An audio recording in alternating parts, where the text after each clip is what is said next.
this is an iHeart podcast. Guaranteed human. You know Roald Dahl. He thought up Willy Wonka and the BFG. But did you know he was a spy? In the new podcast, The Secret World of Roald Dahl, I'll tell you that story and much, much more. What? You probably won't believe it either. Was this before he wrote his stories? It must have been. Okay, I don't think that's true. I'm telling you, the guy was a spy. Listen to The Secret World of Roald Dahl on the iHeartRadio app, Apple Podcasts, or wherever you get your podcasts. Hey everyone, it's Emily Simpson and Shane Simpson from the Legally Brunette podcast. Each week, we're bringing you true crime through a legal lens. Whether you want all the facts on the disappearance of Nancy Guthrie, or you still need to wrap your head around the Diddy verdict, we're breaking it all down step by step. And we're not just lawyers, we're also husband and wife. It makes for some pretty entertaining episodes. Listen to Legally Brunette on the iHeartRadio app, Apple Podcasts, or wherever you get your podcasts.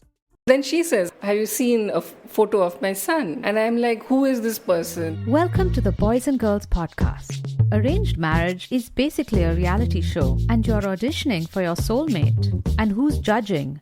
Only your entire family. I sacrificed myself to this ancient tradition, hoping to find love the right way. And instead, I found chaos, comedy, and a lot of cringe. Listen to Boys and Girls on the iHeartRadio app, Apple Podcasts, or wherever you get your podcasts. This is Ryder Strong, and I have a new podcast called The Red Weather.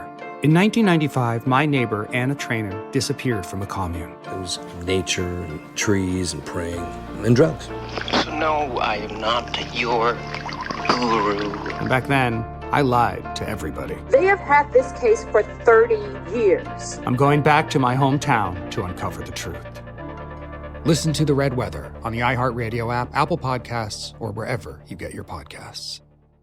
Saturday, May 2nd, country's biggest stars will be in Austin, Texas at our 2026 iHeart Country Festival presented by Capital One. See Kane Brown, Parker McCollum, Riley Green, Shabuzi, Dylan Scott, Russell Dickerson, Gretchen Wilson, Chase Matthew, Lauren Elena. Tickets are on sale now. Get yours before they sell out at Ticketmaster.com.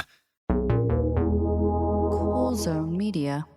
Hey everybody, Robert Evans here, and I wanted to let you know this is a compilation episode. So every episode of the week that just happened is here in one convenient and with somewhat less ads package for you to listen to in a long stretch if you want. If you've been listening to the episodes every day this week, there's going to be nothing new here for you, but you can make your own decisions.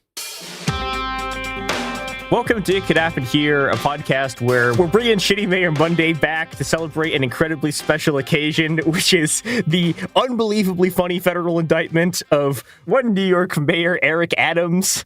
With me to talk about this is Garrison Davis, is James Stout, and we have a New York expert, our fellow trade unionist, Joey Pat, who works on What We Love and Afterlives. Joey, welcome to the show. Hey, thank you for having me. Excited to be here. I hope I can provide some insight to New York City and everything that's been happening lately. The Eric Adams news really is kind of the most positive piece of news that we've had the past month. It's been a really bad month. It's keeping me going. Yeah, I feel like I gotta say, I found out the news of the indictment. I was at like a gay bar near me, like at a like queer pool event. And like everybody got the news at the same time, and it was one of the funniest like ways to learn that Eric Adams had been indicted. Yeah, that was the most joy I've seen from a group of New Yorkers in a while.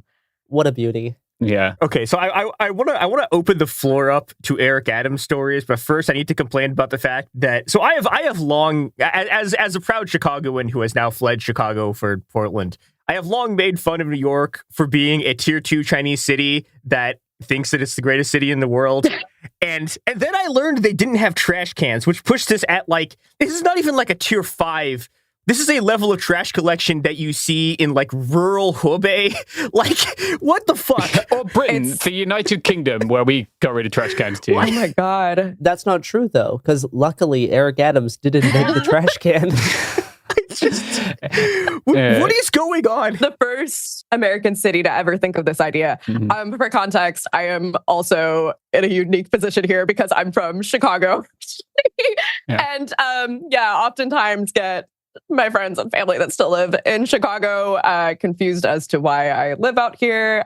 I do love New York. It is a great city to live in, but these are the kind of moments we have where I'm like, oh yeah, I can't defend. I don't know why.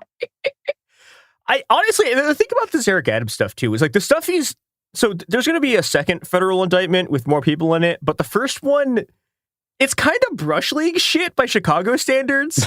like if you compare this to like Rod Blagojevich trying to sell Obama's Senate seat, it's like, okay, yeah. I've been saying New York wants to be Chicago. They're starting a second city here too, which makes lots of sense because there have been ads in the subway, and every time it takes away a part of my soul. Like I'm like, you cannot claim that. That is us. It just means there's going to be even more insufferable people. Oh, this sucks. Yeah, a second city has hit the towers. Another great Eric Adams moment. Eric Adams hit the towers? No, but he had this great interview where he was asked to summarize what makes New York great in one word, and he gave the answer New York, which is 2 words, and then explained it's because it's the only city where you can wake up and have 9/11 happen and also open up a small business. Which is one of the funniest Eric Adams moments I've ever seen. Until he was indicted, which is now the new funniest Eric Adams moment, which we should probably get to because this is not a short indictment. Wait, are we doing our Eric Adams favorite moments yet? Because I have a favorite. Yeah, we got to run that first. Yeah, I've already done mine. Yeah, do you want to hit us with yours, Joey? Mine's definitely, I think, the ongoing saga of just whether or not he's a vegan and the fact that he repeatedly claims he's a vegan and thinks that veganism... I didn't know this. Well, he's a vegan. He talks a lot about how he's a vegan and all the health benefits and how he has a lot of weird beliefs about health and stuff that have come out over his, mayoral run. But apparently he's not actually a vegan because he's been seen eating chicken on camera and that weird video of his apartment when he was running. That was the Brooklyn apartment that he may or may not live in. There was some sort of meat product in the fridge or something. There's been a whole thing about how he maybe, and he's admitted that he's eaten meat sometimes. He's like, oh, well, I'll just have a little nibble. It doesn't count. Chicken isn't vegan. What do you mean? I don't know. He identifies as a vegan. He identifies as a vegan. Yeah. He's some kind of 16th century Catholic, where they have all these weird exceptions for fish and Right. He just has to repent and then whatever to confess, and then he gets his vegan card back. That's a good one. Yeah. Joey's kind of mentioned mine, but the fact that he definitely is from New Jersey, which I think is what allowed him to use a trash can, he definitely does not live in New York. There's no way. This. My favorite also relates to him not living in New York, which is when Curbed staked out his New York apartment, and he came back once, parked illegally, and then caused a traffic jam by parking illegally so bad that he couldn't pull out of the parking. He wasn't in a parking space. He was in someone's driveway. So then he proceeded to drive along the sidewalk. And they filmed him doing this, and he confessed to doing it and was it was a terrible mistake. Just an incredible sequence of events. I mean, maybe that is a New York mayor who can't drive. I guess that makes sense. Yet refuses to use mass transit. Oh God, that's true. He does hate public transportation. God, you can just send more cops in the subway. That'll fix it. All right, or National Guard. Let's get into this indictment. Let's get started.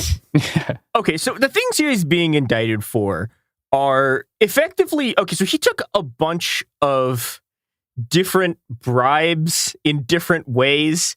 So he took, I guess there's 2 broad categories of bribes that he took, which is the bribes that are campaign donations that he funneled through straw donors, which is the thing where you there's limits on how much money you can donate to someone, right? So what you do is you find 10 people and you give them all $2,000 so they can still donate it, even though the money's from you. This is unbelievably illegal. And the second type is him just accepting unbelievable amounts of gifts and stuff from a Turkish airliner. Now, the interesting thing about this is that you would expect this is a thing that started when he was a mayor, but like, no, he was the borough president of Brooklyn for a bunch of years before he became mayor. And this is like, as borough president is when he like really started doing all of this random weird corruption stuff. He's been doing this for like almost like 10 years. Yeah. Mm-hmm. I kind of love this too because the like Brooklyn borough president, it's kind of a fake job. Like you don't really do anything. And I love the fact that he still managed to find ways to be corrupt in his like fake job that he had. It's stunning because I'm going to start reading from the indictment a bit. By smuggling their contributions to Adams through U.S.-based straw donors, Adams' overseas contributors defeated federal laws that serve to prevent foreign influence on U.S. elections. Wealthy individuals evaded laws designed to limit their power over elected officials by restricting the amount of money one person can donate to a candidate. And businesses circumvented New York City's ban on corporate contributions by funneling their donations through multiple employees, frustrating a law that seeks to reduce corporate power in politics. Adams increases fundraising by accepting these concealed illegal donations at the cost of giving his secret patients undue influence over him that the law tries to prevent. So this is really funny because there's 3 different illegal like things that he's done like through these straw donors. So like there's 3 kinds of campaign contributions you can't do. It's like corporations, one person. There's like limits on how much an individual person can donate, and you can't get donations from like people not from the U.S. And he managed to both individually and in the same scheme violate every single one of these laws. It's genuinely incredible. I guess I would like to learn more, I mean, at some point, and I'm sure we'll get into it, is how like explicit this whole like Turkish funding really is. Like extremely. They're texting each other about it. Yeah. I'm sure we'll get to this. It's when they're like, hey, Eric, you're not going to say anything about the Armenian genocide, are you? That totally didn't happen, bro. Don't mention the genocide. Oh, yeah. We'll get to that. So Eric Adams, the defendant, also sought and received other improper benefits from some of the same co-conspirators who funded straw donations to his campaign. In particular, a senior official in the Turkish diplomatic establishment, henceforth Turkish official, who facilitated many straw donations to Adams, also arranged for Adams and his companions to receive free or discounted travel on Turkey's national airline, quote, the Turkish airline, which is owned in significant part by the Turkish government, to destinations including France, China, Sri Lanka, India, Hungary, and Turkey itself. The Turkish officials and other Turkish nationals further arranged for Adams and his companions to receive, among other things, free rooms at opulent hotels, free meals at high-end restaurants, and free luxurious entertainment while in Turkey. So this is all very, very explicit. He's got wanderlust, you know? He was supposed to be like a travel vlogger, like girly, like doing TikToks and, you know, unfortunately he had to become mayor, so. Yeah. Born to vlog, forced to mayor. He's trying to do the job he wants to do. Yeah, it's very tragic. Okay, so actually the first thing, Turkish influence thing that he did, this is weirdly the one part of this I don't have a problem with. One of the big things he was trying to get was there's a giant like new Turkish consulate building that they opened kind of recently. And a big part of this was getting permission to open the Turkish consulate without a fire inspection so that Erdogan could visit for like the opening of the consulate. And look, okay, we already can't fly to Turkey because of our public support for the Kurdish free movement. So like, I'm just going to say this. I am entirely okay with this. I don't give a shit if they don't do fire inspections. I'm okay with Erdogan being in a non-fire safe building. Yeah. Like, fuck him. Like, if the guy who burned 150 people alive in Caesarea wants to fucking burn to death in his own consulate, then let him. Like, I genuinely don't give a shit about this. He did threaten the job of, like, the New York Fire Department's fire inspector, which kind of sucks. But, like, if Erdogan wants to burn to death in his death trap, let him do that. This is one of the text conversations that then was I don't know if leaked is the right word, but yeah, like, because it was they were like, there was something they said too where they were like, we've done a lot for you, now it's time for you to do something for the Republic of Turkey. Yeah. We'll get to that. This is later on in the entire It's so good. It's clown shit. That was like, all right. After Eric Adams, the defendant, first traveled to Turkey in 2015, the Turkish official introduced Adams to Turkish Airlines general manager in New York City area. in 2016 and twice in 2017. Again, this is all before he was mayor. Adams solicited and accepted free and heavily discounted luxury air travel from Turkish Airlines as part of Turkish officials' efforts to gain influence over Adams on 3 separate trips. Basically, like, he's getting first-class tickets from all of these people. It's so much money worth of stuff. These tickets are like thousands of dollars. The exact total of like all of the gifts he took from Turkish Airlines is like $130,000 something dollars. Jesus Christ. Yeah. Damn.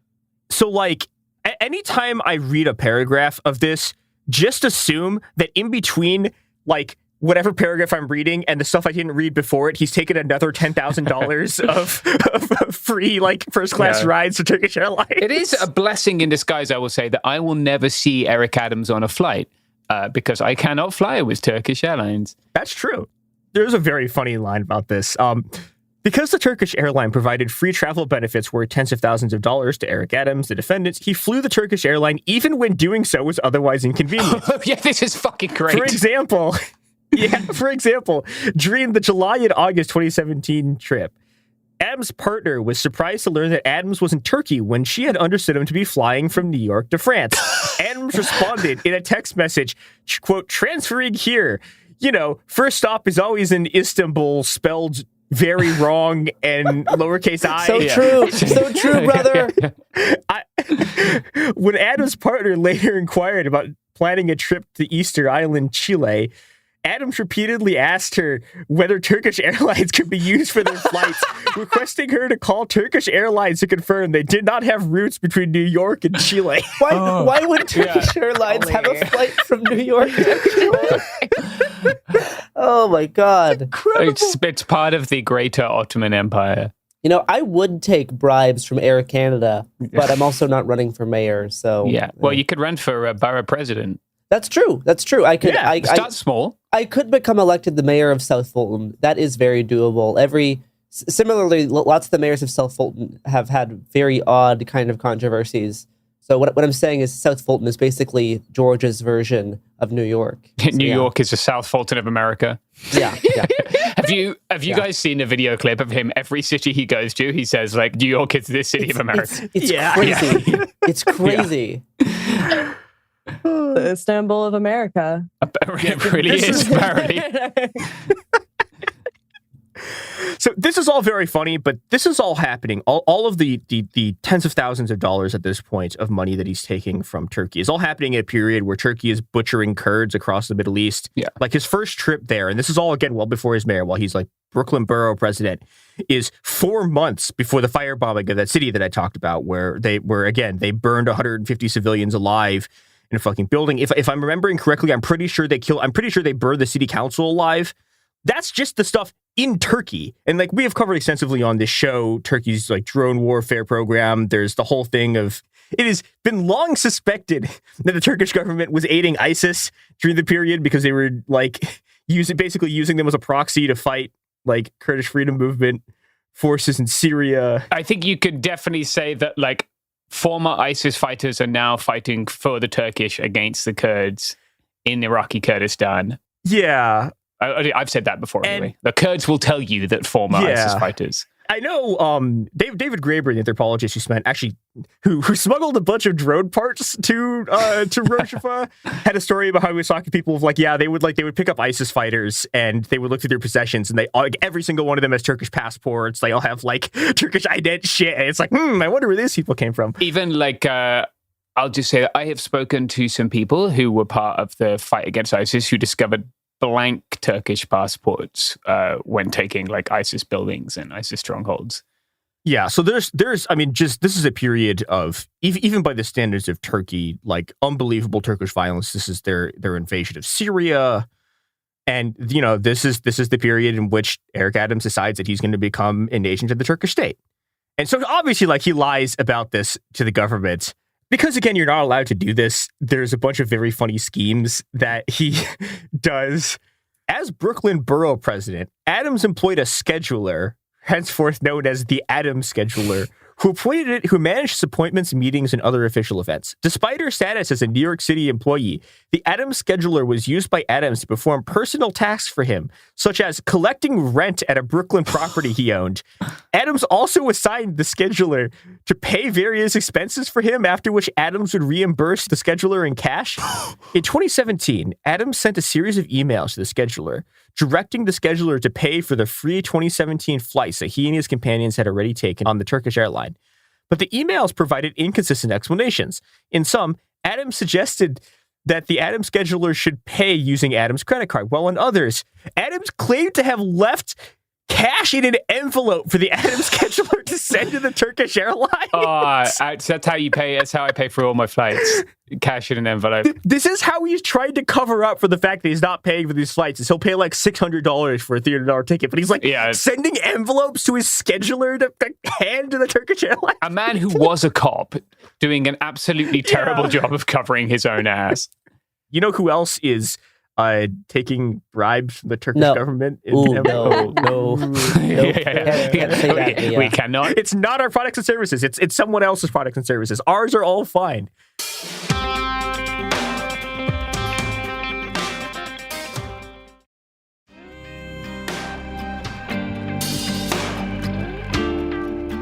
We are back.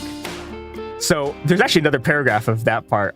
For example, on November 25th, 2017, Adams sent an email to the scheduler saying that with respect to the July trip, quote, I left you the money for the international airline in an envelope in your top dress drawer. Please send it to them. So the funny part about this, right? So he's supposed to have this like cash dead drop to pay for the airline tickets, but then he just like never does it because the tickets are free. So he just like stops covering his tracks. Yeah, amazing. And doesn't use Signal. Yeah, it's really astounding. Okay, so what is the Turkish government getting from this? Yeah. In return for travel benefits, the Turkish official provided or arranged in about 2015 or 2016, Eric Adams, the defendant, granted a political request from the Turkish official. Prior to Adams' 2015 travel to Turkey, which Adams knew and disclosed to one of the monitoring agencies, have been funded by, among other entities, the Turkish consulate, the Turkish airline, and 3 separate municipalities in Turkey. Adams maintained a relationship with a Turkish community center in Brooklyn. In or about 2016, the Turkish official told Adams that the community center was affiliated with a Turkish movement that was hostile to Turkey's government, and that if Adams wished to continue receiving support from the Turkish government, Adams could no longer associate with the community center. Adams acquiesced. God, I wonder who it was. See, okay, so I looked into this. No one that I've seen doing reporting on this seems to know which center this was. But this has to be a Gulenist thing.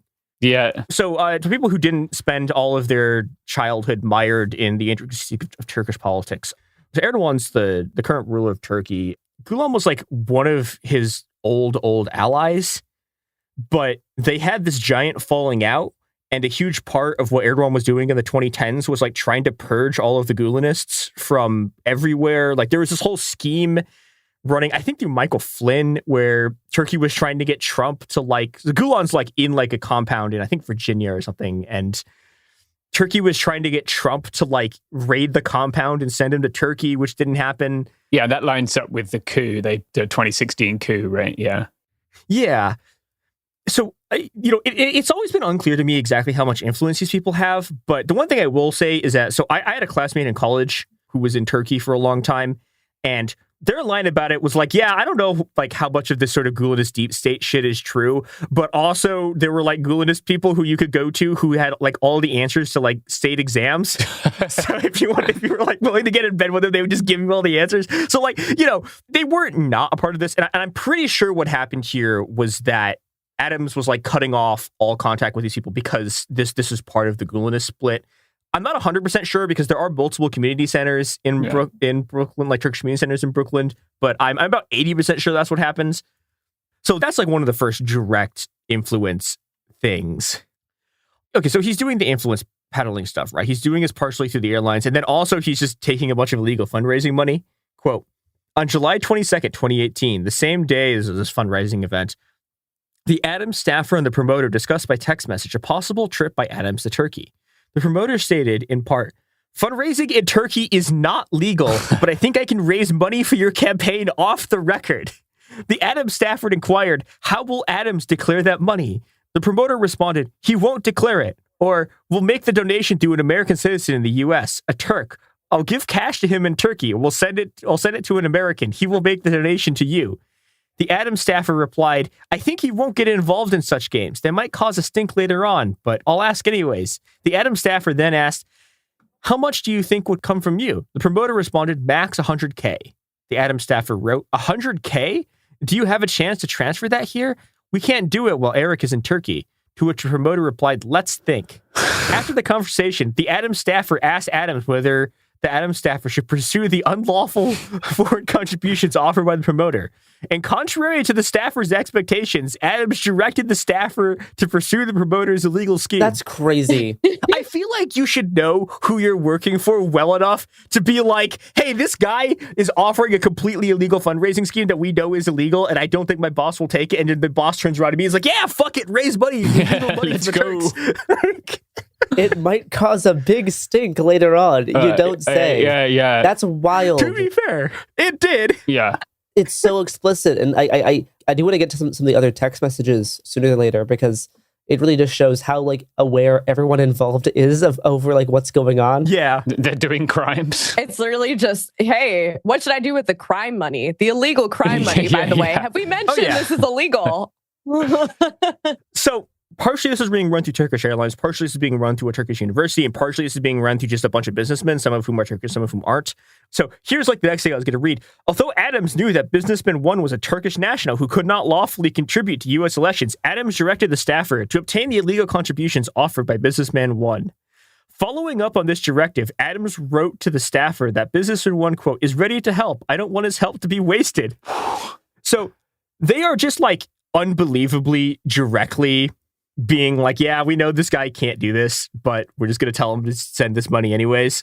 Yeah, it's insane how slapstick they are about this. Yeah, and like, you know, they're kind of trying to cover the tracks. I think this part of it is one of the things that I think like was one of the things that kind of went viral over this. So Adams is trying to arrange another like $50,000 contribution from a third Turkish businessman. And in the middle of this, he's saying to his staffer, quote, "To be on the safe side, please delete capital P, capital D. Please delete all messages you send me." Adams responded, "Always do." Now, we know for a fact that a bunch of these messages were simply not deleted because the FBI has them. Considering that you just read them. Yeah. I do also think it is worth noting that some of like these efforts certainly started to ramp up around his mayoral campaign, because some of these Turkish officials thought that if Adams becomes a more like prominent member in politics, if he ever like runs for president, if they can gain influence over him from like pretty early on, that would be really useful for the Turkish government. Yeah. That is some of like the reasoning behind this like decades-long campaign, like puppet Eric Adams. Maybe the Turkish government had seen Nate Silver's now infamous tweet about how he'll be the next. Yeah, I mean, it's all Nate Silver's fault. Many such cases. Many such cases. Yeah. Oh God. It's Nate Silver who got them to chase us around with drones last October. He keeps getting more businessmen to donate tens of thousands of dollars. Oh yeah, it's so funny. Just like repeatedly, he just keeps getting more and more and more. Yeah. And the funniest part is that like by like guy number 4 he's doing this with, he's like telling the guy how to do straw donations, where he's like, yeah, no, you can't donate $10,000, but give $2,000 to each of your employees and they'll do it. Yeah, he's doing like instructions for each of these guys. And it's like at a certain point, like some of the early airline stuff is, yes, illegal and sketchy, but like, you know, it's just getting some nice plane tickets. By like 2021, he's just teaching them how to do like super illegal like campaign fraud. Yeah. You've like committed so much, like you're just like in too deep. Like you can't like what's there to do? Yeah, you know who else is in too deep? It's the products and services who control this podcast. Support that one. Oh, yeah. Oh God! Wow! Whoa! Slip! Freudian slip there from Mia. Wow! Wow! You're not supposed to say that. Ran by the Reagan coin people. It's chump. They have very little editorial control. Yeah, you were supposed to delete those tags. Yeah.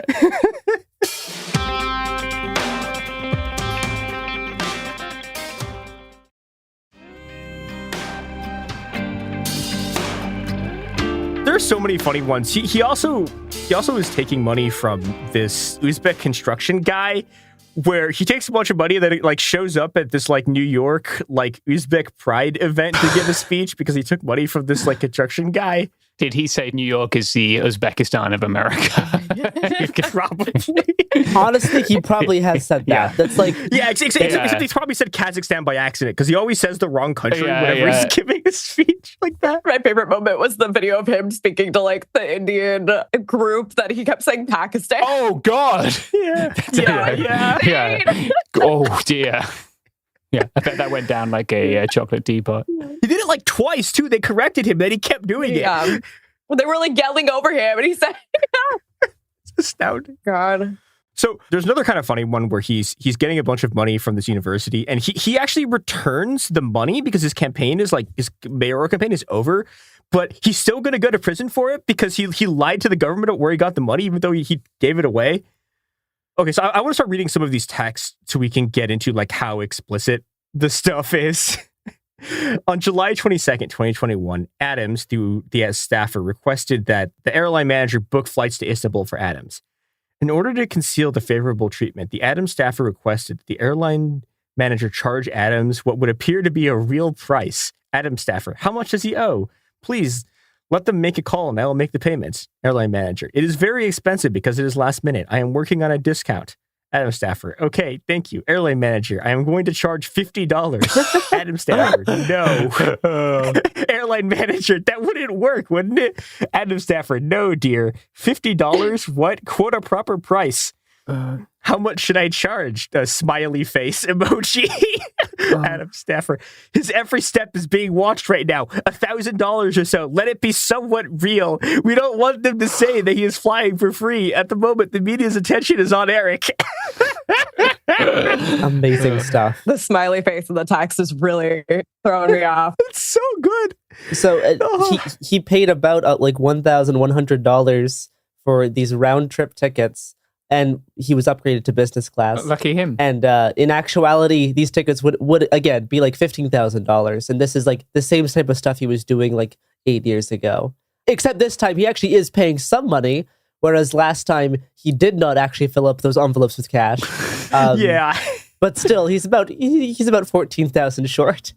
He also has this great one where like the staffer is like, do you have recommendations on where we can go to Turkey? The airline manager, Four Seasons staffer, it's too expensive. Airline manager, why does he care? He is not going to pay. His name will not be on anything either.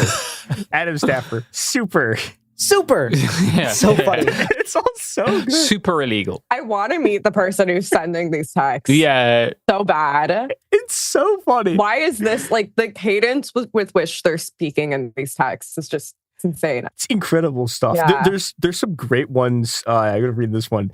On the day the Adams fundraiser was scheduled to depart Istanbul, Adams created a message thread between himself, the Adams fundraiser, and the airline manager. Quote, he will try to help with the issue with the form. He can see about a hotel or business class lounge. The manager then arranged for the Adams fundraiser, who was otherwise flying on an economy ticket, to have access to not only the Turkish Airlines business lounge, but also an exclusive private suite inside the lounge, complete with a bed and free food.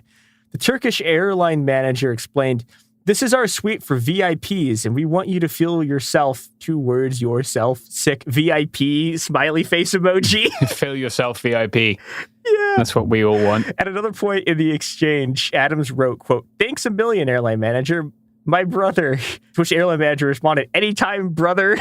Oh, no. Oh, dear. I feel physically unwell. They just keep doing this. On the day he won the election, like the day after, the airline manager sent the following text message. Brother, congratulations. Adams responded, cannot thank you enough. So true. So true. That is good, although it's not as good as kind of the next thing. When in December of 21, he was putting together his like mayoral like team for like policy advisors and his transition team. And he did not have like people from Turkey on this list. So this air manager it's not quite blackmail, but it is certainly like bribery, saying like, hey, maybe you should put me on like your senior on your senior advisory team. And if you don't, then you're not going to get free tickets anymore. Yeah, I want to read the exact line because it's so funny. The staffer sends the airline manager list, and the airline manager responds, it would suit me well to be lead or senior advisor. 2 days later, the airline manager sent a message reiterating, "Lead, please, PLZ, please." Smiley face emoji. Otherwise, seat 52 is empty on the way back. So his reserved seat. Oh, God. It's so explicit. Oh, my God. Lead, please. If you don't make me a lead advisor, we're not going to give you free airplane tickets anymore. Oh, my God. It's so funny. Winky face. And then I believe he did add someone onto his team. Yep. Yeah, he was added to the Infrastructure, Climate, and Sustainability Committee transition team. Jesus Christ. Which the whole Sustainability Commission is just like a slush. There's another thing later where like he's like a secret meeting of like these Turkish donors, and he calls it like a sustainability transition meeting, so no one will know that he's having this like meeting. You should read what the airline manager wrote after he was added to the Climate and Sustainability and Infrastructure Committee. Yeah, so on December 2021, a senior Turkish government official sent the airline manager a series of texts noting the airline manager's membership on Adams' Infrastructure, Climate, and Sustainability Committee and sending applause emojis. Oh, no. The airline manager responded that his membership on the transition committee was in service of Turkey. Quote, "Thank you, brother. We are doing our best to serve our country adequately. Your support gives us strength here. Thank you. You were always there for us, and we're trying to be loyal." It's amazing. Oh. Wait, is it we're trying to be worthy? Yeah. We're trying to be worthy. Yeah, we're trying to be worthy. Yeah. That is so sorry. I'm trying to be worthy of you. Thank you so much for being there. Please. It's so good. I just like want to be worthy of you, Eric Adam. Yeah. So by this point, I've totaled that the Turkish airline bribes, specifically, all the benefits total $123,000 from Turkish Airlines. Which is also just a small fraction of like the total amount of money he received. To be fair, that's probably like the face prices of business class tickets and lounge access, which no one actually pays for. Yeah. Because like beyond the actual airline stuff, because of like the campaign like match like policy deals, like he received in the end like $10 million, right, from like all of this whole ordeal. Yeah, so the match funding thing basically is like there's public matching funds for like private donations for mayoral candidates. There's like some things you have to go through, but in order to get that money, right, you have to abide by campaign finance law, and all of these like straw donor bribe donations that he's getting are also, I think it's like 8-1 or something. Like public matching funds are being matched by the government, so he got like $10 million of matching funds. Yeah. He's not only like doing like campaign fraud by getting this like foreign influence amount of money, but he's also just like stealing from everyone else too by having all of these illegal contributions matched. Yeah. So in the end, I think he's charged with like basically $10 million. Yeah. Of like fraud. The other thing is like this is how he won the election. Like he won the election by spending an unbelievable amount of money. And like that money was like this like stuff that he defrauded the government for. Yeah. And it's ironic that like the campaign funding matching is designed to like amplify the donations made by regular New Yorkers and not make it all like a super PAC game. Yeah. But Eric Adams thought he'd made an end run around that. And like I did not realize, just because I hadn't been keeping up with like Eric Adams news previous to this, I did not realize like how often his house was getting raided by the FBI. Oh, yeah. There have been so many like this is all just one angle on the like 35, because there's so much other corruption he was doing. Yeah. Like this is just the stuff they got specifically around him for, but like basically everyone in the circle around him is like also going to prison, like to the point where, remember I was talking about that Uzbek construction guy that he donated money to? Yeah. That guy also paid off like the guy who's going to become mayor when Adams gets arrested. So like the deputy mayor like also took money from that guy. Amazing.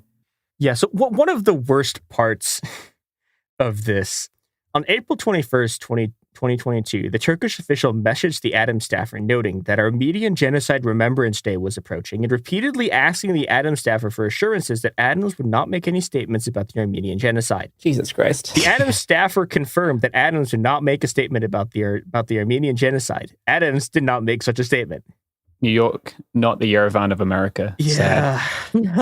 So he just straight up took money from the Turkish government to do genocide denial for them. Yeah. So that's great. That's incredible stuff. To be fair, that is a mainstay of current American politics. Yeah. It is the best funded of all genocide denials. Yes. Yes. Well, this Eric Adams guy doesn't seem too good. It is just fascinating to me that out of all the cities, New York is just the one city that you cannot have a normal mayor. Yeah. Just like every single mayor is weird and fucked up in like a different way. Like it's just impossible. Yeah, there was like an onion headline one time that was it's like the Mayor de Blasio, like, well, it's not so easy to have a not fucked up mayor or something. Yeah, I think the exact line was, well, not so easy to find a mayor who doesn't suck shit now, huh? Exactly. The Eric Adams one hits so much harder because he's like the Law and Order mayor. Like he's like, like former cop, blah blah blah. He's the one making New York worse through all of like the fucked up police stuff.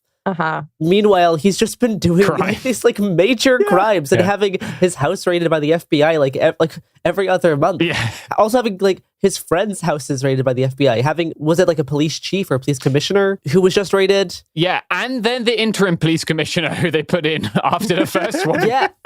It's wild stuff. Yeah, we got to talk about his phone password before we finish. Yeah. So the part I want to close on is like before he goes under, like all of his staffers are getting visited by the FBI, and you could tell they're all cops and are dumb as shit because they all agreed to talk to the FBI and like lied to them. That's so funny. And then we're trying to like coordinate destroying the messages, which the FBI got all the data from. On October 6th, 2023, FBI agents executed a search warrant for the electronic devices used by Eric Adams, the defendant. Although Adams was carrying several electronic devices, including 2 cell phones, he was not carrying his personal cell phone, which is a device he used to communicate about the conduct described in this indictment. When Adams produced his personal cell phone the next day in response to a subpoena, it was locked, such that the device required a password to open. Adams claimed that after he learned the investigation into his conduct, he learned about the investigation, he changed the password the day before and increased the complexity of his password from 4 to 6 digits. Adams had done this, he claimed, to prevent members of his staff from inadvertently or intentionally deleting the contents of his phone. According to Adams, he wished to preserve the contents of his phone due to the investigation, but Adams further claimed he'd forgotten the password he just set and was unable to provide the FBI with a password that could unlock the phone. Have they tried his birthday? It's the funniest argument. Yeah. They like, no. I changed the password so that the information was safe and wouldn't be deleted. Also, I forgot the password. Okay, so like presumably this is encrypted, right? But like I cannot what the fuck is the FBI doing that they can't just break into this phone? Like, I mean, some phones are hard to break into. Like it is true. Yeah, the feds have struggled with iPhones for a while. I guess, but this is Eric Adams. Yeah. I mean, yeah, it might be 0000. Like they ought to give it the old college try, to be honest. Yeah, like they've got to have some fucking like spook from the NSA that they can illegally send this phone over to. Like, I'm sure they've tried Cellbrite. I'm sure they've tried a whole bunch of stuff. It just doesn't always work. Yeah, like, I don't know. It makes me feel mildly better about phone security. Oh, by the way, this is a message about this public safety announcement. If you use a face print or a fingerprint to lock your phone, the cops can just use your face or your fingerprint to unlock it, or they can get it with a warrant. But if it's like an actual number, like they can't put a gun to your head and say, open it, which is the way that this would normally sort of work. Yeah. So, yeah, the basic security thing. So in all, Adams is being charged with simultaneously conspiracy to commit wire fraud, federal program bribery, and to receive campaign contributions by foreign national. There's a count of wire fraud. There's another count of solicitation of a contribution by foreign national. There's subsequently the 4th count is the same as the 3rd count. It's solicitation of a contribution by foreign national, and the 5th count is bribery. So he's like probably going down. He sounds pretty fucked. Yeah. I mean, it has been interesting how much the federal government has been cracking down on foreign influence before this election, both with like tenant media, like a Russian foreign influence, stuff like this. There's been like some like Jimmy Dore or like orbiters that I know have been getting looked into by the feds for like Russian foreign influence. Good. And this is not a show where we regularly praise the actions of the federal government, but it's always funny to see my enemies having a hard time. Yeah, and I'm praying for that Jackson Hinkle one, just one day. Yeah, because it's so obvious. It's so obvious that he's absolutely getting paid by some foreign government. Yeah, I wonder which one. This one is Erdogan versus the FBI, which I'm just like just chomping down popcorn and clapping like a seal, watching like the two most hated rivals fighting each other. Like, yes, destroy each other. No matter what happens, I'm okay with it. Yeah. Wow. I will repeat my position here at the end of the show that I am prepared to vote for Joe Biden on the condition that he immediately begins trading Eric Adams for Abdullah Öcalan, who does not belong in jail, unlike Eric Adams. It's Free Öcalan week this week. And so, he shouldn't be in prison. Let him out. How do you feel about your mayor, Joey? You know, it sounds like he's working on some shit he's got to figure out if he really wants to. You know, see, this is the thing too, is it's like, do I want to be like, wow, congrats to the FBI on this investigation? No. That being said, it is really funny to see this all go down. I think also just the amount of bullshit that he has done while he's in office, both legally and over the table and under the table. It is kind of funny to see like this be the thing that takes him down. Yeah. Another one of my favorite tweets about all this was somebody was like, I'm sure Eric Adams all of a sudden is going to be really pro prison reform all of a sudden. God, I hope so. You know what? That would be a crazy. It's like prison abolitionist arc. I'm getting flashbacks. Prison abolition arcs. I'm getting flashbacks to when oh God, what's his name? Not de Blasio. The governor. Oh my God, former governor Cuomo. Like when he was having all of this shit come out, and like the last thing he did in office was to legalize weed, and it was like such a like last ditch, like fine, here you guys go, like you want this. I'm like, are we gonna get something like that? Are we gonna get? Well, I guess he tried with the trash cans, and people rejected that. But it's been an experience. I hope for the sake of the city that he faces consequences for this and is never back in New York politics, but I guess we'll see what happens. No, I'm not going to cheer on the FBI, but I am pro cop on cop violence. That's true. And that's true. And that's all this is. That's all this is. So like that's fine. I'm pro irony. I'm pro like like you're getting got by the same like people. You're bros.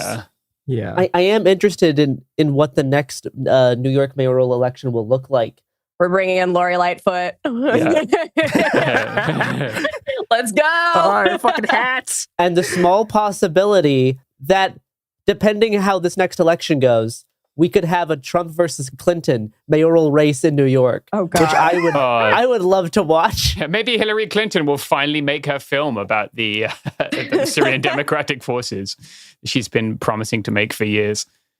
I want to close on a kind of a slightly more serious struggles are connected note, because the thing about Eric Adams is that he was the guy who was brought in, black cop, like very specifically brought in, and his thing was basically to contain the 2020 uprising. Right. He was the guy whose thing was, we're bringing in the counter-revolution, we're stomping all of this stuff out, like all of the sort of like gains of anti-police stuff that you'd made, all of the sort of ideological gains have been made, we're going to wipe all that out. And I think it is really significant that the government who is funding him is a Turkish government, because if you look at the last cycle, right, so Eric Adams is starting to do this in 2014, 2015. What's happening in Turkey in that time is that Turkey had been one of the big sites of huge uprisings in 2013. They have one of the biggest, like, of that cycle of protests. So 2013 is the second of the waves from like the Occupy 2011 wave, right? There's a big wave in 2011, and then 2013 is the second one. One of the biggest one is in Turkey, and Turkey's eventual solution to this is basically just wholesale slaughter of the Kurdish revolution that was happening. And literally in 2014, 2015, at the same time as the Michael Brown uprising is going on, and then Baltimore goes up, right? At the same time that's happening, there's these Kurdish uprisings in Turkey. That's where all the firebombing happens, right? These things are very, very intimately connected. There's a reason why, other than just sort of cartoonish corruption stuff, that these forces are aligned with each other, because the same people behind the American prison state are also the same people who are fucking backing this Turkish exterminationist movement against the Kurds. And we are going to either win our freedom together, or we're going to have 1,000 more fucking Eric Adamses. Exactly. Yeah. And I mean, I think, like, going back to what I was saying before, like, the craziest thing about all this, and like, this is definitely something that I've kind of had to like step back and be like, all right, like, I obviously am existing within like a specific community. Like New York is a huge city. It's the largest city in the US. And there's lots of different smaller communities. And I was like, I feel like everybody that I know and everybody I interact with hates Eric Adams, has like their own list of reasons why like he has done XYZ thing. And they're like, whether it's like my friends that are teachers or like work for or just use public libraries that he has like really decided to attack and like defund for various reasons, or like friends that have had to deal with like the prison system or whatever. Or last year I had been working on an investigative show that was looking into a lot of the situation at Rikers, and you know, Rikers is supposed to be closed in 2027. Eric Adams has really tried to push back against that, despite the fact that it's like there's a federal investigation into the situation there, and it's not like the conditions are not good. It is an unpopular solution. You know, it's like most New Yorkers agree that there needs to be some other alternative than Rikers and just sending people to like literally an island. That being said, like he won the election, he won his mayoral election. It was sort of like surprising. He was kind of the underdog. There were other candidates that I think people had kind of been expecting to win. And yeah, he was the law and order guy. He was coming in as supposed to be this like alternative to like the 2020 uprising, to what was seen as this like chaos. And again, yeah, it's the irony of him getting got by its own system, getting got by the fact that like he just keeps doing crimes. He loves doing crimes. His favorite thing. And then at the same time, it's like he's caused all this damage to like individual, like specific programs in the city, specific systems that were really helping people. He has spread like misinformation about migrants that have been in New York. Yeah. He has been like, there's just a laundry list of things that he has done that has been like insanely harmful for like various reasons. And you know what? If this is going to be the thing that's going to get him at the end of the day, this is Sabrina Carpenter. Apparently, that also, those of you who don't know, the Sabrina Carpenter Feather music video apparently was a big part of the Eric Adams indictment from kind of the more local side, involving the church that she was filming at, and the I'm not sure what his official position is, but like the priest who had kind of allowed her to come in and film, and then it ended up that he was demoted, because if you've listened to a Sabrina Carpenter song, you can see why the Catholic Church might not be super excited about that. And then he decided to cooperate with the investigation since the church wasn't super happy with him. This whole thing is just, it's like, there's so many aspects of this that are so crazy. If this is going to be the thing that gets him, yeah. Yeah, so someone's going to do like a 30-part podcast series about this someday, and I'm going to listen to every single one of these episodes. And there's going to be so much more stuff that's going to come out. Yeah. Speaking of podcasts, Joey, do you want to plug your work? For sure, yeah. So I'm right now producing a show called But We Loved, which is on iHeart's network. It's part of our Outspoken network, which is our LGBTQ plus kind of focus shows. And you can find that on Spotify, Apple Music, iHeartMedia app, whatever. All the places. I also previously had worked on a show called Afterlives. If you are interested in learning more about Rikers and particularly some of the policy that, you know, Eric Adams himself has worked to either stop from being effective or stop from making the reforms that's supposed to be happening in regards to the whole Rikers situation, you should check out that show. Yeah. That's where I'm at. You can also follow me on Twitter and Instagram at Pat Not Pratt. That's PATTNOTPRATT. People get my last name wrong a lot. We'll put that in the description. Yeah. Yeah, Joey, thank you for coming on. And fuck, I hope we all get rid of our fucking mayors, because Jesus Christ. Yeah. Oh God, yeah. Future of the Democratic Party. Lori Lightfoot, Eric Adams. 2028, let's go. Oh, God, yeah. Oh, God.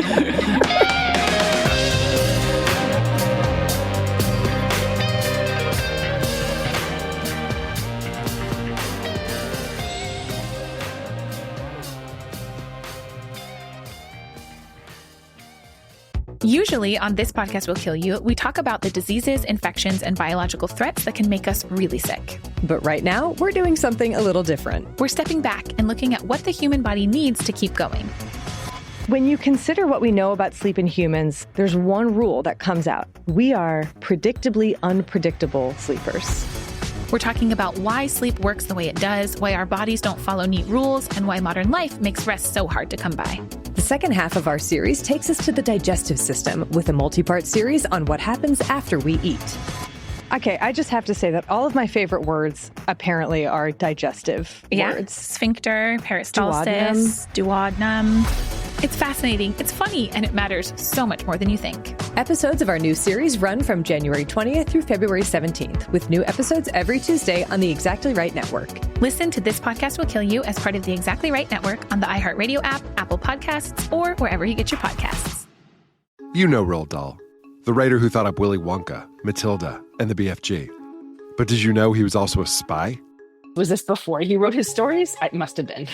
Our new podcast series, The Secret World of Roald Dahl, is a wild journey through the hidden chapters of his extraordinary, controversial life. His job was literally to seduce the wives of powerful Americans. What? And he was really good at it. You probably won't believe it either. Okay, I don't think that's true. I'm telling you, the guy was a spy. Did you know Dahl got cozy with the Roosevelts, played poker with Harry Truman, and had a long affair with a congresswoman? And then he took his talents to Hollywood, where he worked alongside Walt Disney and Alfred Hitchcock before writing a hit James Bond film. How did this secret agent wind up as the most successful children's author ever? And what darkness from his covert past seeped into the stories we read as kids? The true story is stranger than anything he ever wrote. Listen to The Secret World of Roald Dahl on the iHeartRadio app, Apple Podcasts, or wherever you get your podcasts. This is Ryder Strong with a podcast called The Red Weather. In 1995, my neighbor, Anna Trainer, disappeared from a commune. It was nature and trees and praying and drugs.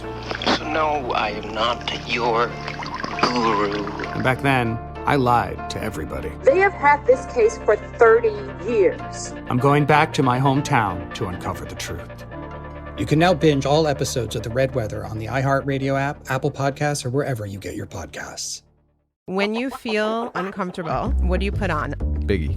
You put on Biggie when you feel uncomfortable? Because I want to get confident. This is DJ Hester Prynne's Music is Therapy, a new podcast from me, a DJ and licensed therapist that asks one simple question. Who do you want to be? And what's the song that can take you there? Music changes what you feel, and what you feel changes what you do, right? That moment where a song shifts something inside you, that's where transformation starts. This year, I'm talking to experts across every area of life, like personal finance icon Jean Chatzky, New York Times journalist David Gellis, relationship legend Dan Savage, human connection teacher Mark Groves, and the man who shaped my ear more than anyone, Questlove. They'll bring the strategies, I'll pair them with the right records, and we'll teach you how to use the music to make change stick. This isn't just a podcast. It's unconventional therapy for your entire year. Listen to DJ Hester Prynne's Music is Therapy on the iHeartRadio app, Apple Podcasts, or wherever you get your podcasts. Ever feel like you're being chased by the marriage police? Welcome to Boys and Girls, the podcast where dating isn't dating. Arranged marriage is basically a reality show, except the contestants are strangers and your entire family is judging. You're sipping coffee with one maybe, grabbing dinner with another, and praying your karmic Ken or Barbie appears before your shelf life runs out. Trust me, I've been through this ancient and unshakable tradition.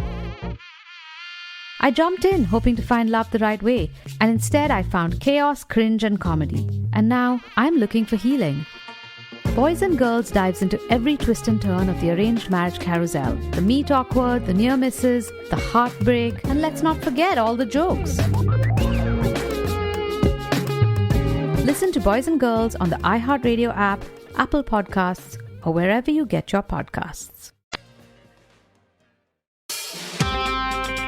Hello, and welcome to It Could Happen Here, a podcast about things falling apart and how people work to put them back together again, because it's the Humpty Dumpty of podcasts. Except, Humpty Dumpty couldn't be put back together in the end because it was a bunch of state actors who were trying. Mm-hmm. And really, that's not how you usually get things done. I'm your guest host today, Margaret Killjoy, and with me as my regular host today is James. Hi, James. Hi, Margaret. Thank you for having me on the podcast that I work for. I'm glad to have you on your podcast. So, this episode is about what I learned about prepping by going down to Western North Carolina in the immediate wake of the flooding caused by two storms, one of which was Hurricane Helene. And there's a few things I like an awful lot. One of them is prepping. Another one of them is Asheville, North Carolina, where I lived longer than I've lived anywhere else in my adult life, which isn't actually saying that much because I lived there for about 6 years. But it's a decent amount of time. You know a place. Yeah. Before that, I was fully vagabondy. This is a story about prepping in Asheville, North Carolina. And so I thought I'd bring on another It Could Happen Here prepper, James. Yep. It's me, someone who has been to Asheville, North Carolina. But oh, yeah? Still lives in San Diego. Yeah. Nice place to go outside, normally. Okay, but have you ever heard that song, the I've Been Everywhere Man song? I've been everywhere. Yes. I don't think I'm allowed to sing things on this podcast. Yeah. I started liking that song because I was like, yeah, I've been everywhere. That man starts listening where he's been, and I'm like, no, I ain't been shit. I ain't never been anywhere in my life. I've not made it. Yeah. Yeah. It is one of the nice things about my job that I get to go places and meet people. Yeah. Yeah. That is fun. So, as I assume listeners are aware, about 2 weeks ago, Hurricane Helene dumped an enormous quantity of water onto the mountains of western North Carolina, which would have been bad no matter what. But another unnamed storm had already been dropping unconscious, not good amounts of water on the area for a day or so. The two storms together caused the worst natural disaster in recorded history for the region. The only thing that came close was the 1916 flood, which was again like a regular storm and then I think a coastal tropical storm hitting at the same time. So the way to have everything fail is to have two storms at once. In case anyone's curious how to have bad things happen, do two storms. Anyway, I drove down in a van full of supplies because my friends were there and they needed the supplies more than my basement did. And because I had enough cash on hand to hit up a bunch of stores to get more stuff to bring to them too. I also drove down there as a journalist, figuring I'd talk to people about mutual aid and about preparedness. This week on my own podcast, Cool People Did Cool Stuff, I talk about my experiences there, what I saw with an emphasis on the mutual aid side, on the enormous amount of grassroots and informal disaster response. But this is It Could Happen Here, and I wanted to talk about preparedness. I want to talk about what worked and what didn't, what lessons we can draw anywhere we are listening to this from what people experienced there in Asheville, North Carolina, or at least what lessons I was able to pick up on. And we're going to talk about stuff and specific things in a second. Oh, good. But first, when I talk about preparedness, which I do a lot, I talk about how I'm interested in both the individual and community as two different types of preparedness. And I had some hypotheses that these were deeply related and reliant on each other, in fact, and that you do one better by doing the other better. But now that I've seen those hypotheses tested, I was right. That's my answer. It's in fact a proven hypothesis. Yeah, exactly. I mean, I don't want to run more tests, but yeah, we probably will. Yeah, exactly. Because we ain't doing shit to stop it, aren't we? So. No, we're mostly doing things to make it worse. Mm-hmm. Cool. Basically, we need both individual and community preparedness, and we should stop seeing them as opposing forces. There might be no single false dichotomy that has more wrecked our imaginations than the idea that the individual and the community are two opposing forces, that they must be balanced against one another instead of interwoven, instead of allowing what's best about both things to reinforce the other. I would argue the 20th century did us dirty. The Cold War did us dirty. In the US, I grew up presented with the idea that the USSR represented community in that side, and that meant being a cog in the machine, devoid of individuality, in thrall to an authoritarian state.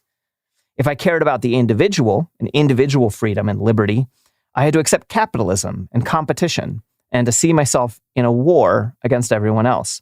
I don't know how you feel. I don't want to be a cog in a machine, and I also don't want to be in a war against everyone else. Yeah, this is the sort of false dichotomy that we're presented with, right? I'll tell an anecdote here. Mm-hmm. When I was writing my dissertation, I would describe my politics as left libertarian, and I would describe the politics of the many different types of anarchists and anarcho-syndicalists in Spain similarly, because it accurately describes their perspective, right? Yeah. And I was forbidden from doing so because under the probably fair enough objection that Americans could not comprehend the idea of libertarianism without individualism. Yeah. Which is annoying because, was it Rothbard? Someone consciously stole that word from us. You used to not have to say left libertarian, because if you said libertarian, you meant left libertarian.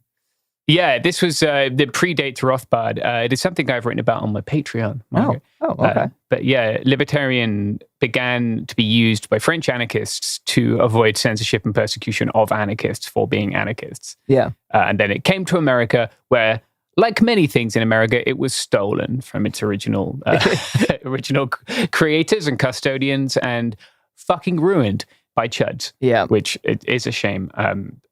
But yeah, there is in fact an option where you don't have to pick one or the other. Yeah. What is good for me as an individual is to be able to express the full range of my possibilities, right? Mm-hmm. And I'm more able to do that in a supportive community than like alone in the woods somewhere, cut off from everyone else, chasing rabbits with a hatchet and dying of easily preventable infections. Like, that's the American dream, Margaret. What are you talking about? I used to joke that I was going to start a YouTube channel called How to Survive Alone in the Woods with a Hatchet, Eating Squirrels That You Kill with the Aforementioned Hatchet. But unfortunately, you died of tetanus before. Yeah, exactly. The existence of society makes me more free. It makes me more capable of doing what I want to do. Yeah. I really like, I don't remember which old theorist came up with it, but I really like the idea of understanding freedom as a relationship between people, not a like static state. Yeah. It is something that we offer each other and that we like work to maximize with each other. Yeah. On the other side of things, what's good for communities is not to be rigidly top-down controlled, but instead to allow people free expression, develop new ideas, try new things, to have communities grow organically. We are not actually factory cogs. We do better as a garden. Yeah. And that's been my working theory. With preparedness, it's been similar. On one side are these deals, these goods and services, the ads that interrupt things. Magnificent. Thank you. Thank you. I live to do this. Here's the ads.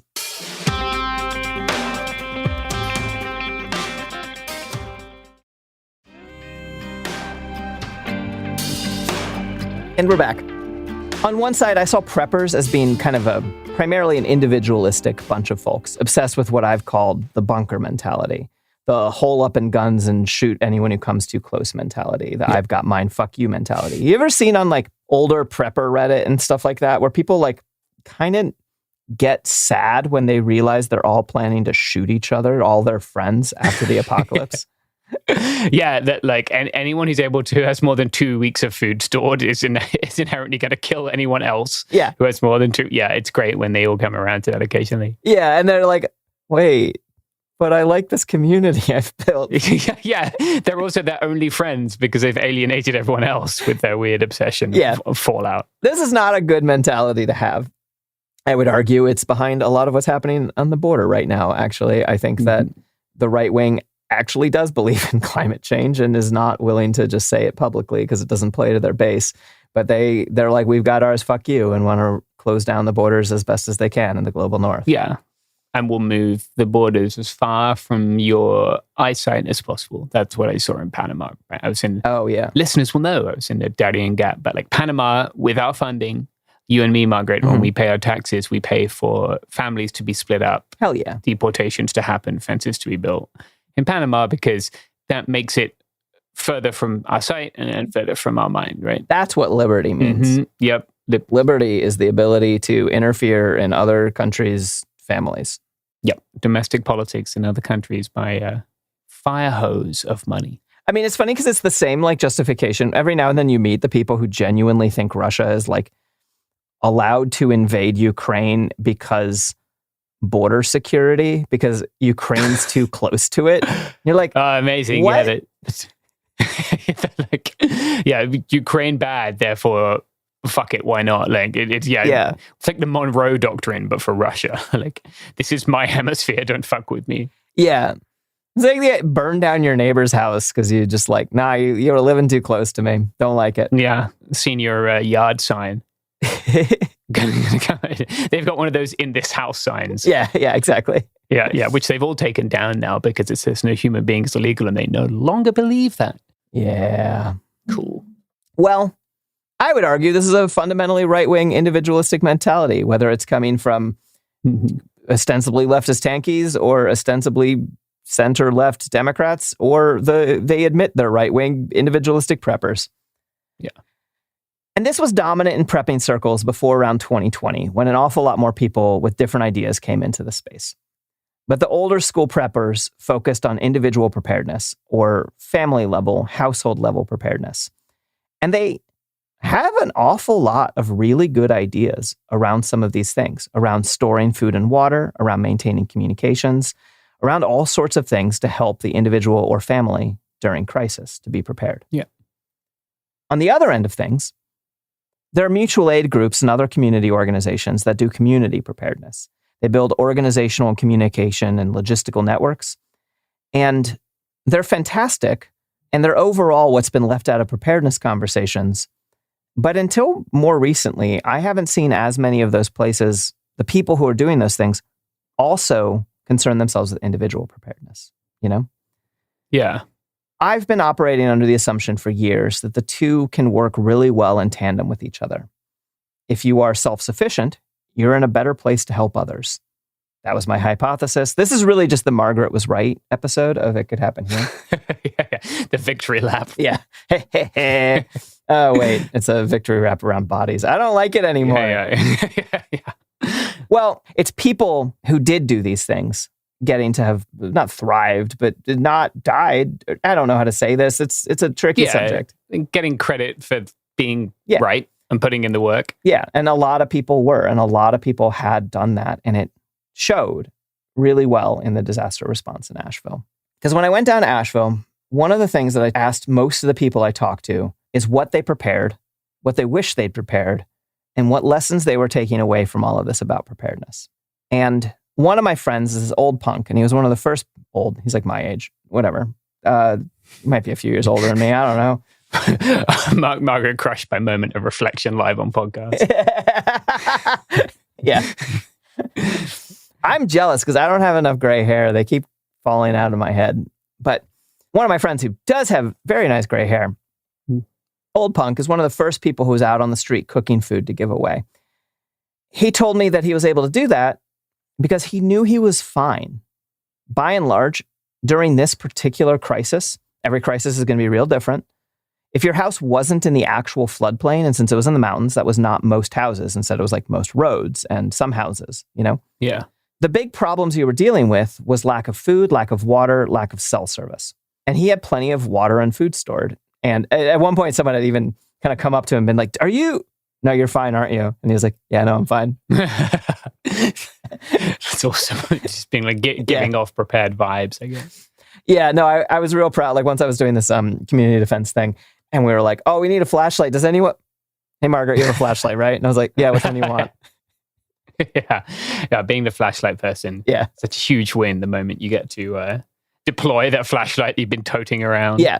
Well, and that's actually part of my like core argument that I make in the other podcast I recorded today that's going to come out sometime around now, is that like people want to help people. Oh, yeah. Like the average pickup truck guy, we even kind of see, I mean, I'm a pickup truck girl, but like we see the average pickup truck guy as the like, good, out of my way, liberal, guns, dogs, whatever, you know?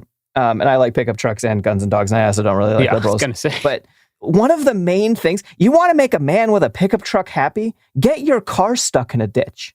Oh, yeah. There are whole Facebook groups where people love to pull other people out of stupid situations they've got themselves into off-road. Yeah. It is fun for them. Yeah. Like, because then the fact that you've been doing this thing had a purpose. Yeah. I carry a flashlight and a knife every single moment of my life. So when someone needs a flashlight or a knife, I'm like, oh, yeah. I am fucking the reincarnation of the goddess. Like, no one is better than me. Yeah, you're the all-powerful light carrier. Yeah, exactly. When all other lights go out. Yeah. For me, it's the moment I get to deploy, like, obviously this has been an audio podcast, but I have a Leatherman that I like to carry around. Yeah. Like, where someone needs pliers or a wire cutting, and you have that capability. Yeah.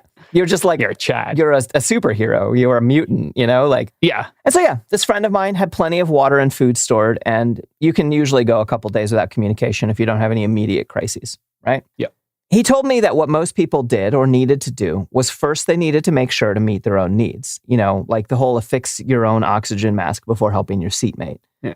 So It was the people who were the most resilient, the most prepared, who were out driving around in their trucks or, cars, whatever, giving away food, or were working to coordinate meetings most immediately.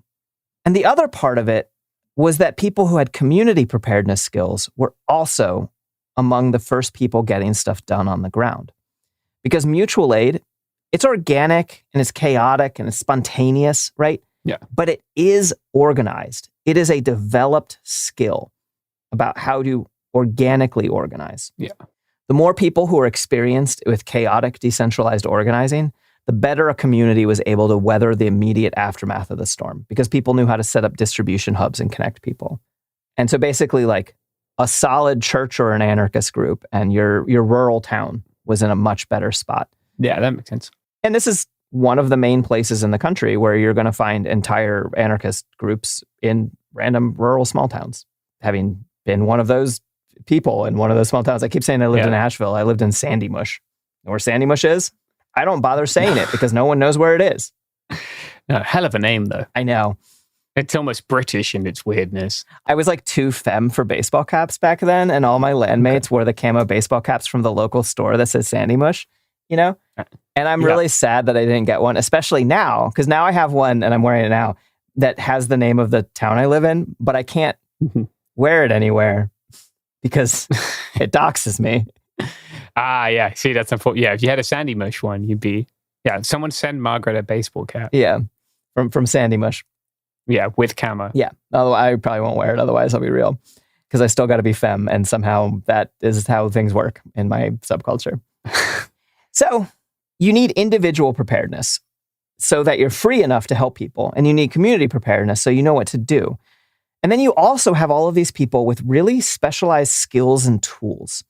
And these are the kinds of things that I can't say that every prepper needs to go out and do. But like ATVs have been crucial to disaster relief efforts. That doesn't mean that everyone should run out and buy an ATV to keep around in the case of flooding. This is a note for me because I don't quite live on enough land to justify an ATV. And I really want one, but... Yeah, just get one of those little ones. Yeah. It's just, little children ones. I know, I'm just driving around in a circle. I like mostly live in the woods, and so there's like just not a lot of... ATVs are great when you got like 12 acres with horses on them, Yeah, you're going out, you can get a sheepdog on the back. They're very practical for that kind of thing. Yeah.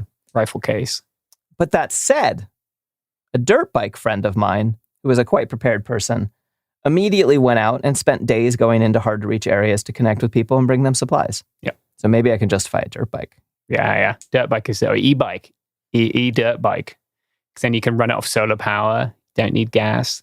Store it sideways. Okay, we're going to talk about electronics versus gas later in the episode. I got a whole part about it. Yeah. Okay, good. But first, what we really need for the apocalypse is whatever comes next in the ads. That is what will save you in the apocalypse. If it's a podcast, that is the podcast that will give you the secret to surviving the apocalypse. Yep. Hopefully it's the Reagan gold coins, which will become the currency as soon as the state collapses. I bet it's gambling. And if you go gamble, you're guaranteed to win. That's how... I think we legally cannot say that. Oh, well then... Yeah. I wonder if we can get away with saying, don't gamble, it's a bad idea. Yeah, no, I think we absolutely can say that. Okay, great. Don't gamble, it's a bad idea. Yeah.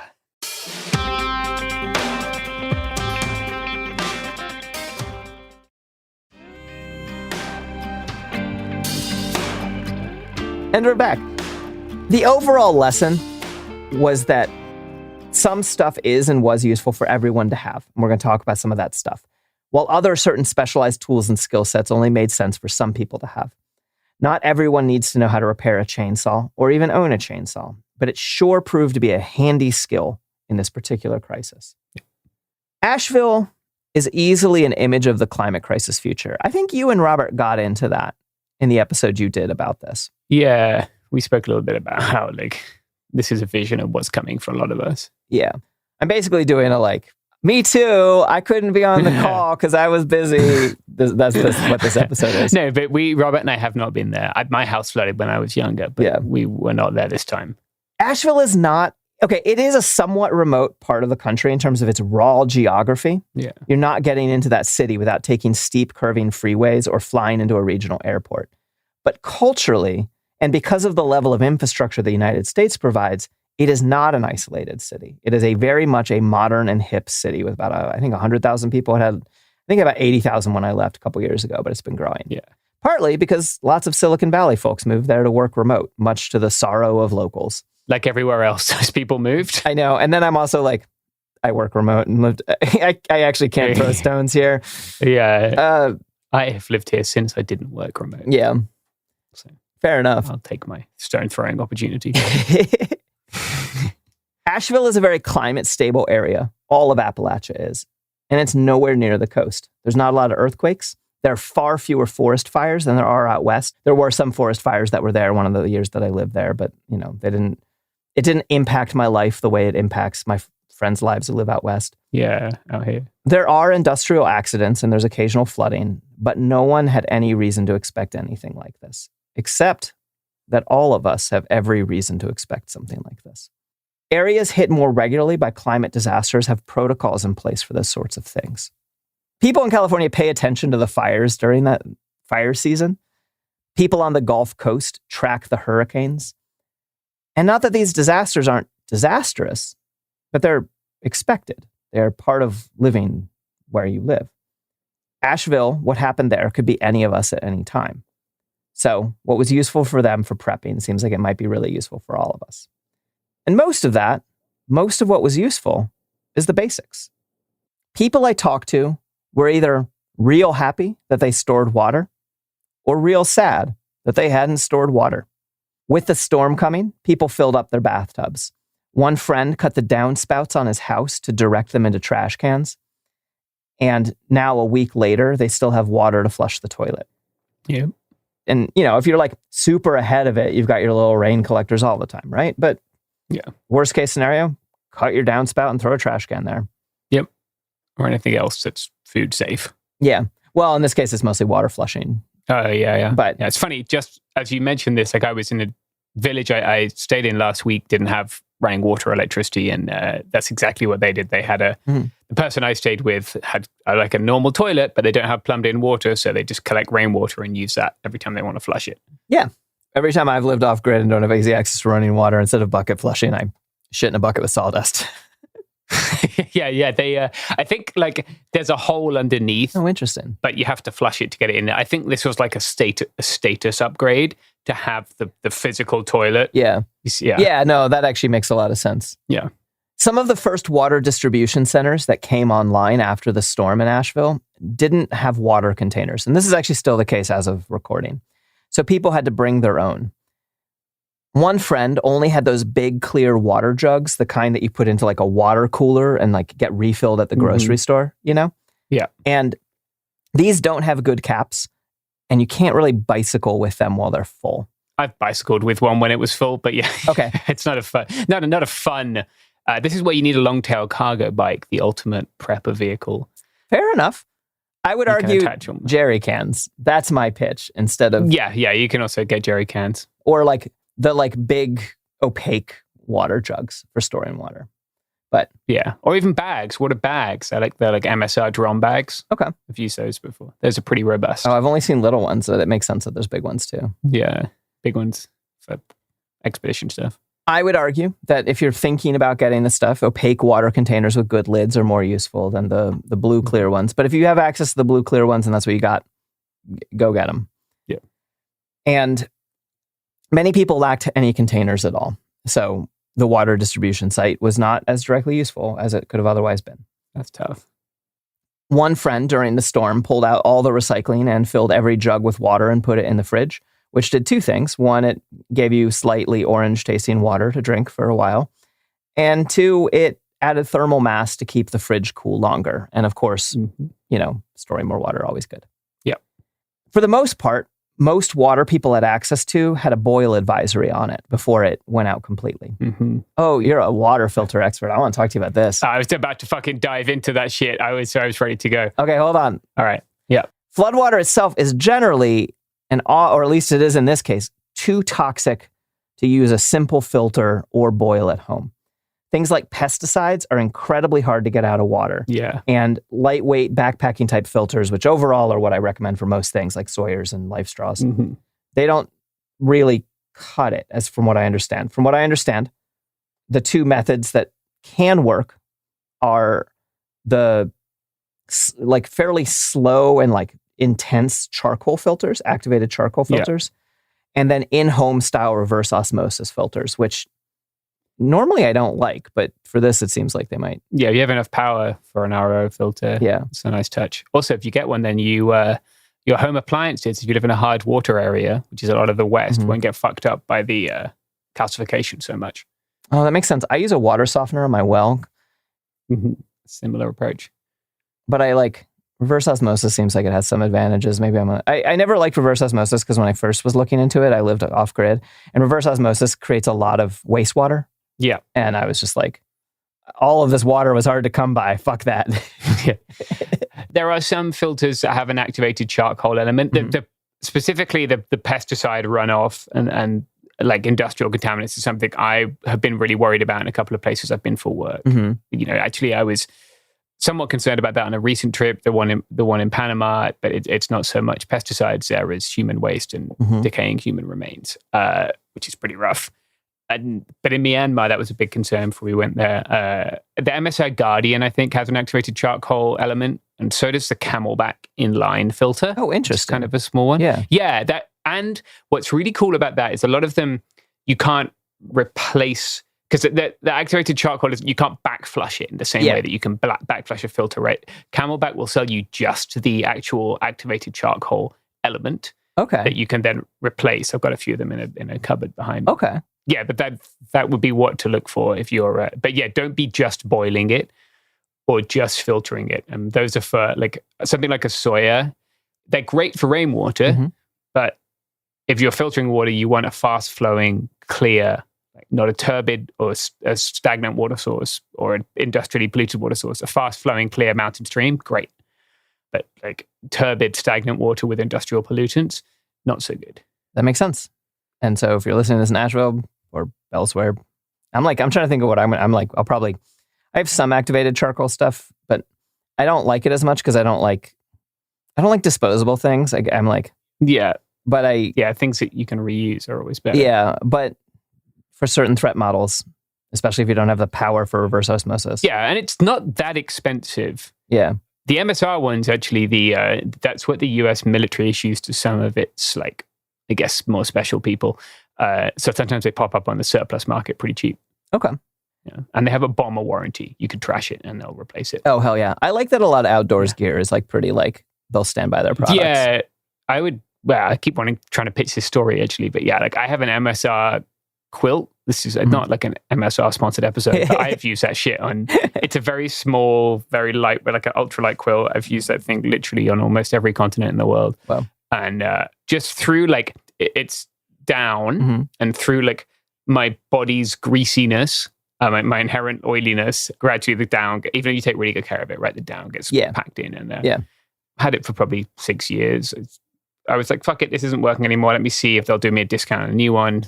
Put in a warranty claim, send it back, and they'll be like, "Okay, here's a new one. Just send me one." That's cool.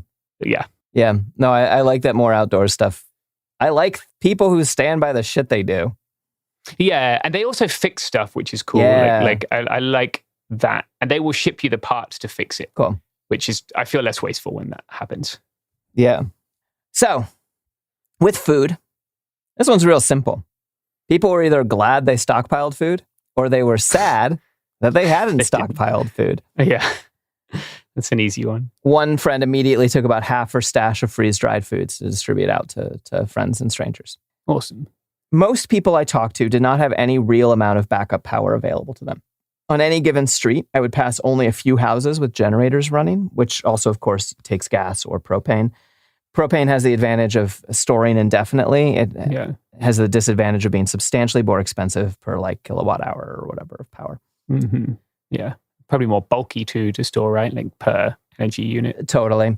When I was off grid, I used a dual fuel generator. Actually, I took it down and I no longer have the generator and gave it to some folks. But I had a gas propane generator and I ran it off of propane because it also was like cleaner on the engine. So you have to do less maintenance. Yeah. But, you know, if I needed it all the time, it was a backup to my solar. If I had to run it all the time, I would have used gas because it. Yeah. Anyway. I talked with one homeowner with solar on his roof about how he hadn't sprung for the house battery because After all, power in the area never really went out for more than a day at a time, right? Yeah.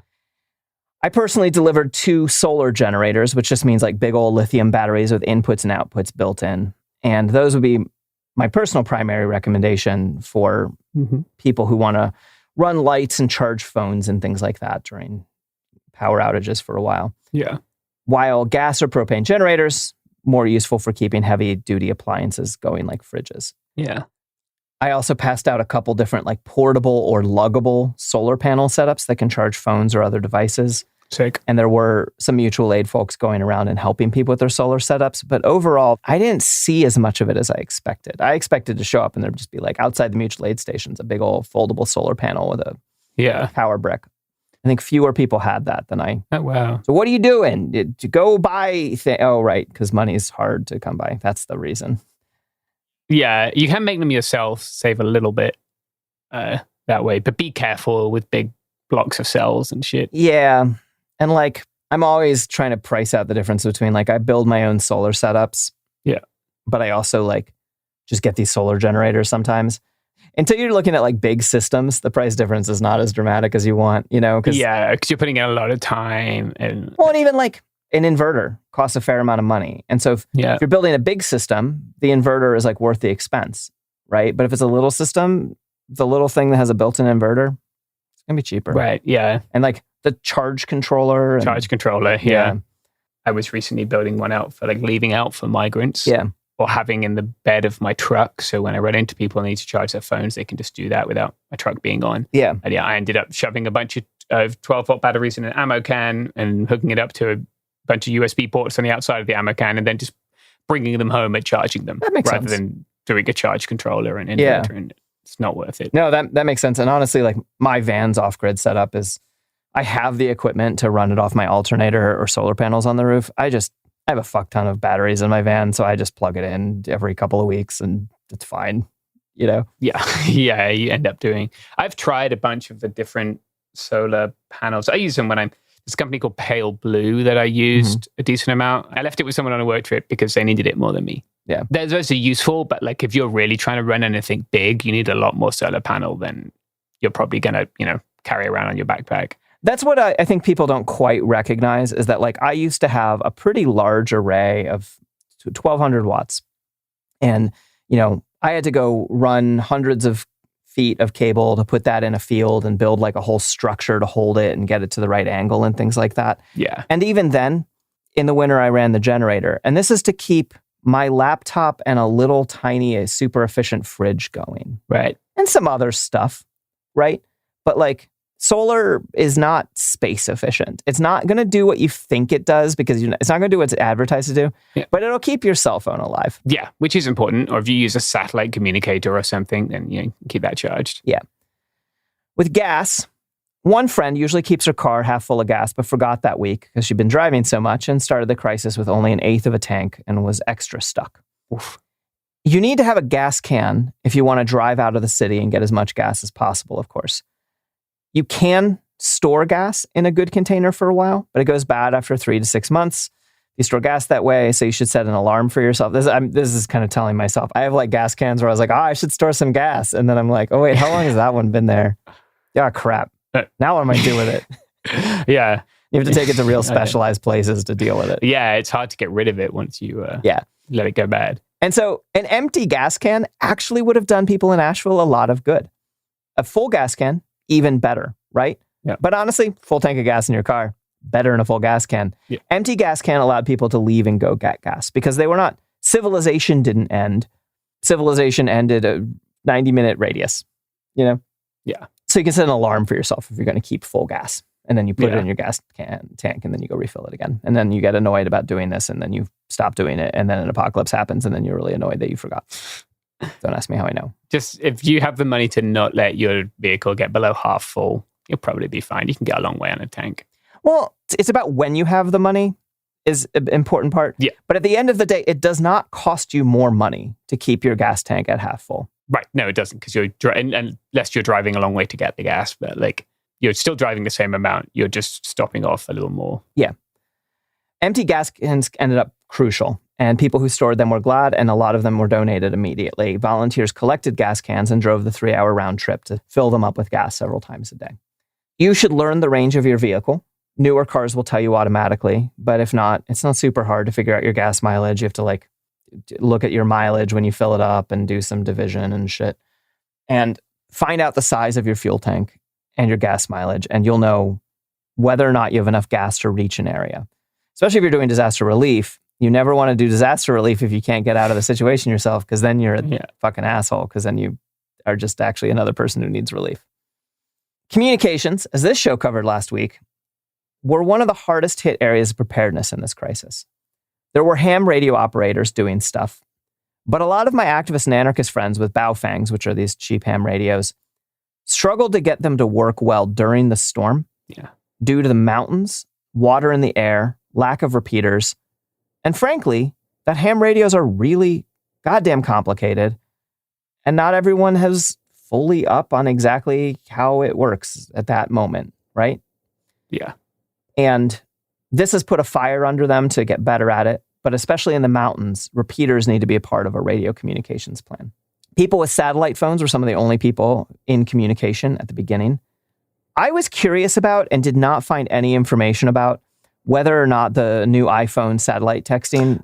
I wanted to ask about that. I didn't find anyone who used it. Okay. I found it to be less reliable than what I have is Garmin InReach. I pay for it. Yeah. And it works real well. Used it in the Darien Gap. I've used it again. Okay. On every continent apart from Antarctica. So you would say that the iPhone doesn't replace the Garmin InReach in terms of... Well, the iPhone only works in North America. So for me and my model, then absolutely not. Yeah. Like it didn't work in Panama. Central America, I guess. So yeah, no, for me, the InReach has been faster. It's also another device that's not your cell phone. Yeah. And like sometimes, the device that you're playing Angry Birds on, and then you run out of battery or whatever, it's useful to have a device which is only for emergencies, which lasts for 2 weeks if you charge it up. Yeah. Well, and I leave mine off. And so... Yeah. I mean, if you're getting one for that purpose, I would say that like the bigger InReach is better. Mm-hmm. There's InReach Mini and Mini 2. Again, I used the Mini for about 8 years, I think. Yeah. Eventually destroyed it and got it warranty replaced with a Mini 2.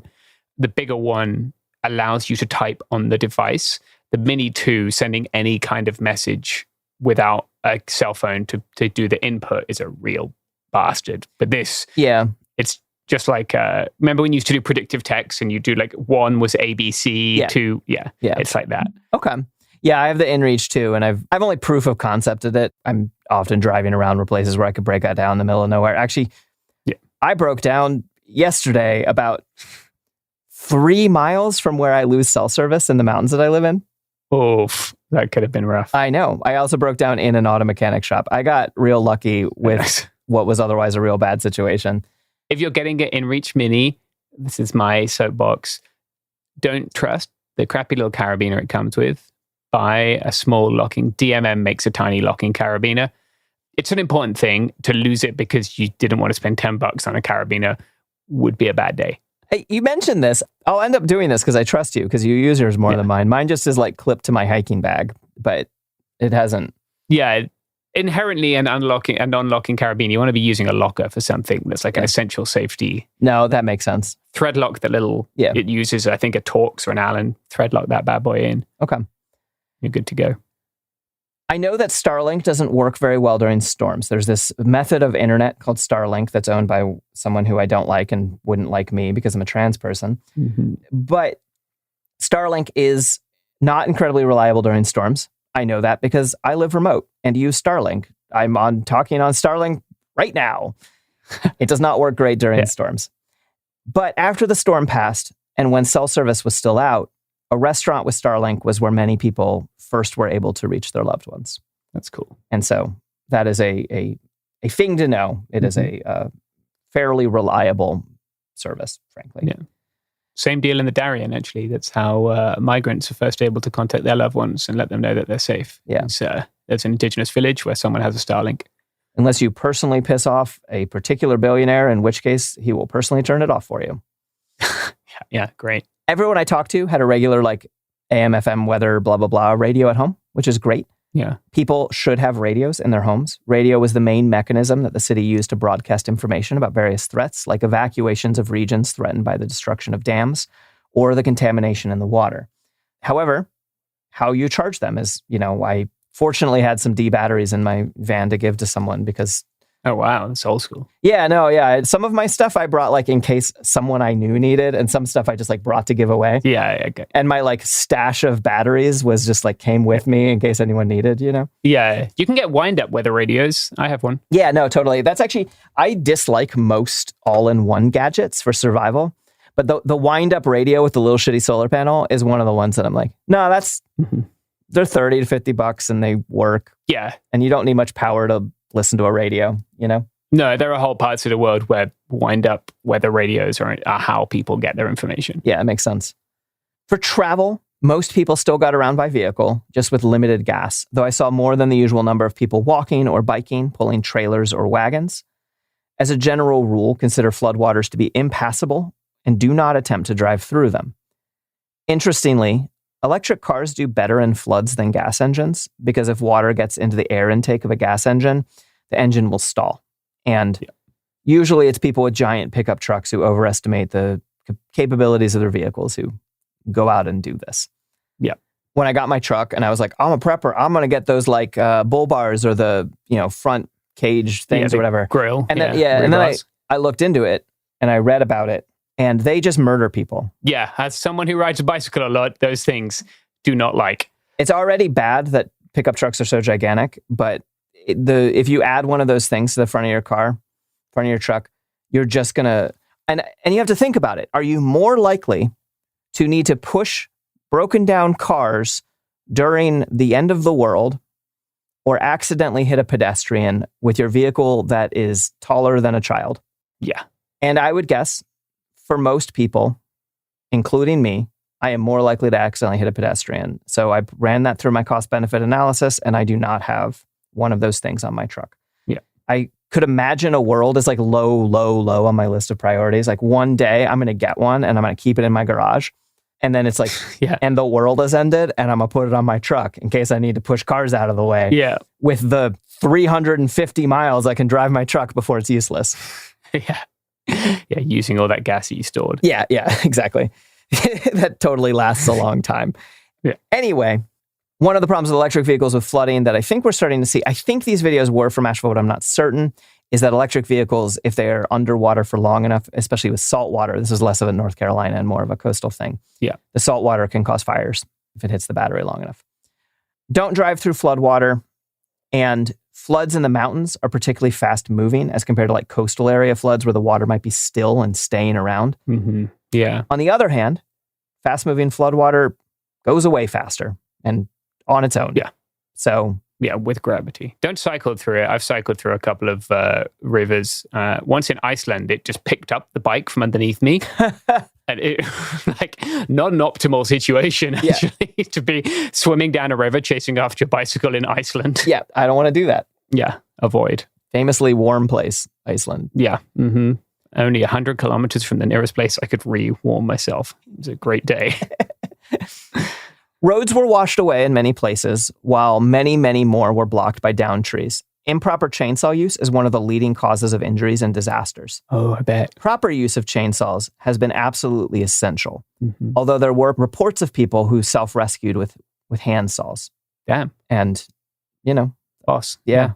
You got time and people and you got a handsaw and there's a tree in your way, you can get through it. Mm-hmm. Yeah. Don't be like the guy, maybe Margaret saw this, didn't. There's some homesteader on X.com who I've started a war with because he's lying. He's not I'm sorry, this guy's... They don't braid their hair. Both of them have long hair and they don't braid it. Yeah. I do not believe that they work outside regularly if they don't braid their hair. No, your hair will get caught in shit. Yeah. And it'll just tangle. It is not worth it. The reason rural people with long hair wear their hair in braids. Yeah. It's because it keeps it out the way. Yeah.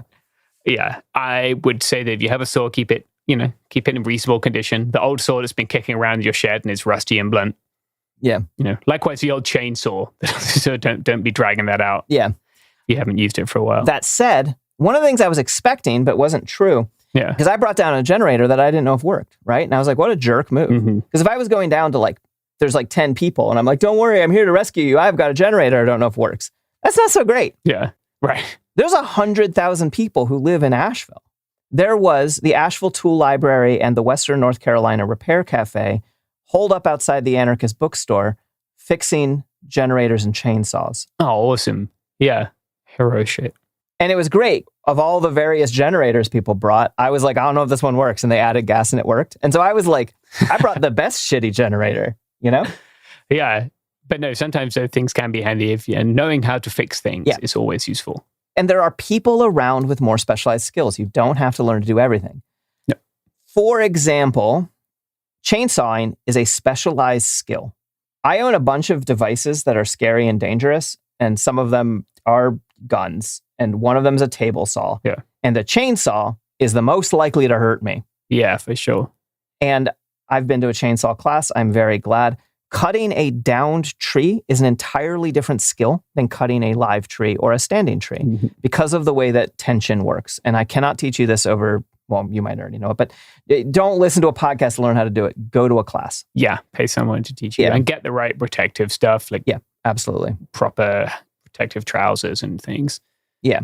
Also, never cut up trees woven with power lines without ascertaining that the power line is dead. Yeah. As for how to ascertain it, I asked someone who was on a chainsaw crew how to ascertain it, and he didn't know. So they just avoid those ones. Yeah, I mean, mains power is not a joke. Yeah. People have been reaching the more isolated communities out there by hiking, by ATV, by dirt bike, by helicopter, and most famously by a string of pack mules. There are a lot of ways that people have been getting help to people. This doesn't mean you need to go out and buy a helicopter, Margaret. No, just get a mule. You don't even need to Google how much a helicopter is, Margaret. I wonder how much a helicopter is. Anyway, and then there was one tool and tool set that a lot of my friends have that as of yet has had more or less no use in responding to this crisis. And that is guns. Yes, I figured it might be. This is interesting for a few reasons. One is that North Carolina is a pretty gun-friendly state. Yeah. It's also a pretty culture war-ass state. Yeah. Where I live in West Virginia, people don't... I mean, yeah, you see the Punisher skull every now and then or whatever, but like overall, people are like, I don't know, we're all just trying to live, you know? Yeah. In Western North Carolina, you have intense tensions between strong pockets of blue and red, right? Mm. And a lot of people on both sides of that are armed. I have a North Carolina concealed carry permit myself. I'm not anti-gun, but it was not what was wanted or needed. Yeah. If food stays scarce long enough down there, I would expect some people might be doing some out-of-season survival hunting, but I haven't even heard rumors of that yet. Yeah. There have been occasional rumors of robberies and the occasional rumors of Nazi activity in the areas, and I believe both have happened. Yeah. But there's been nothing widespread, and so far there hasn't even been a need for community defense organizations. By and large, the culture war is on pause, and yeah, I'm grateful. I like getting along with people. Yeah, no, it's much more fun than shooting at them. Yeah, yeah. Like, talk about shared interests, like guns, instead of... Yeah, I've had some positive discussions with people who don't probably align with me because we both enjoy old guns. And this is not to say that firearms are not a useful skill set for different threat models within the apocalypse, but it hasn't proved particularly useful so far in this particular crisis. And I think overall, I would put this as an overrated skill and an overrated tool. Yeah. And definitely an overrated way to spend a shit ton of money. Oh my God. Yeah, no. One magazine of bullets is a movie that you could go see at a theater. Yeah. Yeah. Or like a dinner. And I'm saying this, and I'm looking at like, what's that? 1, 2, 3, 4, like maybe 12 ammunition cans full of ammunition. Like mainly I buy that because I like to go shoot clay pigeons and targets and stuff, and I buy it when it's cheap. But also, if you have a gun, you should know how to use it. Otherwise, you're dangerous. Yeah. Like, don't be buying a gun and then loading it and storing it and not knowing how to use it. Then you're a liability. Yeah. But like, I also have a bunch of lentils, and like, just in terms of preparedness, buy the lentils first. Totally, more useful, way more useful in this circumstance, and this circumstance is more likely than most. And one thing, almost everyone I talked to was happy about. No one was sad about. Just this came up. Everyone was happy that they had extra to share. a random woman who showed up to get water at the anarchist bookstore saw what was happening and turned and told me, like, oh, I have a chainsaw I don't really use. Should I bring it here? And the answer is yes. And everyone is happy when we give things to each other. That's the thesis of the other podcast episode I did this week, is that when you give stuff to someone, it's good for both of you. You just literally are both happier. Yeah, without a doubt. And like, I remember when my house flooded, I think I was 17, 18, something like that.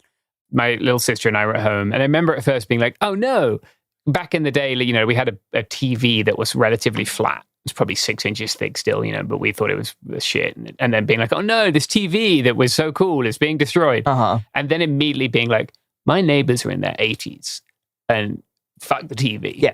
Like, and we got our neighbors, and there was one house in our village that was on a hill. Everyone in our village went to the house on the hill. And we had a great time. Yeah. Like, we hung out, and everyone was so much happier not having to go through that shit alone. Yeah. And they would have been sitting in their house watching all their stuff wash away. Yeah. And we stayed there for a couple of days, and then we went home, and it was fine. Well, that's what I got. I thought it was going to be 30 minutes, and then I forgot I was going to talk about gear with my friend James, where we both separately off mic often do this for hours at a time. Yeah. And so little nerds. Go out and get yourself 3 days to 3 weeks worth of food and water, slowly build it up. Go out and talk to your neighbors, figure out who they are. And it's going to be okay. Yeah. Main reason it's going to be okay is we all die eventually anyway. But like, it's going to be okay. Yeah. We're going to take care of each other as best we can. Yeah. That's what we do. Got anything you want to plug? I guess this is your podcast. Yeah. I mean, participate in mutual aid anyway, because then you have the structures to help yourself and other people when you need them. Yes. Like, if things went shit here tomorrow, I could communicate with my border friends, because we use ham radios, and we could help one another because we already engage in the helping of people, and we organize horizontally because it is better. And that way, it doesn't matter if the person who is quote unquote in charge isn't here, because no one's in charge. Yep, totally. So do anarchism. If you want to support Asheville and the relief efforts there and the surrounding areas financially, there's a million different small organizations that could absolutely use your help. But the two that I think we've been shouting out a lot on the show, and I can personally vouch for very strongly, is Appalachian Medical Solidarity and Mutual Aid Disaster Relief. And both of those are volunteer organizations. All the money you send is going to buy people stuff. Yeah. And if you are within a day's drive of Western North Carolina, there might be a hub collecting things. Don't bring them your old sweaters. Bring them stuff that people want. You could ask them, and they'll tell you. Yeah. And that's what I got. That's what I got to plug. I will talk to you all some other time on It Could Happen Here.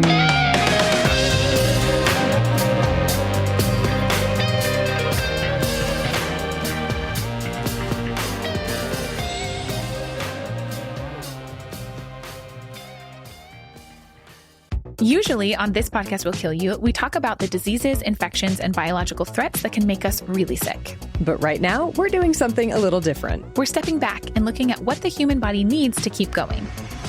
When you consider what we know about sleep in humans, there's one rule that comes out. We are predictably unpredictable sleepers. We're talking about why sleep works the way it does, why our bodies don't follow neat rules, and why modern life makes rest so hard to come by. The second half of our series takes us to the digestive system with a multi-part series on what happens after we eat. Okay, I just have to say that all of my favorite words apparently are digestive words. Sphincter, peristalsis, duodenum. It's fascinating, it's funny, and it matters so much more than you think. Episodes of our new series run from January 20th through February 17th, with new episodes every Tuesday on the Exactly Right Network. Listen to This Podcast Will Kill You as part of the Exactly Right Network on the iHeartRadio app, Apple Podcasts, or wherever you get your podcasts.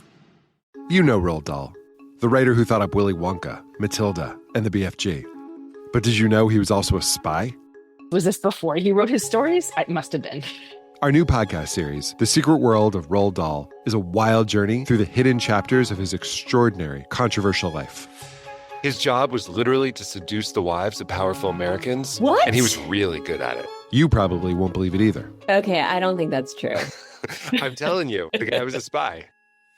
Did you know Dahl got cozy with the Roosevelts, played poker with Harry Truman, and had a long affair with a congresswoman? And then he took his talents to Hollywood, where he worked alongside Walt Disney and Alfred Hitchcock before writing a hit James Bond film. How did this secret agent wind up as the most successful children's author ever? And what darkness from his covert past seeped into the stories we read as kids? The true story is stranger than anything he ever wrote. Listen to The Secret World of Roald Dahl on the iHeartRadio app, Apple Podcasts, or wherever you get your podcasts. This is Ryder Strong with a podcast called The Red Weather. In 1995, my neighbor, Anna Trainer, disappeared from a commune. It was nature and trees and praying and drugs. So no, I am not your guru. And back then, I lied to everybody. They have had this case for 30 years. I'm going back to my hometown to uncover the truth. You can now binge all episodes of The Red Weather on the iHeartRadio app, Apple Podcasts, or wherever you get your podcasts. When you feel uncomfortable, what do you put on? Biggie. You put on Biggie when you feel uncomfortable? Because I want to get confident. This is DJ Hester Prynne's Music is Therapy, a new podcast from me, a DJ and licensed therapist that asks one simple question. Who do you want to be? And what's the song that can take you there? Music changes what you feel, and what you feel changes what you do, right? That moment where a song shifts something inside you, that's where transformation starts. This year, I'm talking to experts across every area of life, like personal finance icon Jean Chatzky, New York Times journalist David Gellis, relationship legend Dan Savage, human connection teacher Mark Groves, and the man who shaped my ear more than anyone, Questlove. They'll bring the strategies, I'll pair them with the right records, and we'll teach you how to use the music to make change stick. This isn't just a podcast. It's unconventional therapy for your entire year. Listen to DJ Hester Prynne's Music is Therapy on the iHeartRadio app, Apple Podcasts, or wherever you get your podcasts. Ever feel like you're being chased by the marriage police? Welcome to Boys and Girls, the podcast where dating isn't dating. Arranged marriage is basically a reality show, except the contestants are strangers and your entire family is judging. You're sipping coffee with one maybe, grabbing dinner with another, and praying your karmic Ken or Barbie appears before your shelf life runs out. Trust me, I've been through this ancient and unshakable tradition. I jumped in hoping to find love the right way, and instead I found chaos, cringe, and comedy. And now I'm looking for healing. Boys and Girls dives into every twist and turn of the arranged marriage carousel. The meet awkward, the near misses, the heartbreak, and let's not forget all the jokes. Listen to Boys and Girls on the iHeartRadio app, Apple Podcasts, or wherever you get your podcasts.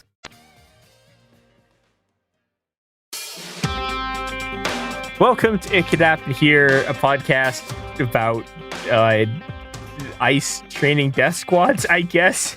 I'm your host, Mia Wong. I guess I don't know if formerly or better is the correct word, but sometimes also known as the Ice Must Be Destroyed girl. So I'm mad about this one, and with me is someone else who's extremely mad about the existence of ICE, which is James. Yep, I'm here. I'm mad as always. I guess just another Monday.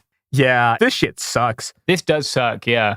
You know, I had this realization. I get this on Twitter a lot, where I realized that there are people who don't know what ICE is because they're not from the U.S. Or they're like, yeah. So ICE is Immigration and Customs Enforcement. The shortest description of what they are is that they are one of the 4 American border Gestapos. Yeah, the number of agencies under DHS is fucking baffling. They're constantly rebranding every time they have a scandal or they kill too many people. But yeah, ICE is kind of their flagship evil program.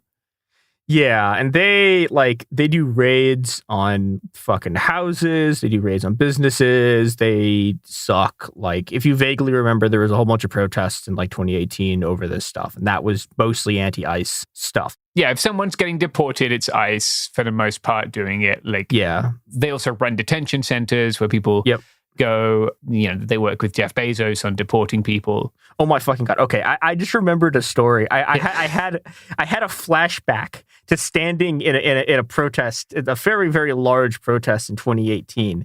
This is one of the big pro-immigrant rallies. Yeah. And in this fucking protest, I saw a thing for this group called Heartland Alliance. Now, people who probably don't, outside of Chicago, probably don't know what this is, but the Heartland Alliance runs fucking child prison facilities for ICE. Cool. And they were at this protest against ICE. Fucking, it was the worst. That shit was terrible. this whole thing is all extremely bad. But what we've been learning more details about recently is this program called Citizens Academies, which is run by ICE's Homeland Security Investigations. I didn't think HSI was under ICE. I thought HSI was a different branch of DHS. I might be wrong, but they used to be under ICE as far as I know, and then they became HSI.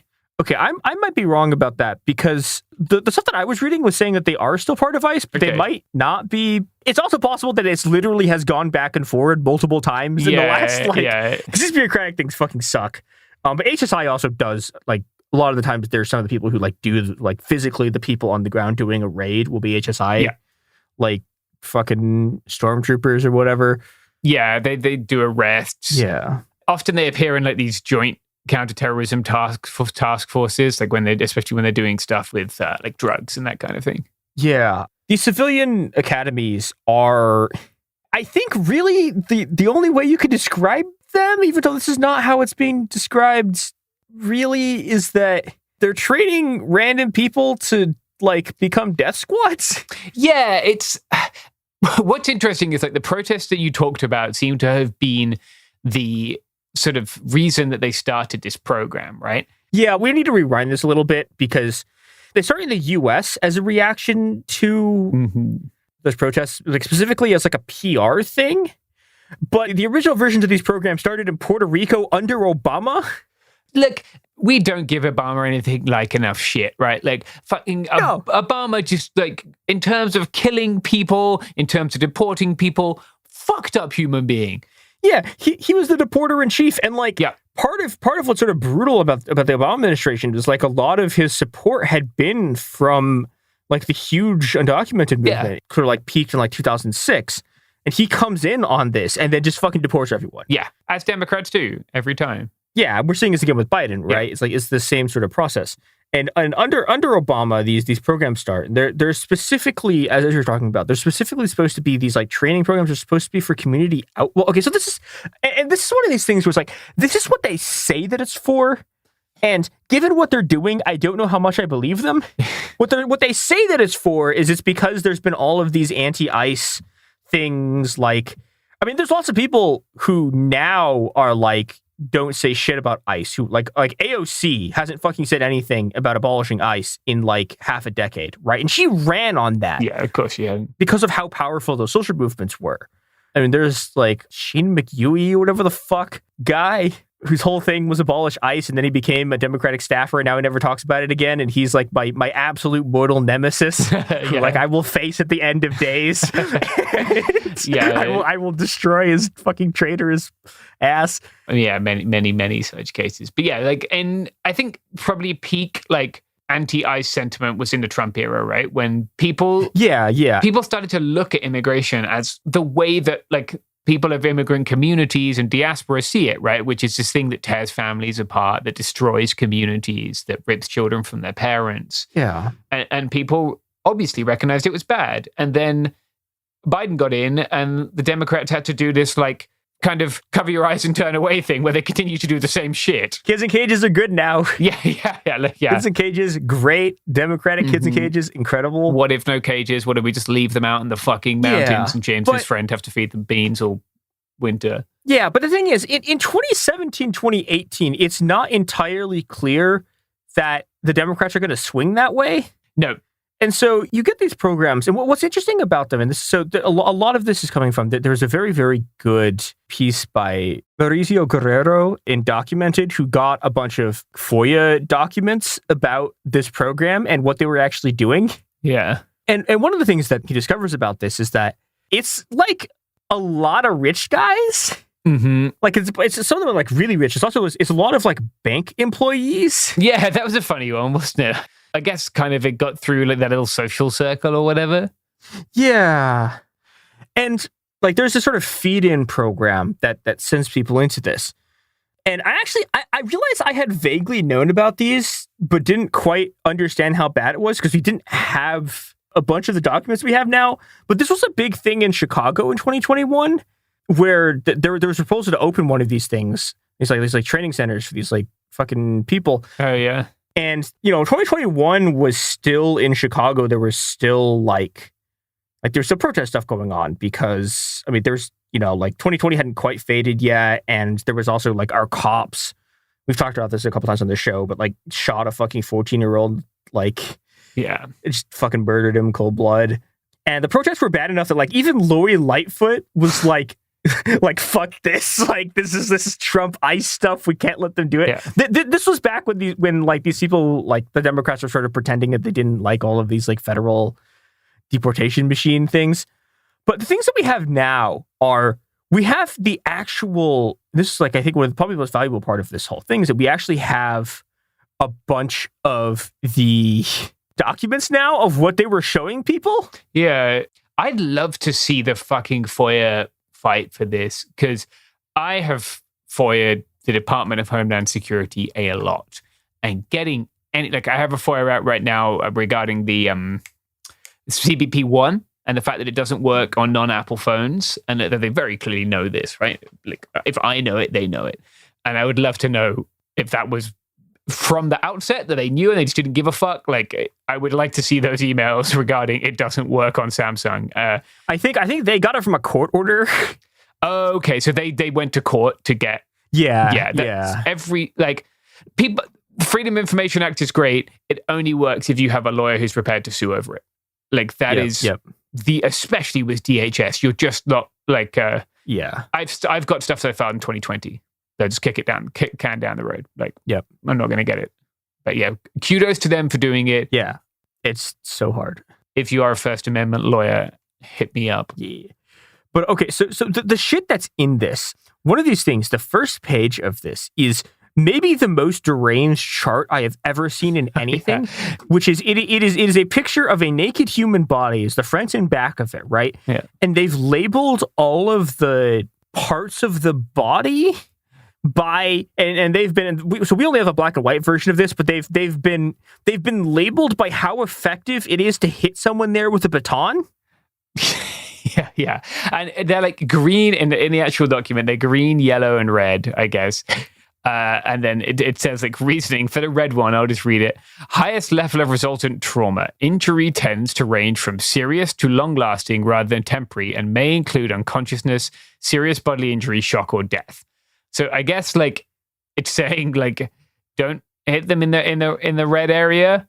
No, that's the thing. They're not saying that. They're just saying these are your options. Yeah, so part of this is supposed to be part of like a force escalation thing. But the point of this is that it is actually like they're trying to explain force escalation, and their thing is that like, yeah, you actually can do this, but you can only do this if you're in like the highest level of force escalation or whatever. Okay. And if any of you have ever been around a cop, you know that those people jump to the highest level of force escalation at like a fucking, again, we have literally seen an acorn drop.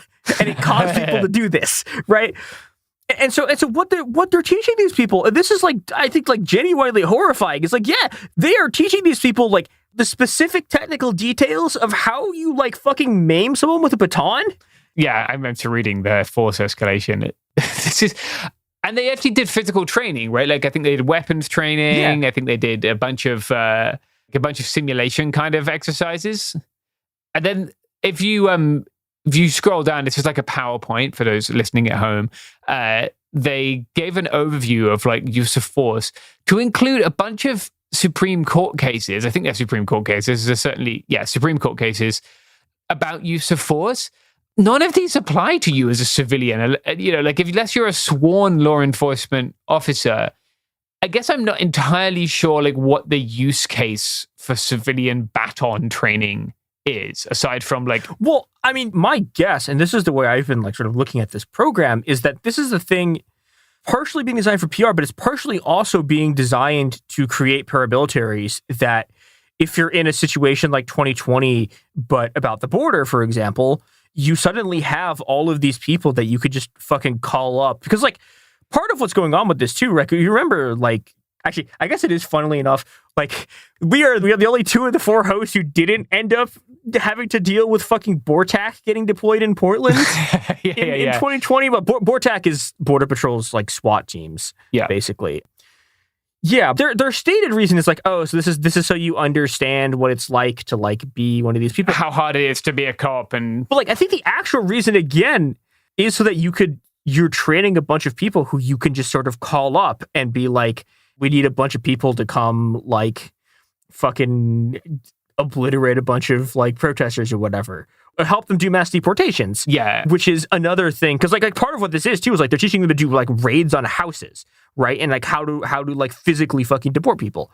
So this is like Trump era ICE, which where there were open discussions of how many people can we deport, how much will it cost, how easy will it be. Yeah.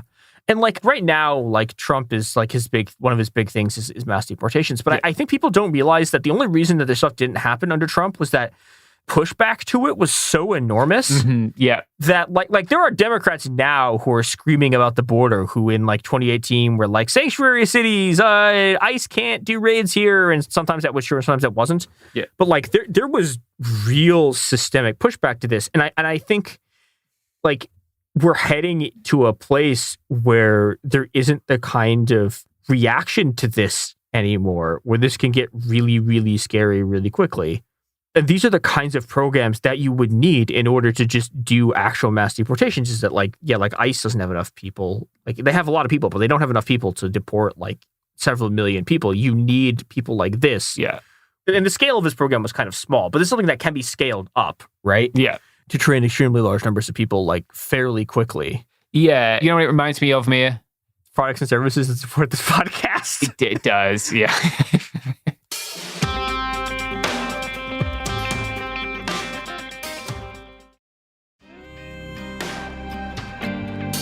All right. I hope you enjoyed those products and services. We're back. Let's go to like the other thing they were fucking doing. Oh, yeah, there's more. Jesus wept. So I want to quote from the article. Yeah. Quote, documents also contain presentations on how to shoot a gun, point at targets, and stand in position to fire. The shooting practices include military-style rifles. Likewise, a training in Atlanta organized drills to shoot at human-like manicures and fires M4 assault rifles employed exclusively by the military. The training also included ICE's guidelines for use of force encompassing deadly force. One presentation suggests yelling "drop the gun" as potential cover when employing lethal force against someone. So they're telling, and this is specifically supposed to be a thing like, oh, if you're in plain clothes, like you fucking yell police and yell drop your gun and then you shoot them, and this is how you get away with it. So like they are straight up teaching people how to murder people, like how to get away with murder. That's what's happening here. Yeah, wild. Yeah, the government's offered firearms training for civilians. Like that's kind of what the NRA wasn't a government initiative, but like this is not that. This is not like no. I would broadly be in favor of the government funding free gun safety classes for people because I've seen some shit with guns. You know, like that would be one of the useful things it could do. But this is not that. No, and the reason those specific classes like don't look like that anymore is because, and I've talked about this in some of the episodes on the MLK assassination, is like, well, yeah, when the government taught a bunch of people how to use rifles, those people use those rifles to like fight the cops in the streets, right? Yeah. And so now they're all this insane shit that's like teaching people how to get away with murder if they're a cop. Or like, I want to read a PowerPoint slide from that thing because it's the most deranged thing I've ever seen. Have you read the Graham versus Connor one? Because it's one of the more powerful uses of passive voice I've ever seen. Oh, no, I haven't seen that yet. Let me read that while you look for yours. This one is just incredible instance of cop speak. Graham, diabetic, asked friend to drive him to convenience store for juice.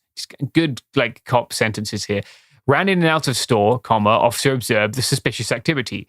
What suspicious activity, dear listener? I don't know. We're left to imagine. Investigative stop made, and Graham was handcuffed. By whom? Doesn't say. Weird. Graham received multiple injuries during the encounter with police. like, someone gave him the fucking injuries. Was it the cop? It's just an incredible use of passive voice here throughout. Yeah, there's this great tweet that was like, the U.S. has a passive voice and an active voice and a special exonerative voice that's only used for police shootings. Yeah, it's like that true. In Israel gets the exonerative voice. Israel's in the greater cop nation. Yeah. Yeah, like also, one of the things that I don't think people understand about the Supreme Court is like, if you think that like Supreme Court rulings about abortions are bad, like, and they are, right? But like, if you think those things are bad, look up the Supreme Court cases about police use of force. You will get 9-0 decisions with like all of like fucking Thurgood Marshall will be signing on to like a 9-0 thing where he says that cops have the right to just like shoot you in the back of the head because if they couldn't shoot you in the back of the head, like the police couldn't function. It's fucking deranged, like the kind of shit they have. Okay, I want to read this slide because it's amazing. It's just in giant letters. It says survival, and then there's like bullet points, and the bullet points are never give up. Never concede defeat. I will not die this way. I must go home to my family. How you train is how you will fight. I'm just imagining like the person who I go to at the bank when I need to take out large amounts of cash to go on one of my work trips, learning that I will not die this way. Yeah. Okay, so that's basically what I have about this program, other than the bleak note that on a PR level, these people won, right? They didn't win because of anything they did. They won because the Democrats decided that they fucking hated immigrants, and because views of immigration are largely driven by party politics, or driven by what your party tells you about immigrants. Like, yeah, all the support that had been built in the late 2010s has evaporated, and yeah, even like. I did a thing for my Patreon yesterday that just then made me think of this. Like, I was trying to just do a sort of listing of Joe Biden's immigration policies, right, from 2021 to present. And like 2021, 2022, I was selling stories to NBC, to Slate, to The Nation, right, about Haitian migration, about Title 42, about Remain in Mexico, about special immigrant visas for Afghans. And after 2022, you don't even get a response to your email. You know, the same shit keeps happening. It's 2023 is the end of Title 42, right? It's when we see the beginning of outdoor detention, arguably the most heinous shit that the Biden administration has done. And it's done some pretty heinous shit. I mean, genocide is worse, evidently. But on the border, this is the worst. Yeah, but some of it's worse domestic policy. And you just can't tell stories. Literally every time I post about this on Twitter, people will be like, what the fuck? Why didn't I read about this? Because an editor made a choice that they didn't matter, that the people out there in the cold, the wind, and the rain didn't matter, and that they don't have rights because AOC or Joe Biden or Kamala Harris decided that was how it was going to be. And apparently every corporate media outlet just kind of stepped in line and went, yeah, fuck them, we don't care anymore. Yeah. It's pretty bad. Yeah. They've achieved their stated aim, and they're now moving on to their unstated aim, which is mass deportations.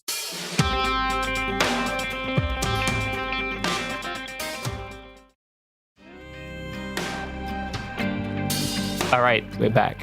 Everything I know about the program that you are about to talk about comes from you, and that is... yeah. Oh boy, it's not good.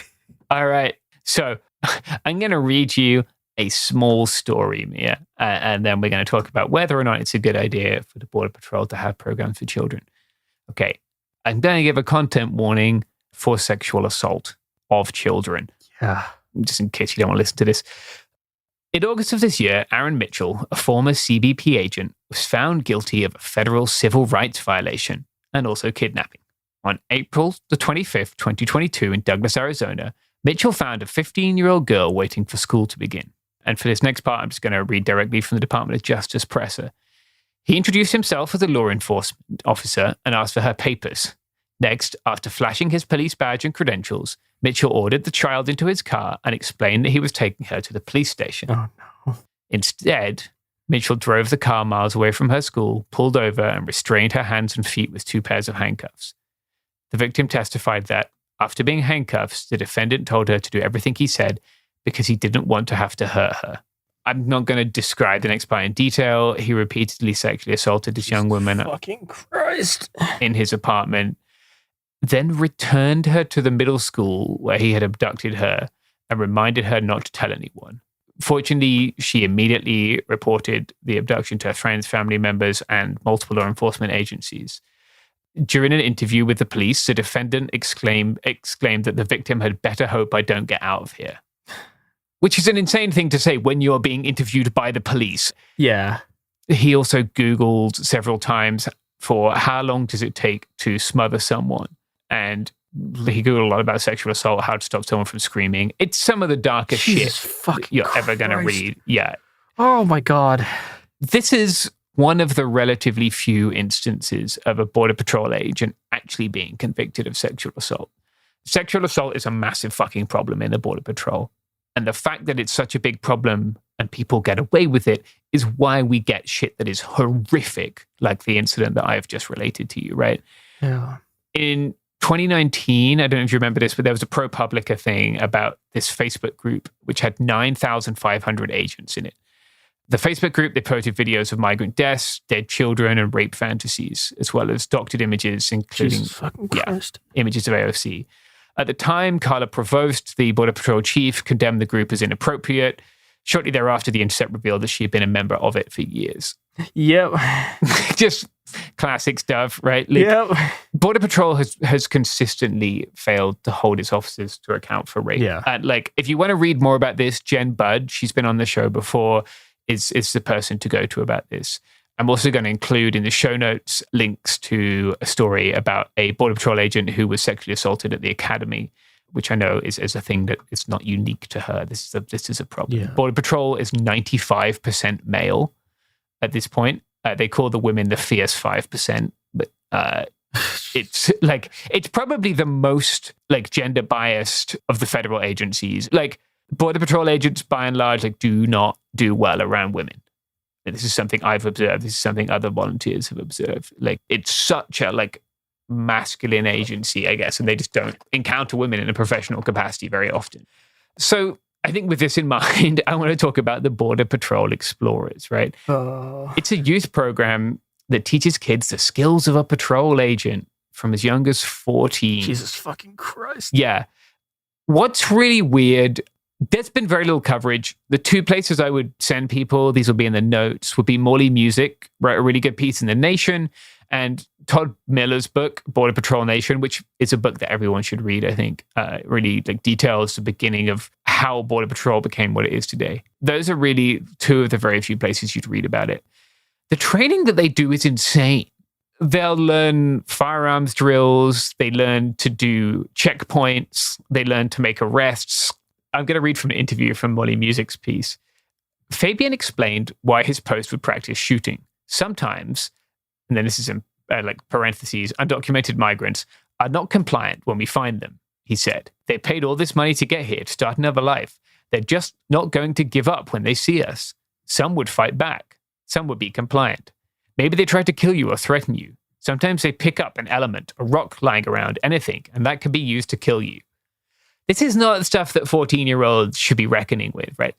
Yeah, this is also like, I know people have done the like connect the border to Palestine thing so much that it's like hackneyed, but like that is straight up, that could be lifted from a press release, like from the IDF about why they shot someone. Yeah. And it's like, yeah, I mean, you shouldn't be teaching anyone this. You especially shouldn't be teaching 14-year-olds. Yeah. That someone might throw a rock at them and that's a reasonable way to pull out a gun and shoot them. Yeah, like if you back that into your mind at 14, I would argue that makes you very unsuitable to carry a gun in public later in life.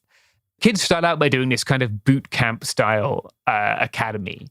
And then they pretty much begin doing stuff like drill, PT. They practice conducting vehicle stops and tracking. Border Patrol, on their website, they claim they have more than 700 explorers spread over 28 posts around the country. It's very hard to find anything about them. Like, it's not something that they talk about a great deal. You have to sort of apply. I looked at how one would apply. This one is San Ysidro, right? You sort of fill out this form and you get some kind of clearance. And then I'm guessing they're checking that people are eligible to be like hired by Border Patrol, right? But if there is data on how many of these kids go on to be hired by BP, I haven't found it. But I did find one, I think this is again from Morley Music's piece, one extremely amusing incident. The Douglas, Arizona chapter of the Explorers teamed up with a local high school drama club. And they had the kids play migrants in role-play scenarios. Yeah. Jesus Christ! Many of these people will themselves be like first generation or like... wild. Oh, anyway, this country cannot be allowed to continue. Yeah, imagine like what are we doing at school today? Oh, the theater kids are gonna get arrested by the Border Patrol kids. Jesus Christ! Some of the theater kids got really into character. One of them cried, I guess. Several of them managed to avoid arrest and give the young agents the slip. Good for them. And then they got told by the agents overseeing the exercise that they'd done it wrong. because they'd outsmarted the junior cops. There's a story, I can't remember what fucking town it was. In like the 50s, the army was running these like infiltration drills where they would like have a town and they talk to people in the town. They'd be like, okay, we're gonna like unleash like a communist subversive agent into the town, and then you're gonna help the army capture them. And instead, what happened is everyone just hid the agent because it was funny. And I just had a great time like hiding him around and stuff. Yeah, It reminds me of that. That is the American spirit. It's the people of Douglas, Arizona. We salute you. One of the things I found really interesting in the Molly music piece was this idea of like defensive asylum only being for criminals. So it seems like the students learned this very binary immigration law where defensive asylum, which is when you claim asylum as a defense against being deported, it's only for people who are criminals, versus affirmative asylum is for the people who like really need it or whatever. We fast forward, making an affirmative asylum claim is extremely difficult right now. Yeah. You know, I spoke to 100 people who wanted to come to this country in the Darien. Every single one of those people told me that they wanted to use CBP-1, that they wanted to do it the correct way, that they wanted to wait their turn and do an interview. But like every single one of those people is now reckoning with the fact that if they can make CBP-1 work on their phone, they will wait 8 or 9 months in Mexico. That is not a safe place. If you're a woman on your own, God forbid if you're a trans woman or a gay person, like aside from like within certain communities, it's not a safe place. I think Mexico is the second highest rate of killings of trans people anywhere in the world. Yeah. I think Brazil is maybe more. Yeah, Brazil I think is the highest. I don't know if that's like raw numbers because Brazil is a bigger country or if it's like as a percentage of the population. Yeah. My memory is that it's the rate, but I'm not 100% sure. Either way, that people who are coming to be safe ought not to be in a place where they're in danger. And that is what they face, right? And so undoubtedly some of those people who wanted to come the right way will cross between ports of entry. They will surrender themselves to Border Patrol. And if they get a chance to file for asylum at all, because it's a shout test now, but there are numerous incidents that I've seen described in court cases of people doing what sounds to me like asserting an asylum claim and not having a chance to then make their case. If they do at all, it'll be defensive asylum, right? And these are the people who are like textbook asylum cases, you know, like I'm a trans person in a place where that might well be punishable by death, de facto, if not de jure, right? I am a political dissident in a country where my political views would be a reason to kill me. I am a woman from Iran who doesn't wear hijab, niqab, whatever. You know, like these are like why asylum exists. There are lots of people who deserve our help who are not covered by these little buckets we put people into for asylum. But even people who falls like slap in the middle of what your average Midwestern liberal dad would be like, yeah, that's an asylum case. We should help that person. Yeah. They have to come and they file defensive asylum. And like that's what we're teaching, I guess, these Border Patrol kids that these are the quote unquote bad guys. And they're not. And yeah, they're doing this over 28 posts. It's just one. I read a terrible account of a young woman who was sexually abused by a cop in a police explorer program. Like these explorer programs go all across law enforcement. They are administered by the Boy Scouts of America. They have a serious problem with abuse of young people. It's a serious problem. And it seems like it's not getting, I mean, it does get some coverage. Like this piece about the agent in Douglas got some coverage, right? The piece about this cop. But like, look, this country, we still have the Catholic Church. Like, just because people abuse kids doesn't mean they get shut down. But like, I don't send your kids. I guess if you're listening to this, you're quite unlikely to send your kids to be junior cops. But like, I get young people living in small towns on the border who don't have many economic opportunities. Like, I know those towns. I spent a lot of time in those towns. And I get that the guys who join Border Patrol, they have big trucks, they have nice houses, right? That it's one of the few areas of economic opportunity. I get that. None of that is worth having your kid abused. And like, I'm not saying that, of course, all of these programs result in child abuse. They don't. But like law enforcement explorer programs absolutely have a problem with child abuse. And yeah. There was a whole thing in like the last couple of years about this happening in detention facilities in Chicago, or like not even detention facilities, things that were supposed to be like migrant housing. And that got reported. Yeah. Weirdly, the Chicago press has actually been pretty good on immigration stuff, but it's literally solely because they hate Brandon Johnson, and Brandon Johnson's the one running it. And so because of this, we've actually gotten a bunch of good coverage of it. Good reporting by accident. Yeah. Yeah, many such cases. But yeah, like, the culture of Border Patrol is not one that you want to be introducing a child to. Yeah, absolutely not. You know, I would really encourage people to read Todd's book, Border Patrol Nation. Like, he talks about this use of, they invented a new slur, which, you know, is cool. Good for them for expanding the English language, I guess. They call people tonks. Oh, yeah. It's a noise that makes when you hit someone on the head with your torch, your flashlight. Yeah. Yeah, just really great stuff. Some of the worst people who've ever lived. Yeah. Don't volunteer to be a cop. Don't do it for money either. Like, that's what I got for you. Yeah. I think that's all we've got for today. Yeah. Shit fucking sucks. I don't know. We gave you some less depressing episodes, but yeah, now we're back. We've ruined your week. Actually, I can promise tomorrow's episode is going to be a lot brighter than this one. Yeah, come back tomorrow to be less horribly depressed. Yeah, I got nothing good for you coming up for the near future, to be honest. I'm writing my thing about the Darien Gap and having to take little walks outside. Yeah. Go for a walk.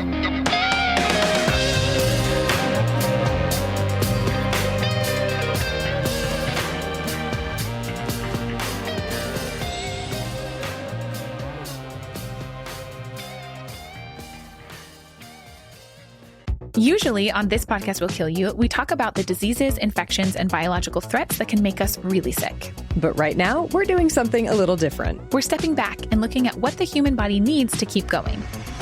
When you consider what we know about sleep in humans, there's one rule that comes out. We are predictably unpredictable sleepers. We're talking about why sleep works the way it does, why our bodies don't follow neat rules, and why modern life makes rest so hard to come by. The second half of our series takes us to the digestive system with a multi-part series on what happens after we eat. Okay, I just have to say that all of my favorite words apparently are digestive words. Sphincter, peristalsis, duodenum. It's fascinating, it's funny, and it matters so much more than you think. Episodes of our new series run from January 20th through February 17th, with new episodes every Tuesday on the Exactly Right Network. Listen to This Podcast Will Kill You as part of the Exactly Right Network on the iHeartRadio app, Apple Podcasts, or wherever you get your podcasts. You know Roald Dahl, the writer who thought up Willy Wonka, Matilda, and the BFG. But did you know he was also a spy? Was this before he wrote his stories? It must have been. Our new podcast series, The Secret World of Roald Dahl, is a wild journey through the hidden chapters of his extraordinary, controversial life. His job was literally to seduce the wives of powerful Americans. What? And he was really good at it. You probably won't believe it either. Okay, I don't think that's true. I'm telling you, the guy was a spy. Did you know Dahl got cozy with the Roosevelts, played poker with Harry Truman, and had a long affair with a congresswoman? And then he took his talents to Hollywood, where he worked alongside Walt Disney and Alfred Hitchcock before writing a hit James Bond film. How did this secret agent wind up as the most successful children's author ever? And what darkness from his covert past seeped into the stories we read as kids? The true story is stranger than anything he ever wrote. Listen to The Secret World of Roald Dahl on the iHeartRadio app, Apple Podcasts, or wherever you get your podcasts. This is Ryder Strong with a podcast called The Red Weather. In 1995, my neighbor, Anna Trainer, disappeared from a commune. It was nature and trees and praying and drugs. So no, I am not your guru. And back then, I lied to everybody. They have had this case for 30 years. I'm going back to my hometown to uncover the truth. You can now binge all episodes of The Red Weather on the iHeartRadio app, Apple Podcasts, or wherever you get your podcasts. When you feel uncomfortable, what do you put on? Biggie. You put on Biggie when you feel uncomfortable? Because I want to get confident. This is DJ Hester Prynne's Music is Therapy, a new podcast from me, a DJ and licensed therapist that asks one simple question. Who do you want to be? And what's the song that can take you there? Music changes what you feel, and what you feel changes what you do, right? That moment where a song shifts something inside you, that's where transformation starts. This year, I'm talking to experts across every area of life, like personal finance icon Gene Chatsky, New York Times journalist David Gellis, relationship legend Dan Savage, human connection teacher Mark Groves, and the man who shaped my ear more than anyone, Questlove. They'll bring the strategies, I'll pair them with the right records, and we'll teach you how to use the music to make change stick. This isn't just a podcast. It's unconventional therapy for your entire year. Listen to DJ Hester Prynne's Music is Therapy on the iHeartRadio app, Apple Podcasts, or wherever you get your podcasts. Ever feel like you're being chased by the marriage police? Welcome to Boys and Girls, the podcast where dating isn't dating. Arranged marriage is basically a reality show, except the contestants are strangers and your entire family is judging. You're sipping coffee with one maybe, grabbing dinner with another, and praying your karmic Ken or Barbie appears before your shelf life runs out. Trust me, I've been through this ancient and unshakable tradition. I jumped in hoping to find love the right way, and instead I found chaos, cringe, and comedy. And now I'm looking for healing. Boys and Girls dives into every twist and turn of the arranged marriage carousel. The meet awkward, the near misses, the heartbreak, and let's not forget all the jokes. Listen to Boys and Girls on the iHeartRadio app, Apple Podcasts, or wherever you get your podcasts. There's nothing wrong with your podcast feed. This is Prop, and I am invading the It Can Happen Here podcast. To the 4 or 5 of y'all in the subreddit that can't stand my voice and say I'm the most annoying person in the Cool Zone extended universe, I apologize. My mama used to say, be who you is, because who you ain't who you is. We're going to talk about some things, specifically coffee, and how your children will probably never be able to drink the coffee that you have drank because climate change abounds. But before we do, I'm also realizing how many singers in the 80s was singing to teenagers, to children. You know, the absolute banger of a song, if I could fly, I'd pick you up, I'd take you into the night. Great song, right? And show you love that you never seen. Do you know what the first lyric in that song is? She's only 16 years old. Leave her alone. Unless he wasn't a teenager. Just openly singing. What was we thinking? Freaking Belle Biv DeVoe in Do Me Baby. Backstage, underage, gotta lick it. I fly, I like to do the wild thing. We're just openly singing to kids. Let me get back on topic, because not only could it happen here, it is happening here. So you may or may not know me. I am Los Angeles born and raised. I host Hood Politics with Prop on the Cool Zone Media team. And I am your resident coffee nerd. And a lot of that grew out of just a natural passion for coffee, which you will hear me gush about later. But I think I'm going to back into this topic back that thing up, with the story from a few years back. See, a few years back, I had a chance to put out a poetry book called Terraform, Building a Livable World. And Terraform also had 4 musical EPs, 7-song EPs called The Sky, the Soil, the People, and the Possibility. And while I was working on the soil, I had a chance to partner with one of the, really, it's like, I don't know if there's a better roaster in America called Onyx, believe it or not, in Northwest Arkansas.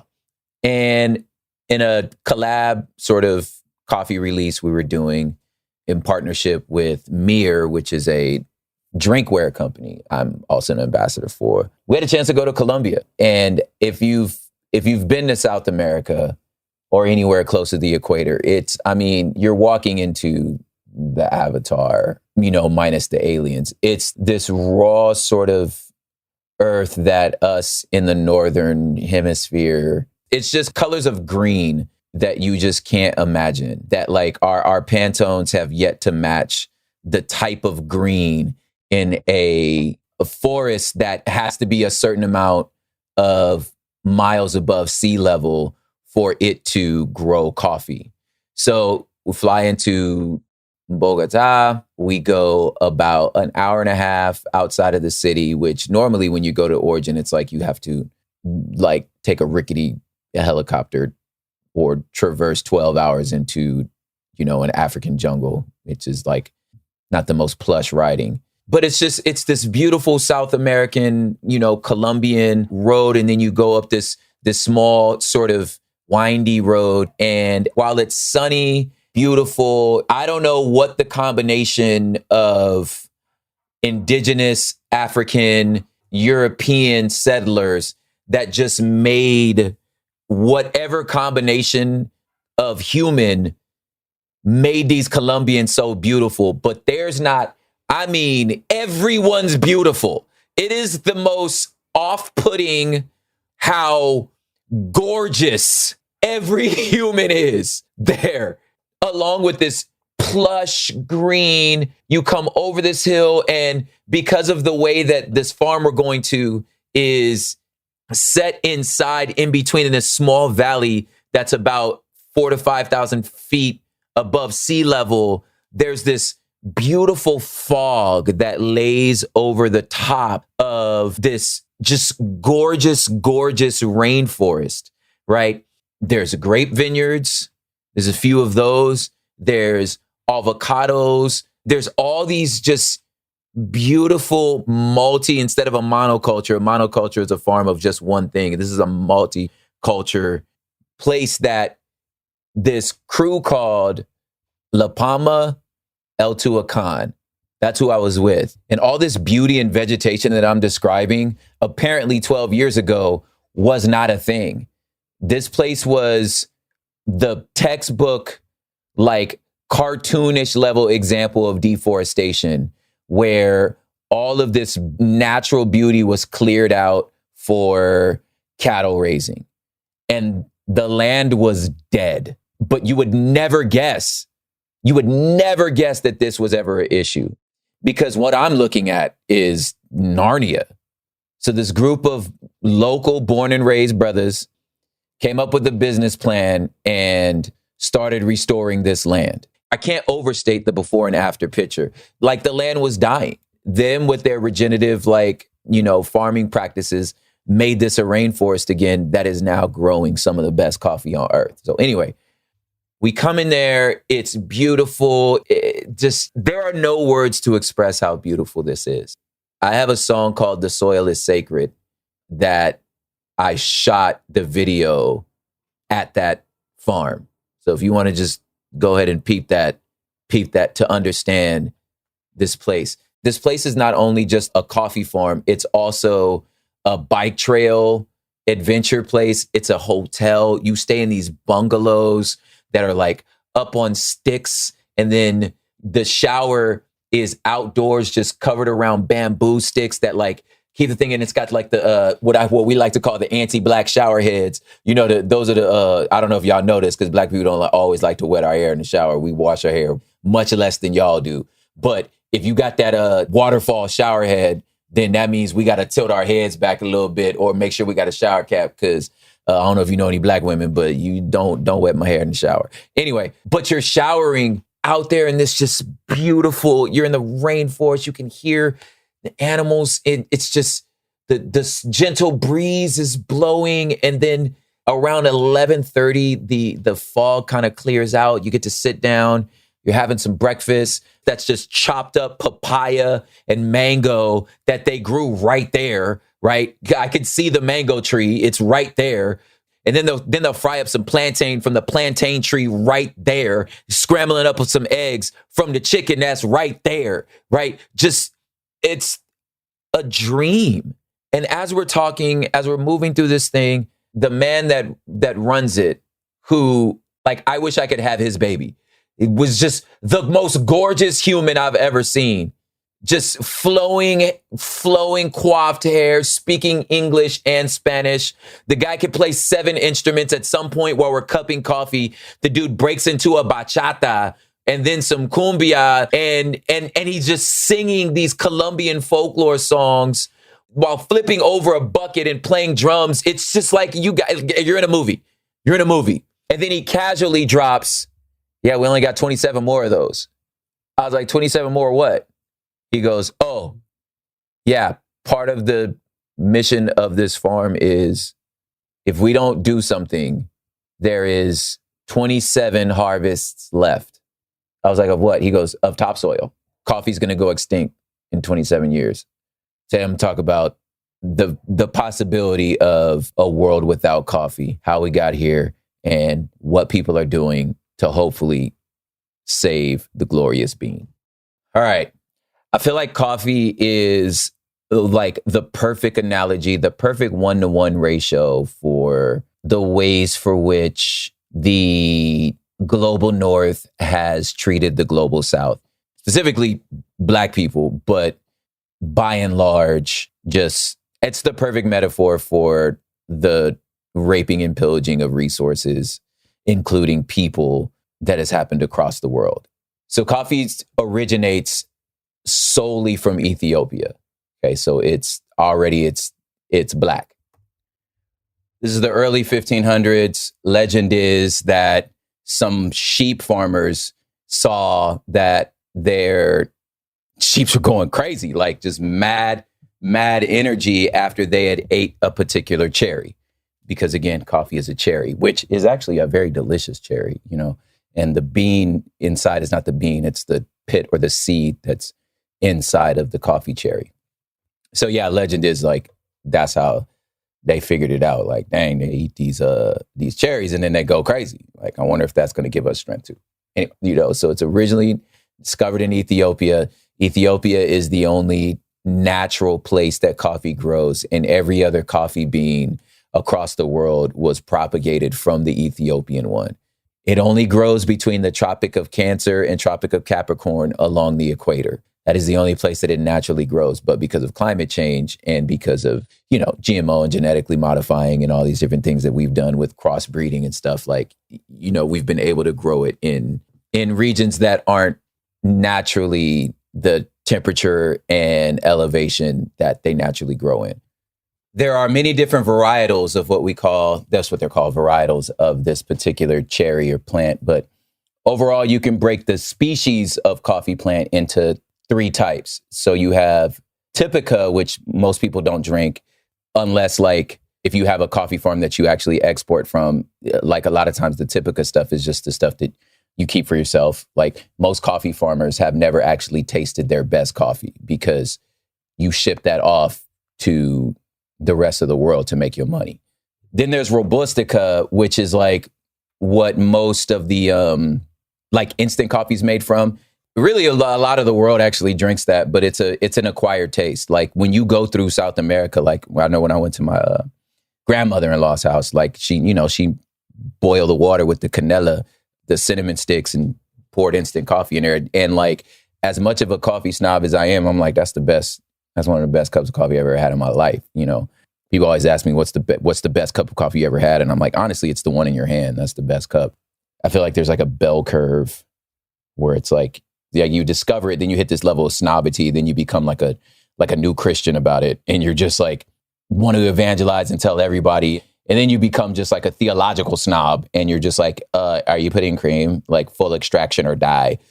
Death over decaf. Like, you become that dude, and then you just come over the other end of that hump, and you're just like, dude, it's just coffee, man. You know? So yeah, so that's Robustica, which, like I said, most of the world actually drinks that. And then the specialty level, the one that most of us are used to drinking now, is called Arabica. And it's kind of like, it's the top tier based on whatever subjective scale we use to say what is the best coffee. But the fertile band, as what we call it around the coffee industry, is this band that, you know, kind of belts around the equator. So that's why in Central and South America, in certain parts of Africa, and in Asia, coffee can naturally be grown. It takes a particular elevation, right? And you can even follow the transatlantic slave trade. You could follow the transatlantic slave trade by following the distribution of coffee. How coffee got to the Americas, transatlantic slave trade. Anyway, there used to be this beef between Ethiopia and Yemen as to like who made coffee first, because without getting too much into nerdery, I want to stay in the narrative here, but coffee first from Ethiopia went to Yemen. And the argument with the Yemenis is that they were the ones that grounded it and made it into a hot drink. So that's their argument, that the Ethiopians didn't do that first. But anybody that really knows it is just like, dude, it originates in Africa. I'd be willing to bet too that if you kind of have developed somewhat of a palate for like a good, clean cup of coffee, you would probably feel like Ethiopian beans are the best. And mostly it's just because like, well, that's where it's from. And they have like at least 100-year head start in cultivating how to make a bomb bean. As a fun aside, if you get your hand on a Yemenese bean, it's a flavor profile you've probably never had in your life. That's why if you ever go to a place and they have like a Yemenese geisha, it costs so much because Yemen has been, with the Houthis and such like that, have been locked into this civil war funded by America, Saudi Arabia, and Iran. You know, let's tie it all together, guys. That's what I'm saying. It's a metaphor for everything. Why coffee can't get exported out of Yemen is because of this civil war. It costs so much to get coffee out of Yemen because of these, you know, wars funded by Western countries. Anyway, so from Yemen, it got to Turkey. You know, this is around the time of like when the Islamic world was really the superpower of the planet, you know, with people like Averroes. You could do your little history on that. And just all of the most beautiful libraries, science, history, algebra, math, philosophy was all coming from the Muslim world. And it was through the Muslim world that coffee got to Europe. So at first, Europe wouldn't drink coffee because they thought it was Muslim. That's what the dirty little brown folks is doing, right? Until it got to Belgium, which is one of the funnest stories to me, again, as coffee remaining this metaphor for the suffering of people of color everywhere. So anyway, remember, Europe is a place for tea, but, you know, they got their tea from India. Anyway, so one of the archbishops in Belgium was presented this coffee thing. And because it was brought to Europe by the Muslims, the people there thought they couldn't drink it.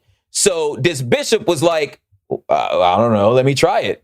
So this might be folklore, but he drinks this coffee and he says, now I'm not going to quote him directly. This is the part that I think is folklore. This happened, but this is the part that says it's folklore. He was like, if this is evil, let's baptize it because we can make it for good. He was like, this too delicious to let go of. Why should the devil get all the good drinks?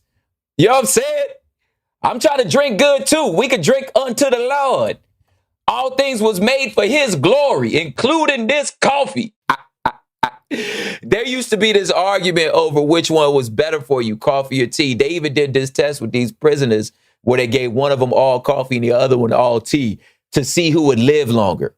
And of course, since that is like the least scientific thing you could do possible, you know, even if the guy that coffee lived longer, it don't matter because it's not real science. Anyway, I personally am very thankful that coffee got to Europe because, again, something that was discovered and came from Black people, for which we're willing to share freely, like our music, like our slang, like our style of dress. You're welcome. You know what I'm saying? But don't act like this your house. You could put your flavor on it and we could all enjoy, because it was the Scandinavian countries that figured out light roasting. And a lot of the nerdery for like the third wave specialty coffee that you see now, that you're right, that's from Europe. Italy did not discover coffee. Italy did espresso. Well, I'm thankful for that.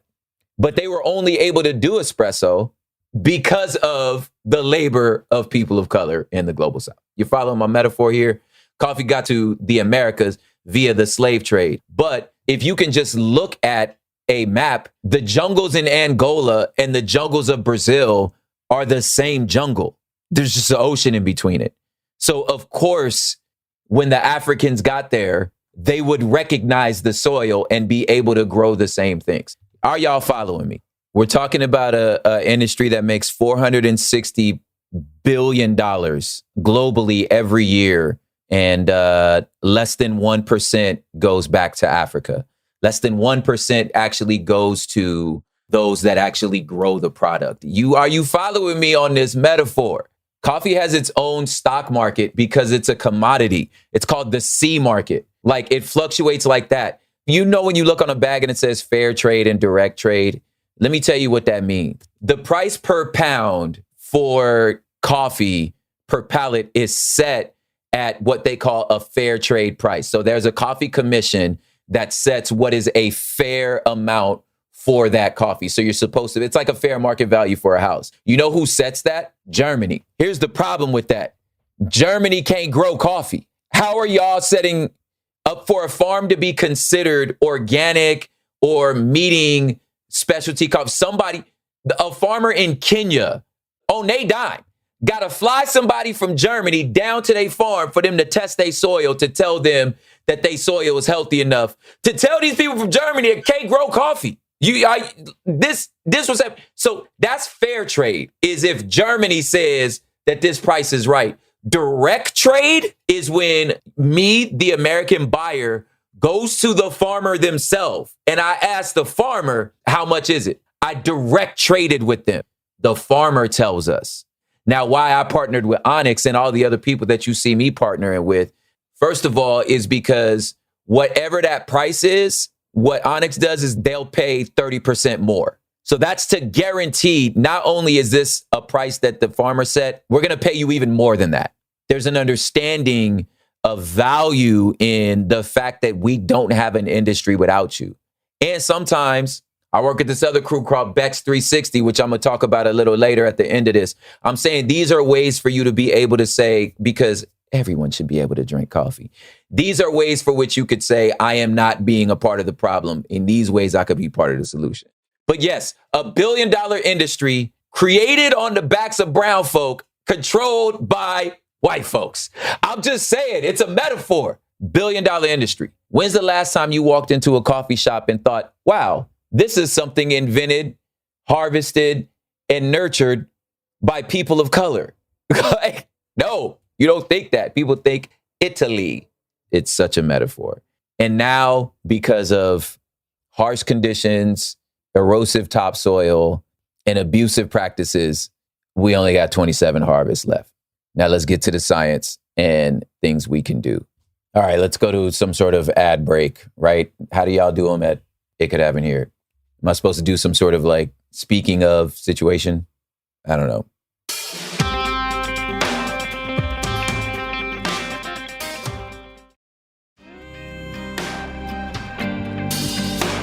So I think the best way to get into the science of it all is to maybe think about it through just the supply chain period.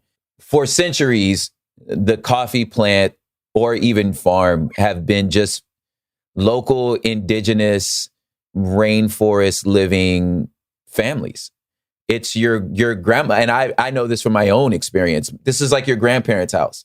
Like you inherit this farm, or you inherit this plot of land and you got a couple coffee plants in the back.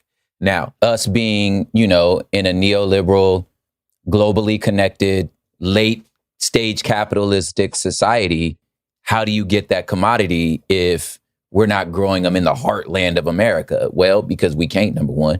We have to create a supply chain. And the supply chain is just as industrial as every other thing is. So from the origin, you have a green buyer, and the green buyer is essentially the middle person. So that person has all the relationships with the farms. So they create these relationships with these farms. Usually, depending on your relationship with that green buyer, is you take orders from them. That sometimes, depending on how big or small that green buyer is, some of those are like multi-state, multi-country, like big old corporations that, go across the world and they swoop up and Walmart of it all and just buy up all these small farms. Now, some of these places, some of these green buyers own the farms because they've bought them from the indigenous populations. And others are like, no, we just have relationships and we pay, like I explained before, fair market value, fair trade. And then I, on the other end, let's just say I will use my own company, Terraform. This isn't the process I use, but this is just the supply chain. So I would approach that green buyer. I'd go to their website and say, hey, I want to roast a Kenyan heirloom. That would be the varietal. That's a type of bean. I want a Kenyan heirloom. And I go, oh, dope. They got it at, I'm making up this number, 18 cents a pound. It's not like that. It's much more. But okay, dope. So they get the order on the other end. They see what they got in stock, or they got to go to origin, right? So they go to origin, they get the thing, and then some countries make you buy an entire shipping container because it's just not worth it if you're in Costa Rica, you're a farmer in Costa Rica. It doesn't make any financial sense to try to ship out just like one burlap bag. Like the cost is too high. So it's like, yo, you got to buy a pallet, or not a pallet, you got to buy a shipping container, right? So what most small like micro roasters do is they buddy up with other people that are like, yo, let's all do this. We'll kind of go in on this shipping container. So you have the farmer, you have the green buyer, and then the green buyer makes the deal with the shipment team. The shipping container gets filled, then you got to pay the nation's tariff. So then that's where the country comes in. Now, why some coffees cost more than others, some of it has to do with the tariffs. It's like Ethiopia charges some like 59% tariff, as they should, because they tired of being raped by white people, just like everybody else is. From there, once it hits land, us as the roasters, we would go divvy up the funds. We've already paid them. And then you go to your roasting facility. Now, if you're a big boy, you got your own roasting facility. But most of the time, a person may have one machine in the back of their coffee shop. Or if they don't even have that, then they share a facility where they roast. A bunch of different roasters roast at that one place. Once it's roast, it's get in the bag and into your cup. Now, this is the like specialty coffee way. Now, if we talk at Starbucks walks over there and they say, hey, let me buy this city. And they got their own shipping people and their own situation. And then they roast in like something the size of a mountain. Now, what I'm talking about is third wave coffee. What that means is there's a lot of nerdy stuff. That means is first wave coffee is like the coffee that your grandpa drank in World War II. It's just, mud. You know what I'm saying? Even the term Americano was because when the American GIs were in Europe and they wanted a cup of coffee, because in Europe they drank espresso. The Americans was like, this is disgusting. What is this? So they just add water to it. So they called that an Americano because that's the type the Americans like. Anyway, so that's first wave coffee. Second wave coffee is like Starbucks or the coffee spots that like have the ton of syrups in the back. And the name of their shop is probably some sort of pun. Like in Friends, the Central Perk, Java Chip. Those are the ones that like the big suburban churches would have their own coffee shops, like Cornelia House, Hebrews, just some sort of corny. That's where it's like, that's your triple macchiato, with double pump, all of the sweet frou-frou stuff. That's second wave. And then third wave is what we call specialty coffee. And that's where the big bucks come in, because you can sell them at a higher premium. Now, for it to be considered specialty coffee on a scale of 1 to 100, you have to grade that bean at an 80 or above. Now, coffees that are graded in the 90s, unless you've been to Dubai or Qatar, you've never drank it. Those go there because we can't afford it. So the farmers don't even show it to us. But the most of if you go to like a good coffee shop, you're drinking about an 83 to an 85.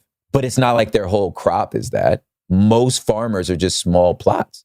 So what do you do with the rest of it? Well, the rest of it, which is the most of your harvest, to make the numbers round, let's just say you have 100 coffee trees, maybe 10 of them produced an 85, right? So that's 10%. So you've spent all year fighting drought, fighting climate change, fighting excessive heat, fighting all that, only of your whole plantation, only to get 10% of it to be available to sell. The rest of it just goes to the stock market, and you just hope and pray that you're able to sell it. But you have that 3 weeks to try to make your year's salary. So what happens is, since you can only sell 10%, only 10% of it is even available to sell, right? I'm talking specialty coffee. This is where we are now. If, in fact, somebody comes in here and pays it, and then they only pay fair trade rather than direct trade price, you're getting a price set by Germany, is not even enough to pay the little kids that just missed school to be able to pick your farm, because that's who actually picks the cherries. It's just day work, just kids from the farming community that come in there. They try to make a day's wage to pick their things. So what happens is,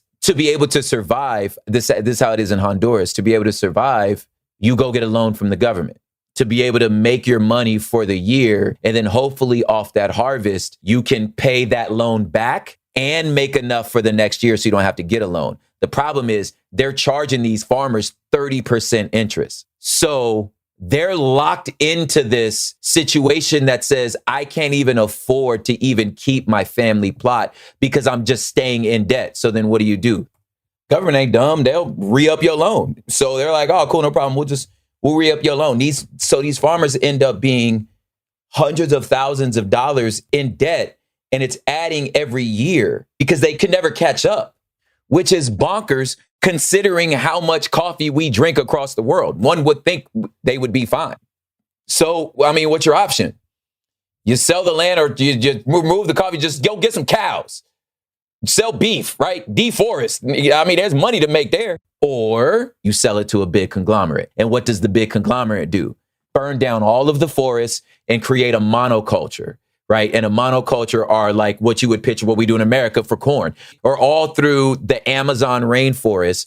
And if you know, obviously you've seen a forest, monoculture ain't how Earth works, right? The diversity of plants becomes its own fertilizer. But if you don't have that, if you don't have chickens that survive off the avocados, and, you know, I'm pulling things out of nowhere, but like the point I'm trying to make is when you create a monoculture, you have to also create a way to sustain that. And the only way to sustain it is destructive. 1 cup of coffee in this weight releases, 80 grams of CO2. I mean, it's like driving half a mile. Like your cup of coffee is a half a mile full of poison, if done the way that most of the bigger names in the industry do it, which is now rising our carbon, right? And if you're going to do that, then that means you need a gang of fertilizer, right? Which is bad for the soil. And then you also need to use way more water than naturally required. Matter of fact, according to the UN, 1 cup of coffee uses 130 liters of water. If you're doing this like monoculture style, right? That looks like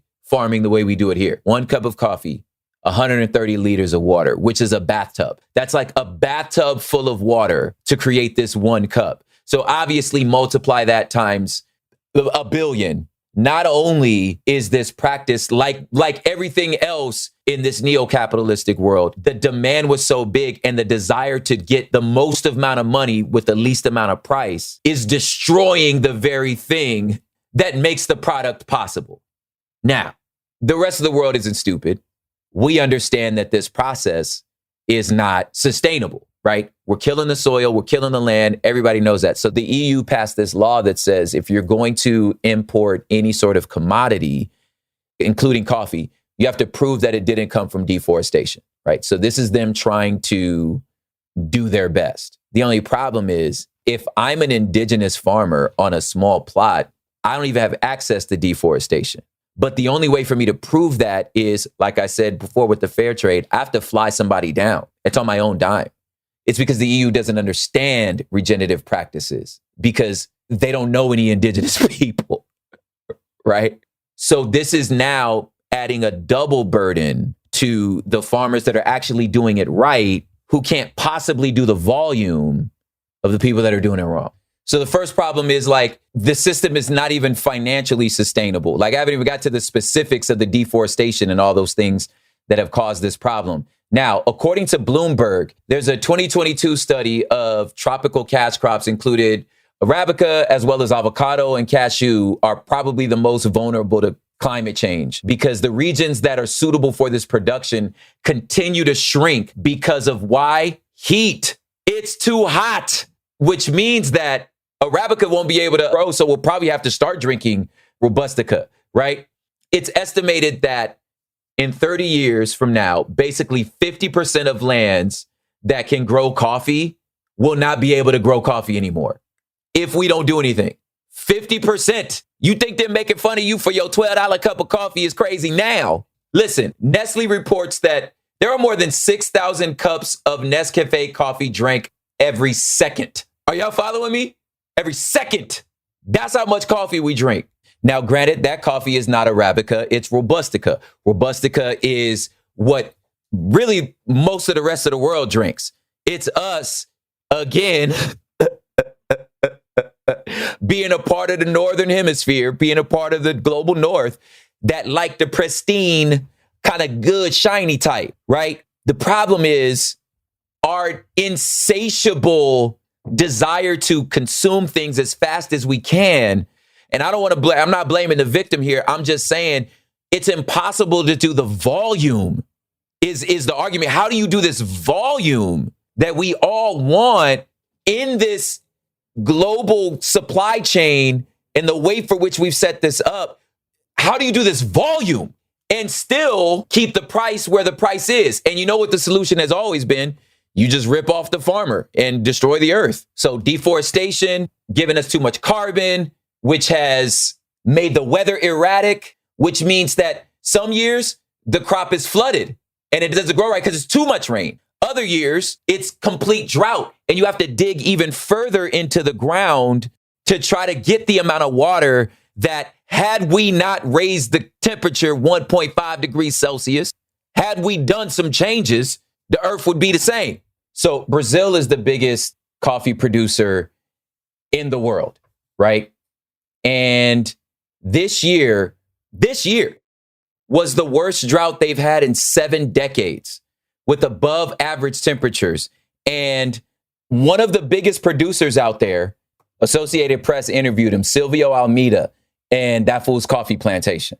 The AP just reported this, was expected to harvest 120 sacks of coffee beans, but they only got 100. And then they're quoted saying, given the conditions here in 2025, crop is already affected, he told Associated Press, pointing out that part of his plantation where flower buds have already died before blooming. I won't say it's doomed because God can do anything, but based on the situation, it's already compromised. What these people are saying is like next year's crop's already dead. This where we are, y'all. Are y'all hearing what I'm saying? He's saying we ain't gonna have no coffee next year. It's already dead. Y'all remember when Robert read off his little book, you know, started off the whole it can happen here thing. And in one of them places, after the Civil War went down, coffee was something you had to smuggle into the country like a drug. This what he talking about. There ain't gonna be no coffee, y'all. I was at an event 2 years ago. It's called the Color of Coffee Collective. It was for Black people in the coffee industry. And of course, this is stretched to the whole diaspora. So, you know, Central and South American, just ultimately people of color in the coffee industry. Connect, you know, plot, strategize, have some transparency in our supply chains. Because a lot of us in America in the West scream, you know, pro-Black, we for the culture, we for the people, and like to put, you know, the faces of our farmers on our bags in, you know, part of the marketing. But most people who are in the coffee just have never gone to the source. So you don't know Italy. You know what I'm saying? You don't know Tabby, who like is actually like growing your coffee. You know what I'm saying? It's just a name on a spreadsheet brought into you from an importer, right? Anyway, so there was a panel discussion about climate change and about ways for which we can do better. So they had a bunch of farmers. I remember it was a farmer from Kenya who gave us these just heaters, just these heat rocks, these bars during this panel discussion. And after I show these bars, I'm gonna go for a break, and then I'm gonna tell you about people that are doing things better in ways for which we can maybe save our soil so that your kids can possibly enjoy coffee also. So someone asked, I believe it was a roaster from Puerto Rico, was like, hey, so what are some of the ways that you're adapting and hoping to like mitigate climate change? Like, how are y'all dealing with climate change? So he was asking this Kenyan farmer, like, what's he doing for climate change? And his answer was, I mean, you tell me. We're at source. He's like, we're a third world country. We didn't cause climate change. You did. What are you doing? He's like, we're the ones suffering. And not only are we suffering from the effects of climate change in our own life, because of your greediness, you created the climate change that is causing the problems in the very crop that you're trying to get from us. So because of your problems, this is the way he's explaining it, I now can't grow something that we've grown for hundreds and hundreds of years. And you asking me what I'm doing about it? No, what are you doing about it? Ouch. So here's some things that are being done. Next.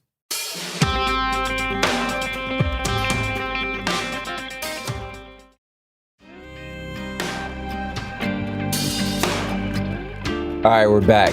Now, the wildest thing about how complicated any of these solutions are, which are, you know, going to take many, many decades to actually see the difference in the actual topsoil.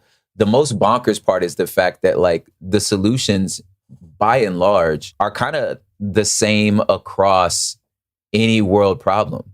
It's mutual aid. It's collective, communal, collaborative work among every part of the supply chain. It's so, in some senses, it's so beautiful that like really the solution is us. I say that to not grossly oversimplify, but I say that to say that there's hope.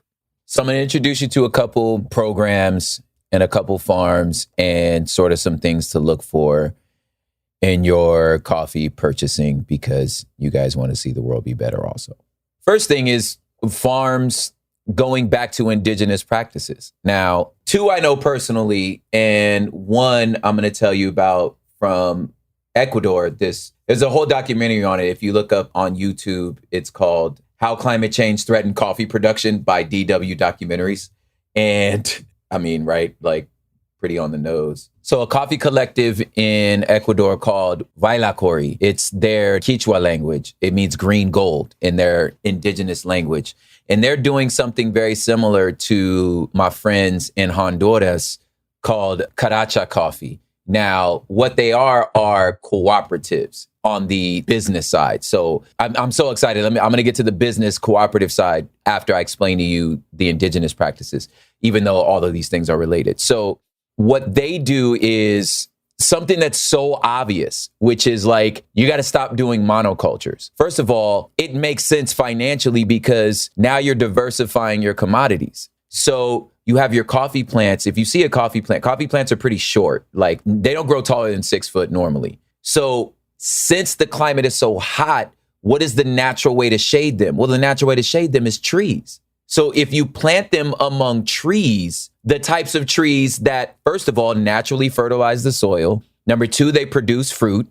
Number three, they produce raw materials, right? So these people have planted trees that are indigenous to the area. So a lot of times in coffee places, like there are certain species of beans that really only grow in particular regions. But the only reason they grow in those particular regions is because of the way that the minerals are in the ground in that area. So if you can mimic those minerals, if you bring those minerals to this place, you could grow that bean.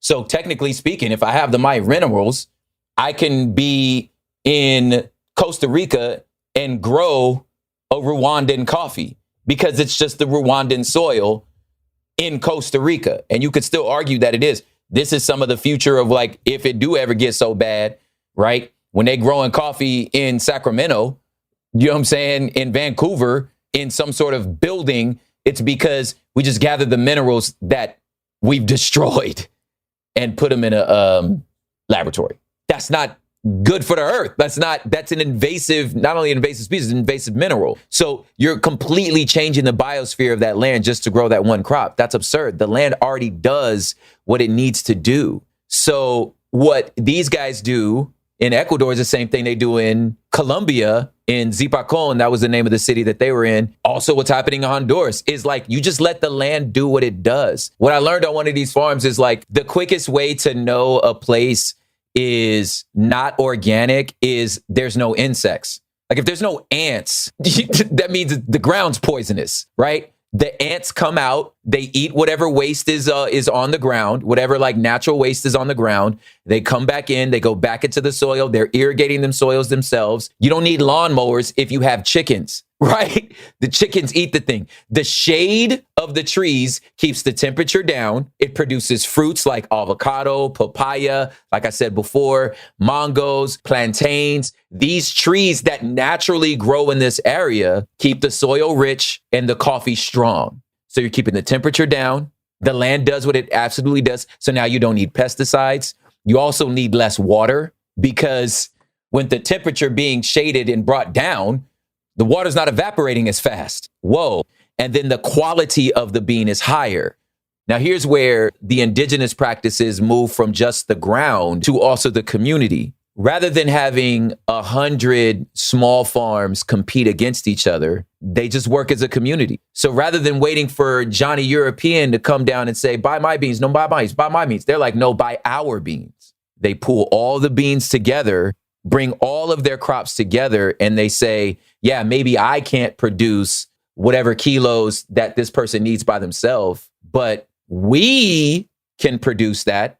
So that way if there's a farm over here that's got a smaller crop because maybe, mother-in-law got sick, so they weren't able to work as hard as they can for those beans, or maybe collectively, again, heat dome was too high. There was too much of a drought. We really couldn't grow that much on our own. Together, though, we could meet this order. You following me? And when that happens, because again, who usually picks the beans are the community's kids. Now, if we can collectively fill the order, right, after we cup and we say collectively our coffees are good enough, and there's different types of species, like, you know what I'm saying? Like this is I don't want to get too much into the nerdery, but each bean in each tree is a particular species. Maybe when we cup, we say, hey, listen, this is the same thing that happened in Honduras. It's like, we sit around and we're basically doing a taste test, these different batches of beans. I don't know which farm they came from. I know they're all a part of this collective. But if I say, yo, I want these, then when we pay, since it's not a middleman, it's a community, now the main load goes to the particular farm that it was ordered from, but the rest of it goes and is spread across the entire community. You following me? Okay, now back to the soil situation. I feel like I'm all over the place, but you have to understand because the problem's all over the place.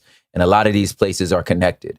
So in Colombia, they kind of did the same thing. So La Palma El Tuacan is the place that everybody comes into. And since every individual farmer does not have connections across the world with bringing buyers in, and there's no promise that they won't be taken advantage of, and they ain't going to be able to sell but maybe 5-10% of their crop. The rest of it either goes to the trash or goes to the C market. It's just the open stock market. You just hope somebody buys your beans. It's just no way to live, as I explained before. What La Palma ends up doing is they say, okay, well, check this out. We'll buy your coffee, all of it. And not only will we buy your coffee, because we know you need soil, we're going to set you up with a business so that not only can you sell your coffee to us, you can also sell your fertilizer to us. And the fertilizer that you're creating, we're going to build that business for you. And how they do this is this thing called biochar. Now, it makes so much sense. If you have donkeys and other places have pigs and other animals that have waste, you can make fertilizer. Duh, right? So what they do is this. They have these composts, these big old flat things that they build in front of you. They build it for you. They went to all the local farms and they were like, we'll build this for you, right? And then we'll buy the product from you.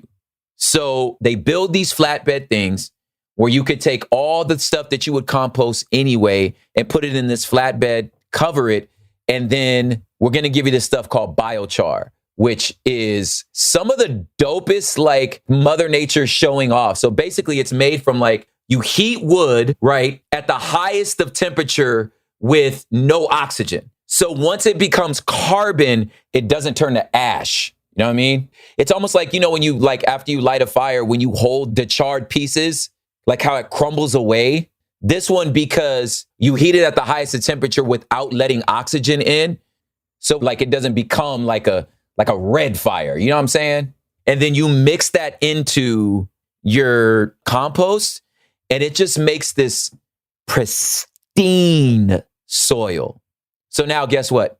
These farmers don't have to pay for soil. They don't have to pay for nutrient-rich soil. Matter of fact, they can sell off the excess. Their crop's already been sold, so you don't have to go get a loan from the state. You would need that loan to be able to set up your washing stations. Like how you get the coffee from a cherry to the roast or to the green bean is it's a long process. It could be very expensive. It's all good. The homies down there will do that for you. We'll put you in this system and we're going to pay you even if your particular crop, your particular bean isn't sold, because we'll sell it somehow. Like if it doesn't sell on the high end 80% Arabica specialty coffee thing, we'll figure out a way to sell it. You're still getting paid anyway. We're buying your whole crop rather than the 10% that would happen, like I said before, if your beans aren't as good as they're supposed to be. These programs buy 100% from these farmers. So these farmers are able to sustain themselves, right? And now you can pass these farms down to your children, right? Because we're doing this collectively. Since we're doing this collectively, especially this is what happens in Honduras, a third of the money goes to the community itself. I rapped at a school that was built by them selling the coffee like this. There's now a medical clinic because a lot of times these farms are hundreds of miles away from the city. You have to get airlifted if something's wrong. And since these are indigenous communities, they're the most forgotten oftentimes in these areas. So purchasing these coffees really at a high price, which is what we're supposed to do, guarantees that the individual farmer is paid, the community is paid. It's done in a way that's tied much more to the indigenous practices. And now collectively, because we're buying from responsible places that are locally grown, now we can afford to bring the EU people down here to prove that this is not a process of deforestation because they're moving collectively. For real, it's just like fast fashion. It's like that t-shirt only $3 because of sweatshop. You truly do get what you pay for in a lot of ways. And finally, I'm going to tell you where tech is actually helping. And it's this program called Bext 360. They could use a little help on the marketing, but it's essentially they're using blockchain to create transparency.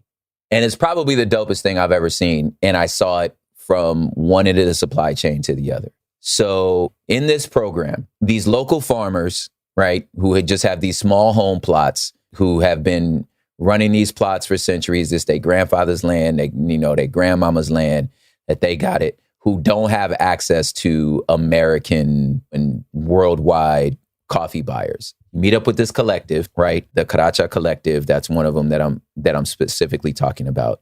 And Karacha signed up with this thing called Bext. And what happens in Bext is, if you've ever been to developing countries, not like everybody ain't got a smartphone.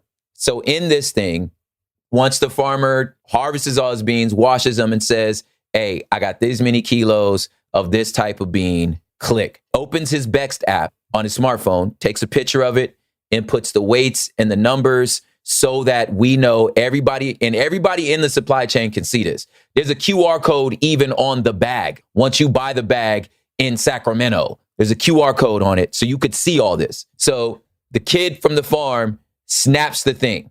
It goes to the exporter, who just lives down the street. It's not like some, multi-conglomerate company from the north. No, this lady lives down the street. She's born and raised here. She opens it up and she says to us who flew in from America to be like, yo, we want to try some coffee. Opens the app and says, hey, this is the farmer, this where it is, this how much he wants, this how much he asking for it.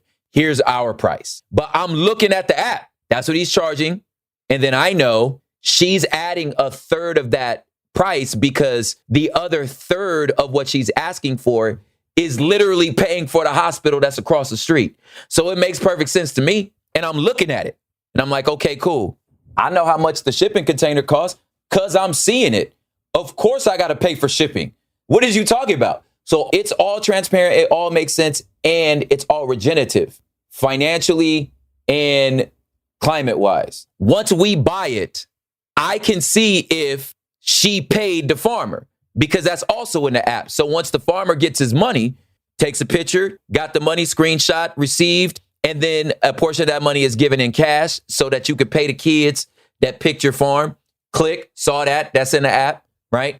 As that stuff is shipped across the country or across the ocean, you can put in all of the roasting notes, which are kind of lame if you're not really into stuff like that.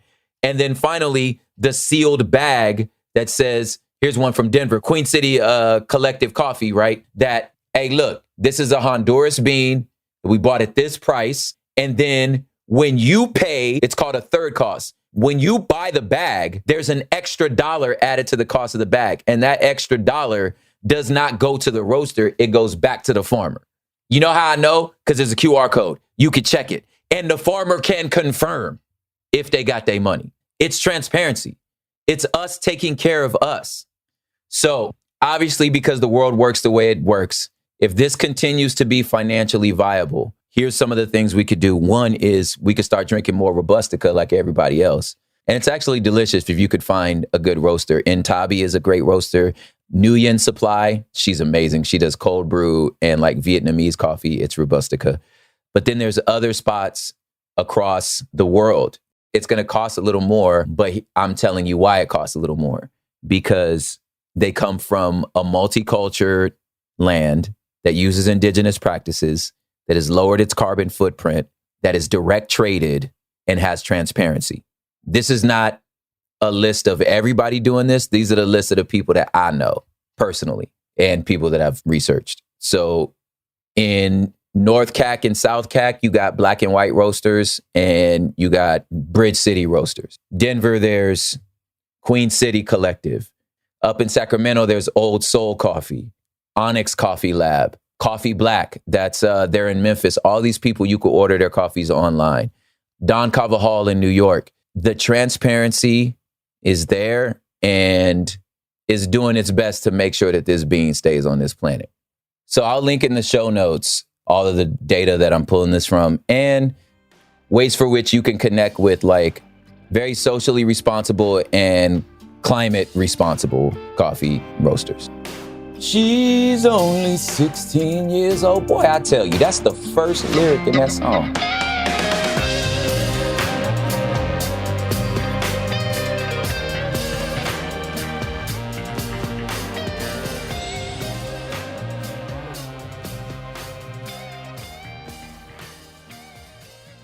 You know Roald Dahl, the writer who thought up Willy Wonka, Matilda, and the BFG. But did you know he was also a spy? Was this before he wrote his stories? It must have been. Our new podcast series, The Secret World of Roald Dahl, is a wild journey through the hidden chapters of his extraordinary, controversial life. His job was literally to seduce the wives of powerful Americans. What? And he was really good at it. You probably won't believe it either. Okay, I don't think that's true. I'm telling you, the guy was a spy. Did you know Dahl got cozy with the Roosevelts, played poker with Harry Truman, and had a long affair with a congresswoman? And then he took his talents to Hollywood, where he worked alongside Walt Disney and Alfred Hitchcock before writing a hit James Bond film. How did this secret agent wind up as the most successful children's author ever? And what darkness from his covert past seeped into the stories we read as kids? The true story is stranger than anything he ever wrote. Listen to The Secret World of Roald Dahl on the iHeartRadio app, Apple Podcasts, or wherever you get your podcasts. Usually on This Podcast Will Kill You, we talk about the diseases, infections, and biological threats that can make us really sick. But right now, we're doing something a little different. We're stepping back and looking at what the human body needs to keep going. When you consider what we know about sleep in humans, there's one rule that comes out. We are predictably unpredictable sleepers. We're talking about why sleep works the way it does, why our bodies don't follow neat rules, and why modern life makes rest so hard to come by. The second half of our series takes us to the digestive system with a multi-part series on what happens after we eat. Okay, I just have to say that all of my favorite words apparently are digestive words. Sphincter, peristalsis, duodenum.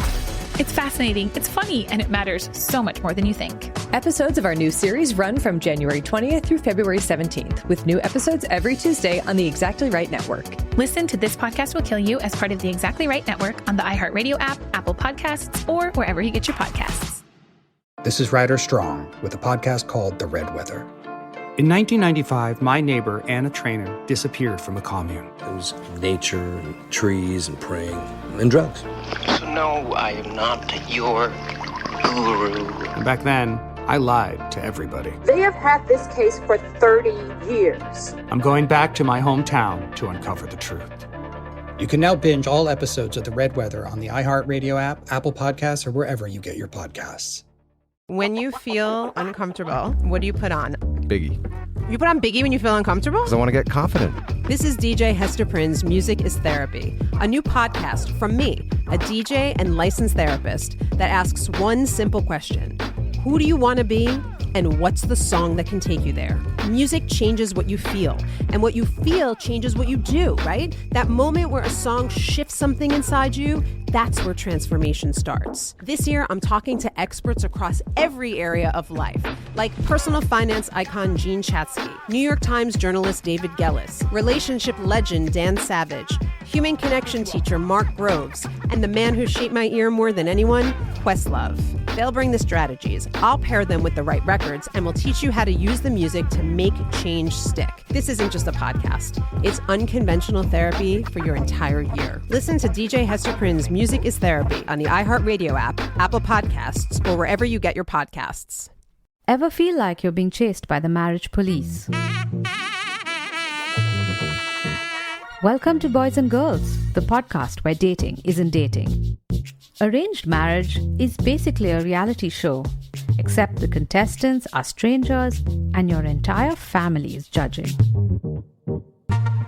You're sipping coffee with one maybe, grabbing dinner with another, and praying your karmic Ken or Barbie appears before your shelf life runs out. Trust me, I've been through this ancient and unshakable tradition. I jumped in hoping to find love the right way, and instead I found chaos, cringe, and comedy. And now I'm looking for healing. Boys and Girls dives into every twist and turn of the arranged marriage carousel. The meet awkward, the near misses, the heartbreak, and let's not forget all the jokes.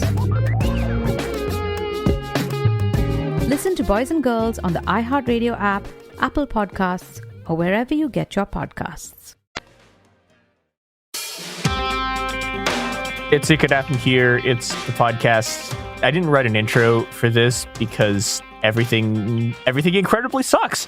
This is the podcast where bad things happen. I'm your host, Mia. With me is Garrison. Yeah, there's been a lot of bad things the past week, past year, but the past week and a half, it's been pretty bad. Yeah, and one of the things that's been very bad is literally everything Israel has been up to, since it was founded, but the last 3-4 weeks, somehow things have gotten worse, which is a sort of unbelievable thing to say about a genocide, but it's expanding. So, yeah, there is at the end of this one of the most bizarre Trump quotes I've ever seen. So that's my promise to you to stick with this. But oh boy, everything is very, very bad. So we now have, I guess, I don't even know if front is the right way to talk about this, but what we have in Gaza, which is where the main Israeli offensive is going right now. Well, we'll get into that. There's a bunch of stuff in Lebanon too, where they're pulling troops too. But in Gaza, everything just continues to get worse. Even though, so the Israelis have pulled out some troops from Gaza, but they're also still making another offensive into northern Gaza. And the thing about the way that the Israelis make offensive into places is that the thing that the Israelis do is they just immediately start shooting at hospitals. So that's been a big part of what's happening. Something that used to be controversial and widely newsworthy a year ago, attacks on hospitals, now have become so normalized and desensitized that it doesn't even make headlines, which that's been one of the most indicative factors that this has gone about as bad as it could have.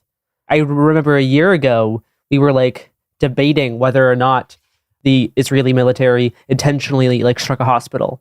This was a weeks-long debate trying to figure out what exactly happened. And now attacks on hospitals are just complete commonplace. It's we've just totally lost. Yeah. And I mean, it's not even just that the Israelis are deliberately targeting hospitals. It's that the temporary facilities people have been trying to set up because the hospitals are being blown up are also being attacked. Yeah. Which has also been going on for ages. Yeah. Almost a year now, almost immediately, as soon as humanitarian aid and impromptu medical tents were set up, those were also the targets. And this is also just continued. Yeah. And I think the thing that's, that's bleak about it, right, is it's not the thing. The thing that's bleak about it is that they're blowing up hospitals. But we've reached a point into this where it's not even newsworthy, but B, the Israelis don't even attempt to justify it anymore. I mean, if you remember a year ago when they were doing this, there'd be all of this stuff about how, we found Hamas tunnels under the hospitals. There's just none of that anymore. They're just shooting at hospitals. Sometimes they give evacuation orders. That's the other thing that's been happening periodically is the Israelis keep basically, in places in northern Gaza, they'll be everyone has to leave now. And then they'll bomb it and they'll keep bombing it. Part of the thing about covering Gaza, right, is all of the stuff that we're saying is stuff that was a major news story 6 months ago and is no longer a major news story because the slaughter has become just sort of so routinized. But, so people are fleeing from northern Gaza into what's supposed to be the safe zone in central Gaza, except the Israelis keep shooting at the refugee camps in central Gaza. So it's not actually... There's not actually a place you can be in Gaza where you're not getting bombed. What there is some places sometimes are less bombed than other places.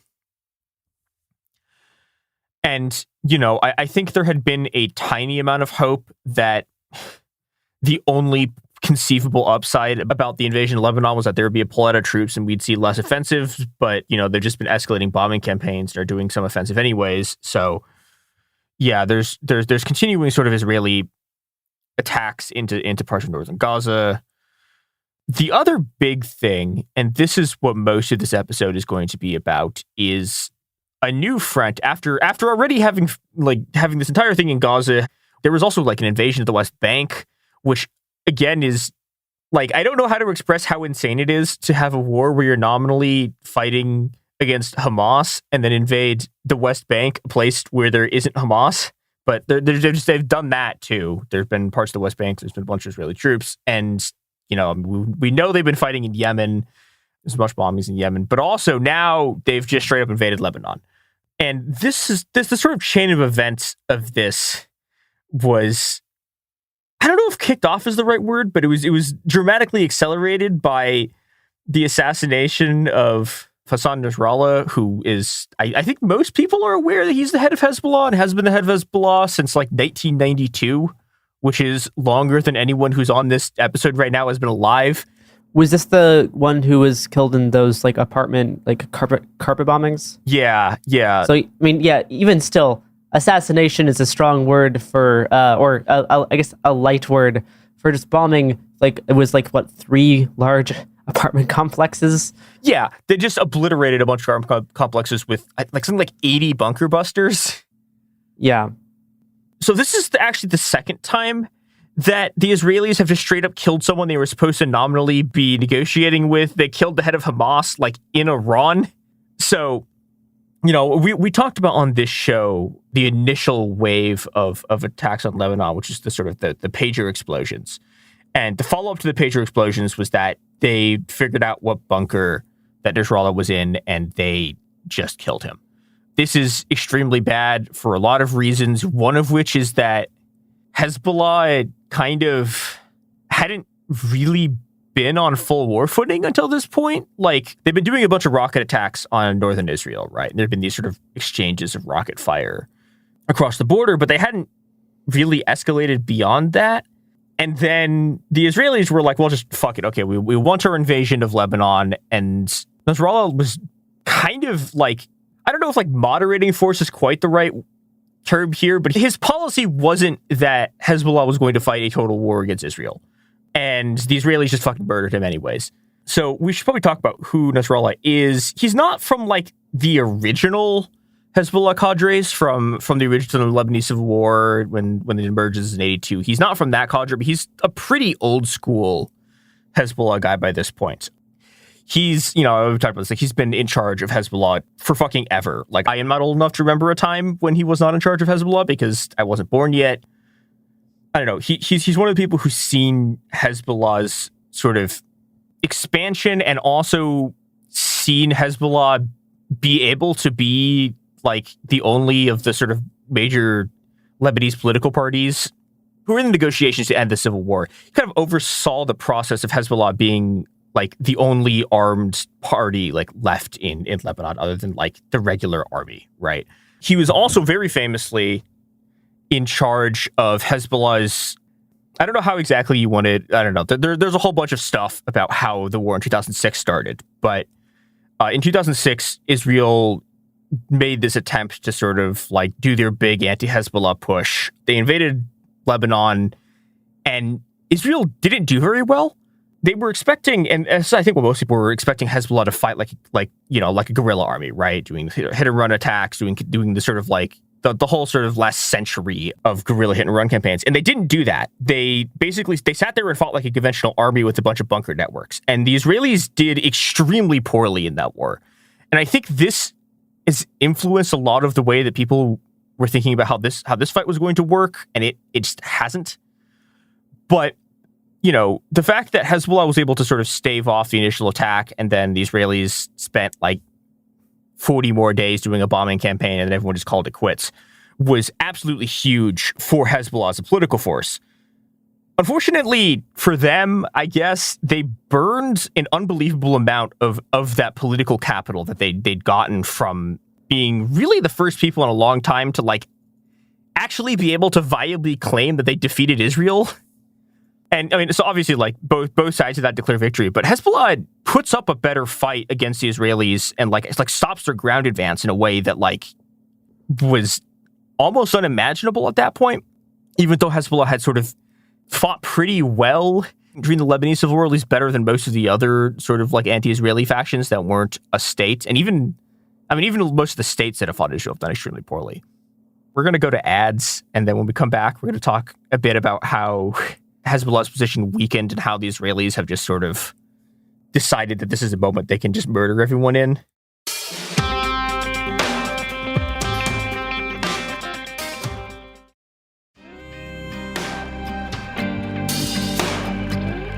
So we are back with more, I guess, very, very short summary of what Hezbollah's been up to over the last about 30 years. So part of the reason that things haven't been going enormously well for Hezbollah is that a lot of their capacity was weakened by the fact that Hezbollah during the Syrian civil war threw their entire backing behind Assad. And this was like hideously unpopular. For, I think reasons that are obvious to most people listening, but one of the big ones is it's hideously unpopular in Palestine. I forget who ran the poll, but there's a very famous poll that was showing like the disapproval rating in Palestine of different world leaders. I mean, they didn't poll Netanyahu because obviously like it's Netanyahu, but like the two highest ones that weren't Netanyahu it was like Biden at 80%, and then slightly higher than Biden was Bashar al-Assad.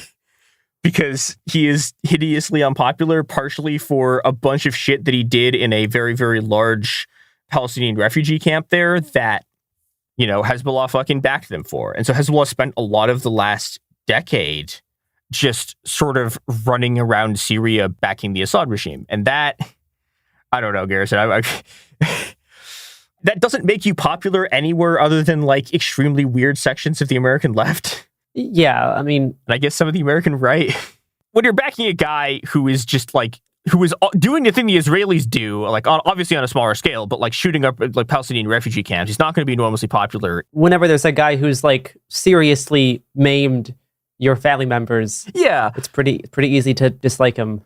Yeah, and like one of the other things that's going on in the story that like we need a fucking 70-part episode to talk about, but Syria occupied a bunch of Lebanon for a long time.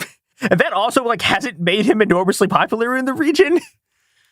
But, you know, Hezbollah's position is that they have this slogan that goes, "The road to Jerusalem runs through Aleppo," which is just like, just not how any of this has worked. It's been a complete fiasco. Hezbollah's performance in Syria hasn't been very good. Can you explain what that phrase means? Yeah. So the point of this basically was that in order to defeat the Zionists, through some incredibly murky logic, like the Assad regime had to be kept in power. And this was a sort of the justification that was used by Hezbollah to just send a bunch of troops there, to coordinate with a bunch of other different groups there. And I mean, like, it's a really terrible decision, both on a moral and a strategic level, in the sense that like it caused a rift between what is supposed to be the resistance factions in Palestine, and it just killed a bunch of people. And like the Iranians are sending, I don't actually know how many people know about the story, but one of the like terrifying things that's happening in this is that like, there's a bunch of refugees from Afghanistan who flee to Iran, and the Iranians like basically conscript a bunch of these people and send them into Syria with rifles. So it's like these people are like fighting alongside Hezbollah. And Hezbollah, they don't do great because Hezbollah has always been good at fighting like fairly obviously morally justified defensive wars inside of Lebanon, and then they go off and fight basically a semi-imperial war in Syria. And it's a fucking shit show.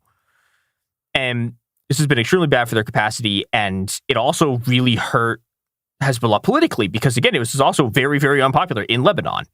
And this kind of all leads us to the last few weeks of like terrible shit that's been happening where, which the Israelis just fucking launched this hideous bombing campaign. Just really all over Lebanon, right? most of the reporting has been about their attacks in the south, but like they've bombed the capital, they bombed Tripoli, they've killed, I think so far, it's one of these things where the death counts kind of have stopped updating, but in the last few days, it looks like they've killed about 2,000 people. It's not enormously clear, but yeah, it's things have gotten extremely unbelievably bad. And this has also really, I think, been a kind of mask off moment for both the US and the Israelis, where all of the things that they've like been pretending for the last year, they're just straight up saying that they don't believe anymore. I think that the best indicator of this is there was a White House press conference, and Matthew Miller, who's one of the White House spokesperson, answered a question about just about the conflict, and he said, quote, "Yes, we do support Israel launching these incursions to degrade Hezbollah's infrastructure," which like kind of sounds like a standard like the U.S. supports Israel thing, but if you actually read into what that's saying, he's saying the U.S.'s official position is no longer that they're trying to get a ceasefire, right? That's what he's saying. This is immediate and active support for the Israelis, not only not attempting to end the war, but expanding it into Lebanon. And this is something that like hadn't been an explicit like war goal for Israel sort of until this point. The line had always been that the point of this was to bring back the hostages, right? But like, there's no fucking hostages in Lebanon. Like, there just aren't, right? That's not how any of this works. And at this point, all of the sort of pretense is falling away, and it just degrading into this pure slaughter. And when we come back from this ads, we're gonna wrap up with more stuff that mostly sucks, and also Trump's latest thing on this, which is very weird.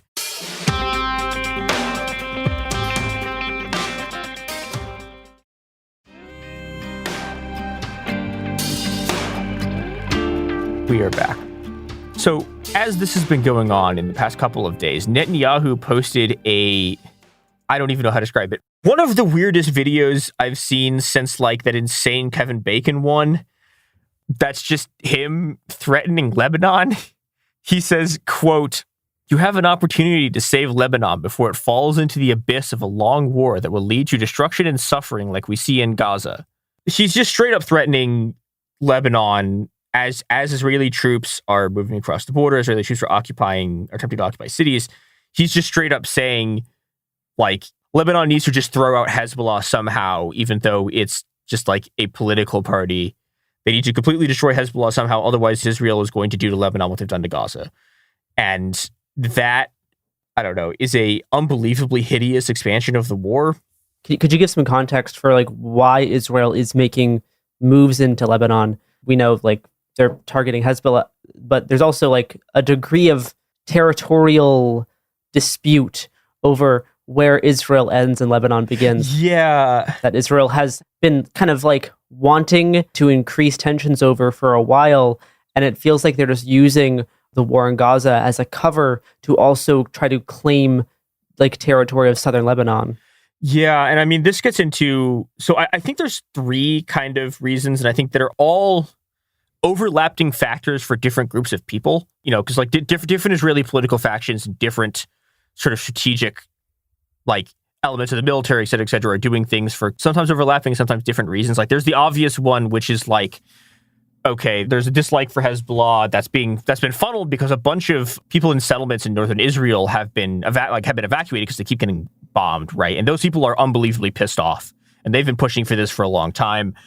There's the second one, which is I think the one that liberals use as like the excuse for the entire genocide, which is wrong, but it is also true that Netanyahu does like personally need this war to keep going, because the moment the war stops, he's going to be out of office. He's screwed. Yeah. So like that's a personal incentive for Netanyahu. There's also another one outside of the political pressure from the northern settlers and the general anti-Hezbollah thing and Netanyahu personally, which is like Israeli settlers have always been its most extreme, like most sort of far right, most genocidal, like political element, right? But increasingly, we're watching them get radicalized even further in real time, and we're watching them become increasingly powerful. And one of the things that those people want is they have this unbelievably deranged thing that, I mean, I guess all nationalist movements eventually get to their greater whatever your country is thing, but they've entered the greater Israel phase, where they're talking about just like, you're talking about Israel as a state that's supposed to like encompass like all of Lebanon. Yeah. And like, I mean, I've seen so many different maps like encompassing a bunch of parts of Syria. Well, I mean, and this is also what's influenced their continued attacks in the West Bank, specifically in the past few months, where they're similarly using what's going on in Gaza, like hiding behind their own atrocities in Gaza as a cover to like try to actually claim more territory in the West Bank, or at least push more of like the Palestinian people out of their homes to expand the Israeli settlements. So I think both of these are kind of happening for similar reasons, and Israel's trying to like just weaponize the actual atrocities that are going on in Gaza as like a big shield, because those are getting so much more attention, trying to get away with this territorial expansion in other areas, not just the Strip. Yeah, and I mean, also, I should say that there's a lot of the people on the ground are pretty convinced that the Israelis are trying to basically just like completely ethnically cleanse like parts of the Strip so they can annex it. And I mean, it's not something that we like have, like we don't have like a document from Israeli high command that says we're going to annex all of this stuff, but it's something that's at the very least consistent with everything they've been doing. And this is also like another sort of one of the cyclical factors here. This is a cyclical factor behind the settlements. We've talked about this back when we did episodes about the West Bank, is that the Israeli housing market is such a fucking disaster. And this is something that, you know, like this kind of real estate speculation shit, in the same way that like George Washington was, as a real estate speculator, was sort of like motivated to do more attacks on indigenous land in the US. And this sort of like fueled westward expansion as all these land speculators, you know, moved out, and people who couldn't afford like houses in like Tel Aviv and Jerusalem, where housing prices are really high, those people have become this political force to keep pushing this. And this is, you know, it's just fueling the expansion of the Israeli occupation into more and more places. Yeah, so right now where we're at with Lebanon is that 1.2 million people have fled their homes, which is, I mean, even if like the Israelis had literally done nothing else in the entire time that this has been happening, right? Forcing 1.2 million people to flee their homes is at a unimaginable level of suffering. And this is like just effectively being reported as a footnote in the fact that they've fucking done all of this other shit. And just in the past week and a half, they've killed 1,300 people. Yeah, it's insane. And like that's more than the number of people that were killed in Israel on October like 7th. Yeah. That just doesn't matter because of like all of the racialized aspects of how like Israel's genocide campaign has been able to operate. Like you're not going to see memorials in the States for the 1,300 people killed in Lebanon the same way that we will for October 7th. Yeah. You might get them on a college campus before the cops destroy it, but like that's just in 1 week. It's over. They've done over 1,000 airstrikes the past week. They've killed all these people, and that's I don't know what else to say. Yeah, I'm gonna close on a slightly lighter note from this.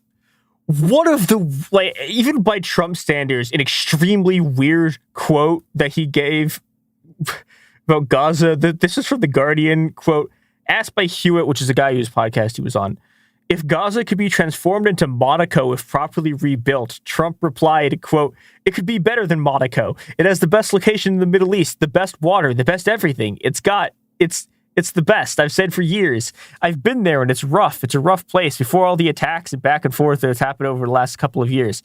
He went on. I mean, they have the back of a plant facing the ocean, you know. There was no ocean as far as that was concerned. They never took advantage of it. You know, as a developer, it could be the most beautiful place. The weather, the water, the whole thing, the climate. It was so beautiful. It could be the best thing in the Middle East. Yeah, I mean, that's in line with stuff that Kushner's been saying for a long time. Yep. In how they are hoping to turn Gaza into a part of Israel specifically to do real estate development. Yeah. To turn it into like a resort, to turn it into a golf course. And they're willing to kill tens of thousands of people to do it. And that is like the primary driver, at least like for them, for like Trump's team, for why they're very happy to see Netanyahu just do whatever he wants. Yeah, and I think there's something else here too, which is that like a lot of the kind of Marxist analysis of this from like a very certain kind of Marxist has been about how Palestine has been rendered as like surplus population. This is a population that has been kicked out of the circuit of like capital accumulation. They're not necessary for capital to reproduce itself to make more capital, and so no one cares if you kill them.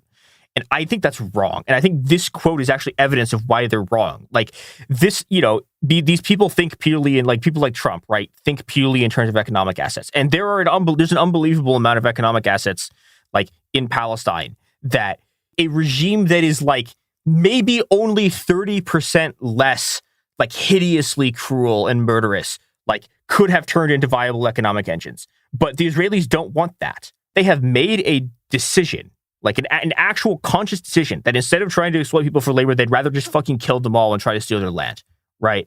They have decided that this fucking real estate speculation bullshit on a bunch of land that they're taking by just fucking slaughtering all of its inhabitants is more efficient for them than even doing fucking regular capitalism. And that's an absolutely fucking hideous note. And it's the kind of thing that Biden is saying okay to and Trump fucking loves, because fundamentally, like, Trump's fucking real estate brain is pro-genocide and Biden doesn't give a shit about stopping them. And he's also pro this. So yeah, the gears of genocide continue to grind.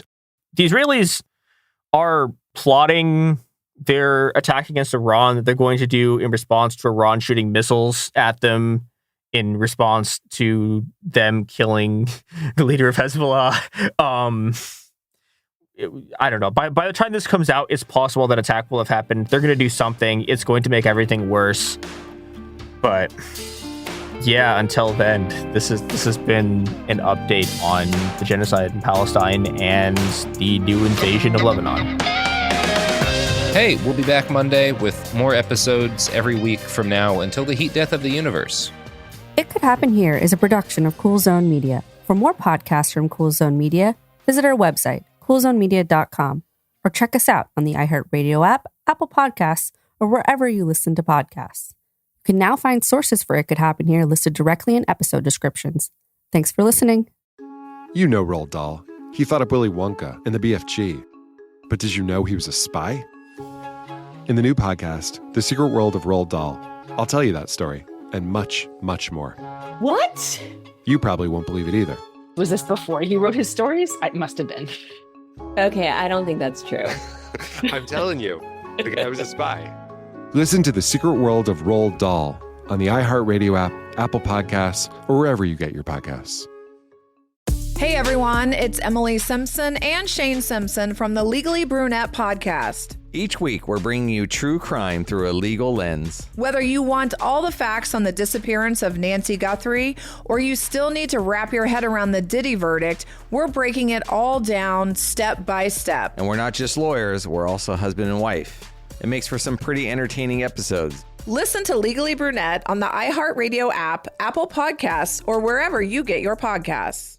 Then she says, have you seen a photo of my son? And I'm like, who is this person? Welcome to the Boys and Girls podcast. Arranged marriage is basically a reality show, and you're auditioning for your soulmate. And who's judging?